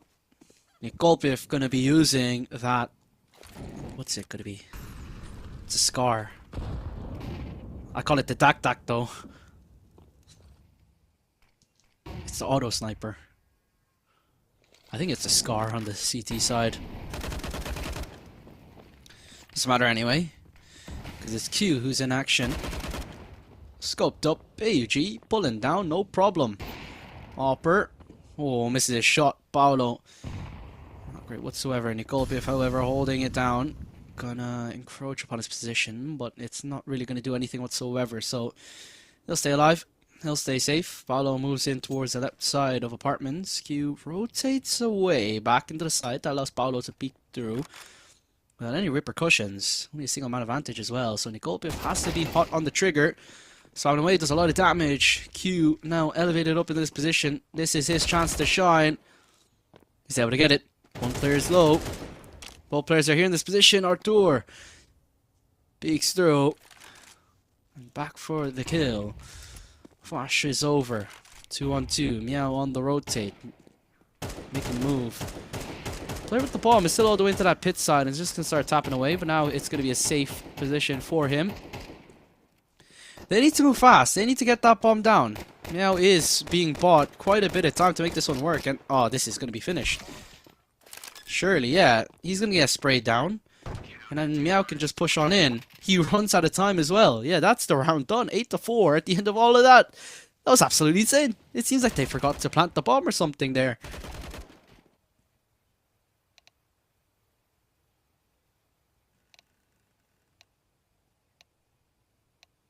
Nonetheless, that's how that panned down. That's how that showed down in this one.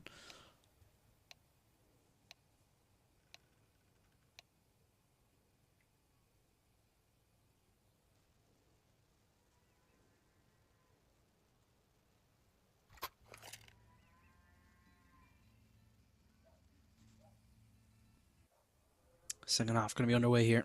Pistol round to get started. We'll need the score line or the scoreboard to be switched around. It's now Mayonnaise on the T side.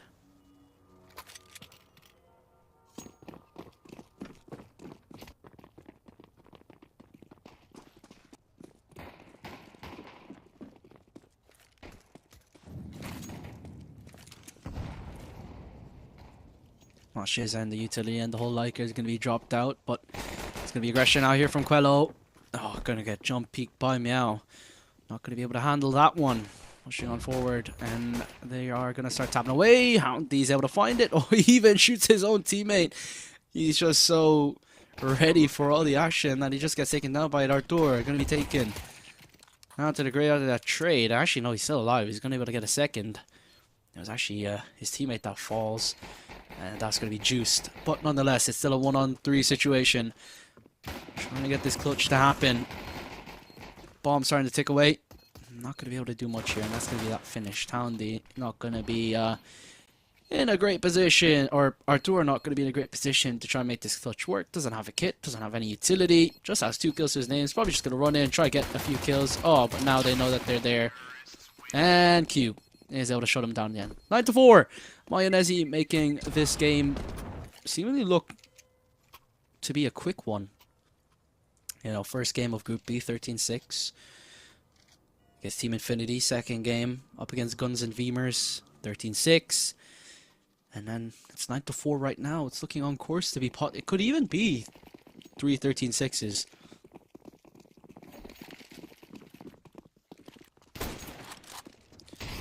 Paulo catching off the first player, tagging him down. It's going to be Mac 10s here. It's going to be a force buy though out from the CT side.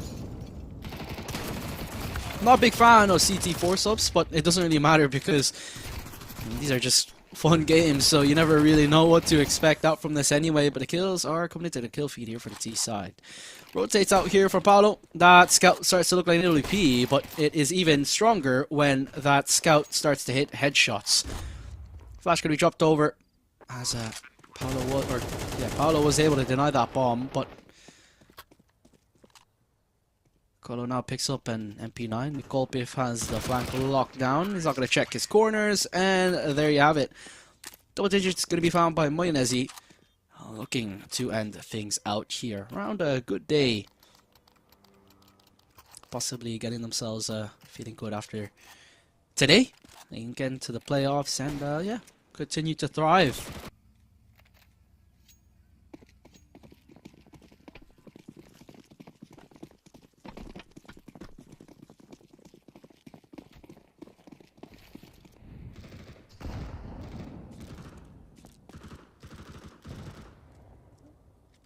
Scout on board, pushing on forward, Artur. USP. Oh, isn't good. Just barely miss out by fine margins, but now it's going to be a bit of a battle here with 2 pistols. Going to get tagged away by the USP. Nonetheless, the round is looking good here, and now Nikolpif is here with the MP7. Good kill, AK in hand. Bomb is going to go down by Q. Last 2 players are just pistol players. Nikolpif looking to farm up some frags, and he does a good job with Meow getting a kill simultaneously. 2 rounds away from victory here for Mayonnaise. This is a very good performance, a very good showing from them. 3 quick games, you know. I'm excited to see what they have in store, especially when we get to the best of 3s. That's when we really see their true resilience.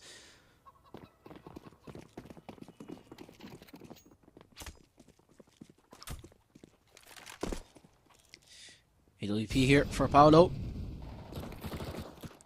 As soon as he gets opportunity to whip out that AWP, he really does utilize it, but he gets taken down immediately by the player towards second mid. Apes does regress forward in towards that bracket side. Is going to be able to run to the side and get that kill without taking much damage of his own. So advantage going to be out here for 5 Angry Men.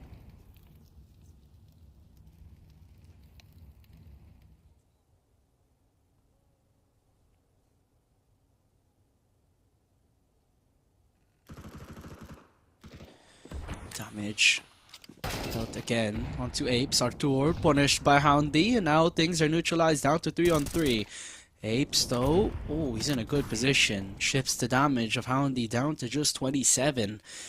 What's the call here? All 3 players are hedging their bets towards that A-bomb site, but nobody has really considered the fact that the B side is pretty much open here for the T side. I think that's for that reason Juiced is not really fully rotated over, but Nikolpif has gotten an important kill.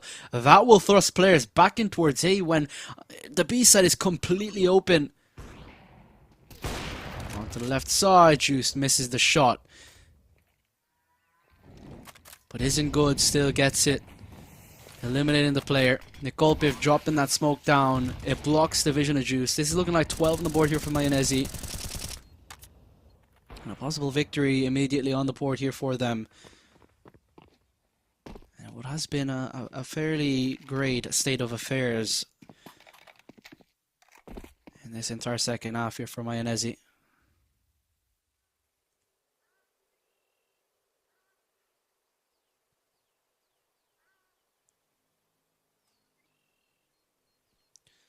So it's just going to be a save of the big green going into the next round.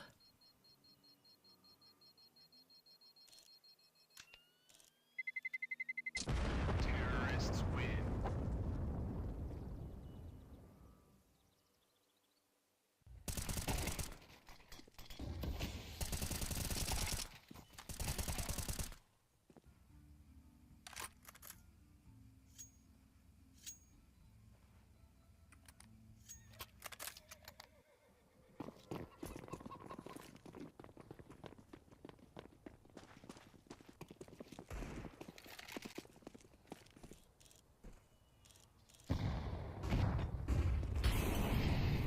Flashes are over AK-47. Makes man forward. Meow. Oh, headshot. Gonna be found immediately. Paolo gonna be helped out here. A1S in his hands. Damage gonna be dealt. And now, Paolo and Artur.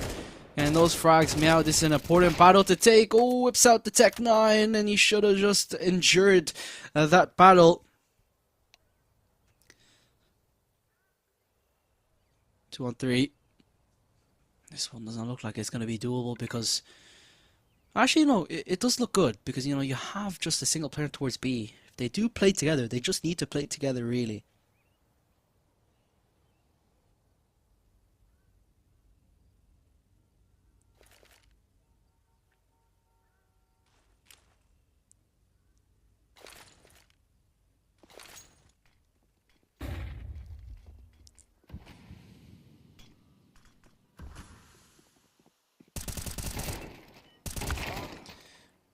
First kill out from Paolo. Q there into Paolo, back as well, a 1-for-1. But Q needs to find this 2-on-1 situation, knows that the bomb is onto the side, but why is he actually holding this? That's absolutely crazy, and he unscopes the worst side possible. Last player towards the banana side, and he has to get the kill, Artur. He's wrapping around, but it's just about enough. They were both so low, and one bullet was enough.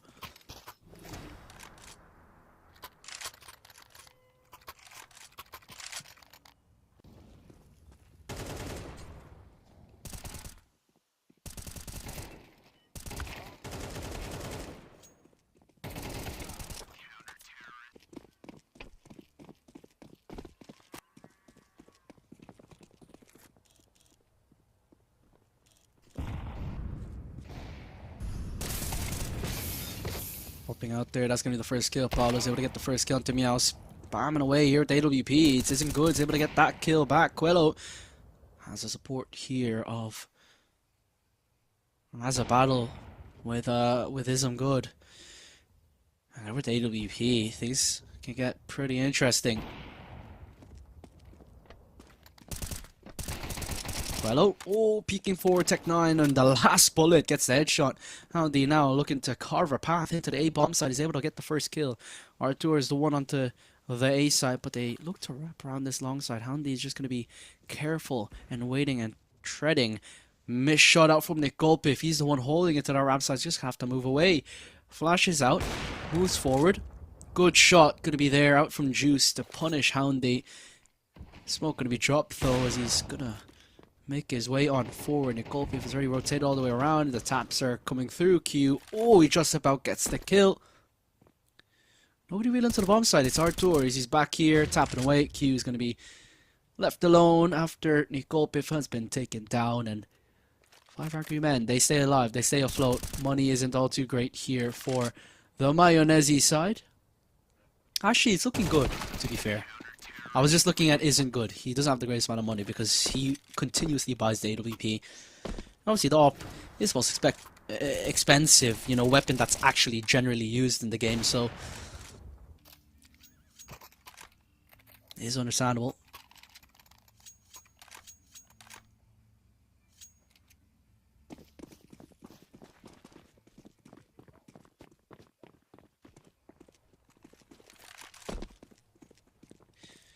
AWP in hand.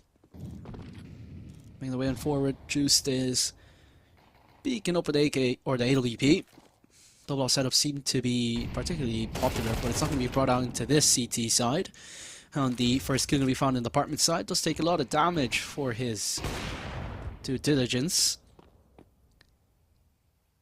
Artur into the back of the site, in towards backside, in towards pit. Op shot going to be found out from Juice, looking for some more. He's been opping out of his mind today. Houndy's able to find that one. Kill through the smoke, looking for another flick, but he's only with one bullet remaining, so... Oh, what a shot that is out from Juice. We'll need to keep the head, we'll need to keep the composure up, because he's looking for some more. 3 kills in the round out from Juice. And he's looking to do this the hard way. 2 versus 2. Mind you, a single mistake here could mean a Mayonnaise victory, which sends them through into the next stage without any sort of issues. But Quello has got in that kill. This player's been spotted, headshot. Juiced has been taken down. The last player is generally known, however the problem is that bomb needs to be picked up. Question is, where's that bomb? Quello's holding this and Houndy is just so low, but Juice, that is absolutely insane from him. Getting such a good couple of kills there. The flick was unbelievable.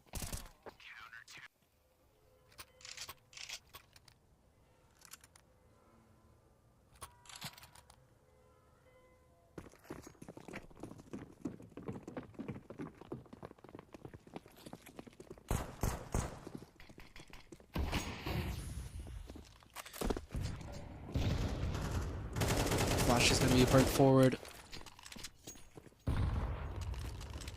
Nade going to land onto Q. Houndy here with the AK-47. Paolo there to support as well. Houndy. First battle, headshot going to be secured. Spots out the second player. Sprays away, gets a second.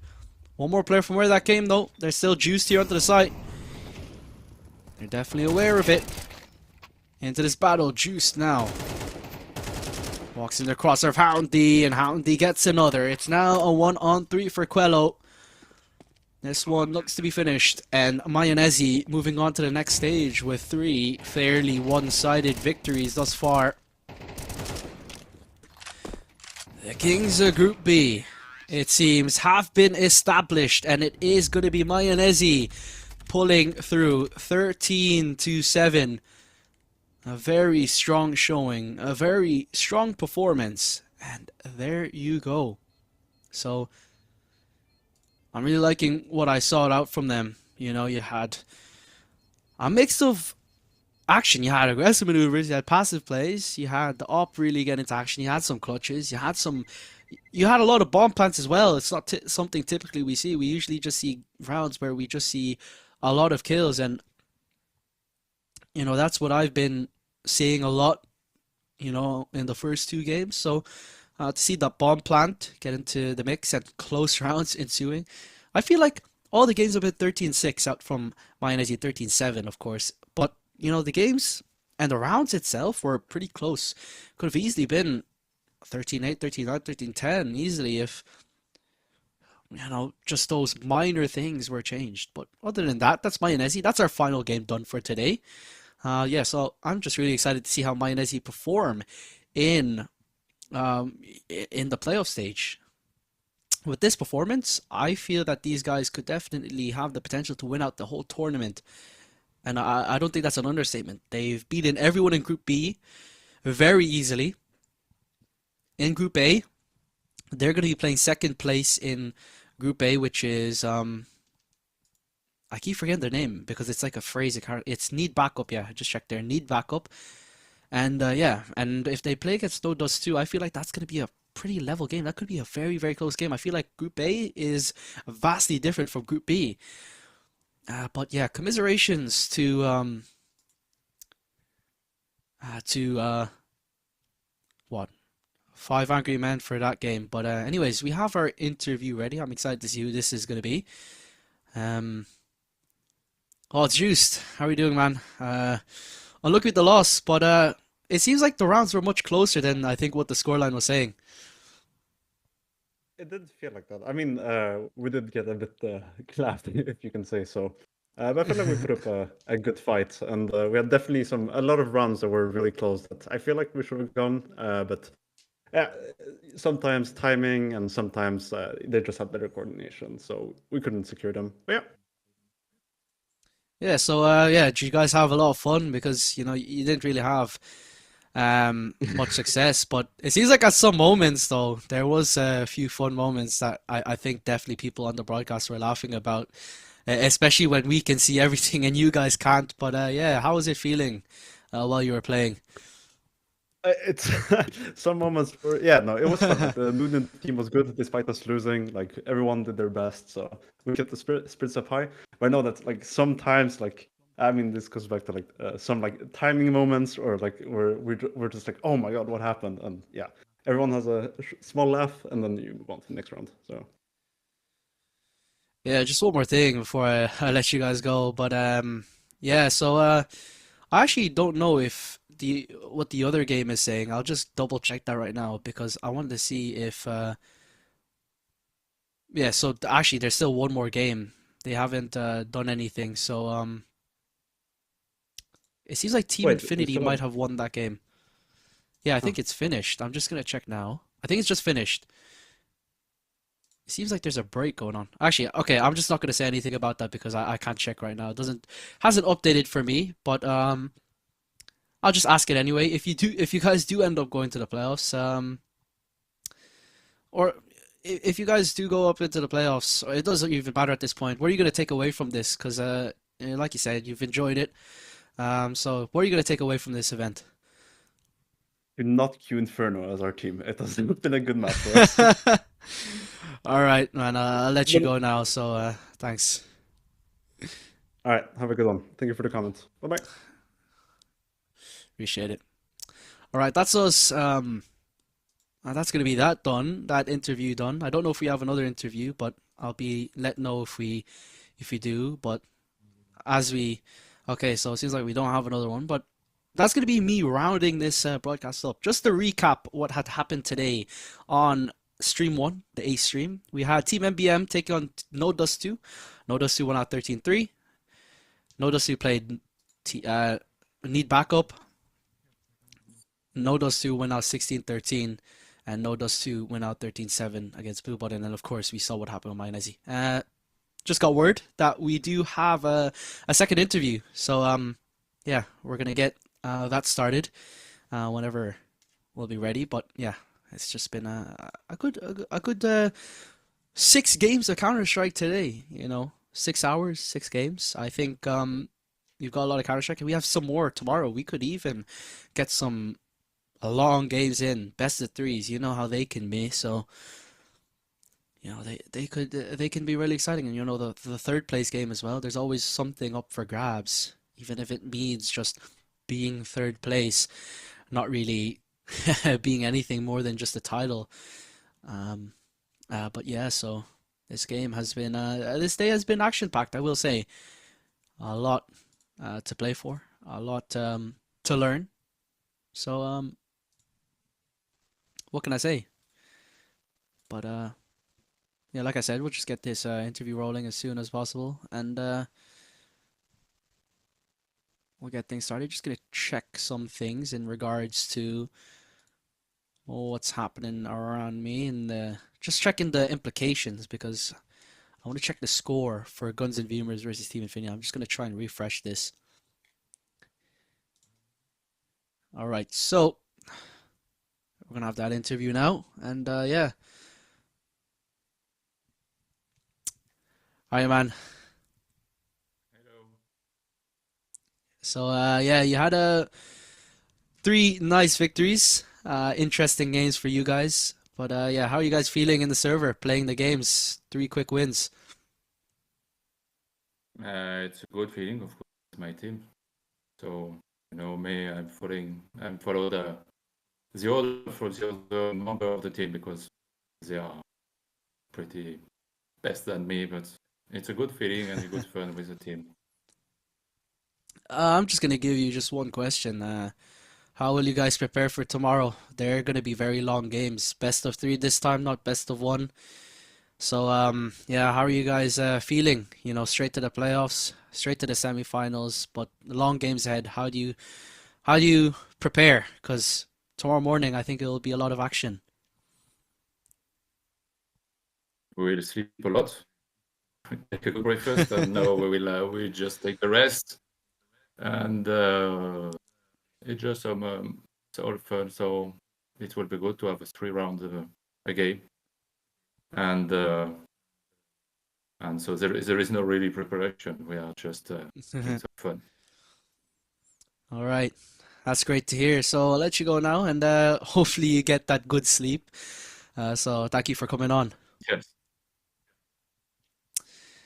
So there you have it. That's just going to be that's our final interview for today. So we had interviews from various people. So we've had what, like 8 interviews, or 7 interviews or whatever, because we've had 2 games with 2, so 2, 4, 5, yeah, 8 interviews. So that's pretty good. But anyways, we're gonna round out today. That's the end of our broadcast. We finished pretty much on time, as we had scheduled, even though we had a few delays. We had quick games, so that made up for it. So yeah, very good. On time, on schedule. But anyways, we have tomorrow full of Counter-Strike action, all best of 3, semi-finals, and the grand finals will be here on Server 1. So don't miss that, all too much, because we'll be right back here at the same time, at the same places. Don't forget, we also have another stream going on. But anyways, I will bid you guys all adieu. We'll say goodbye, and we'll see you all tomorrow. Have a good evening.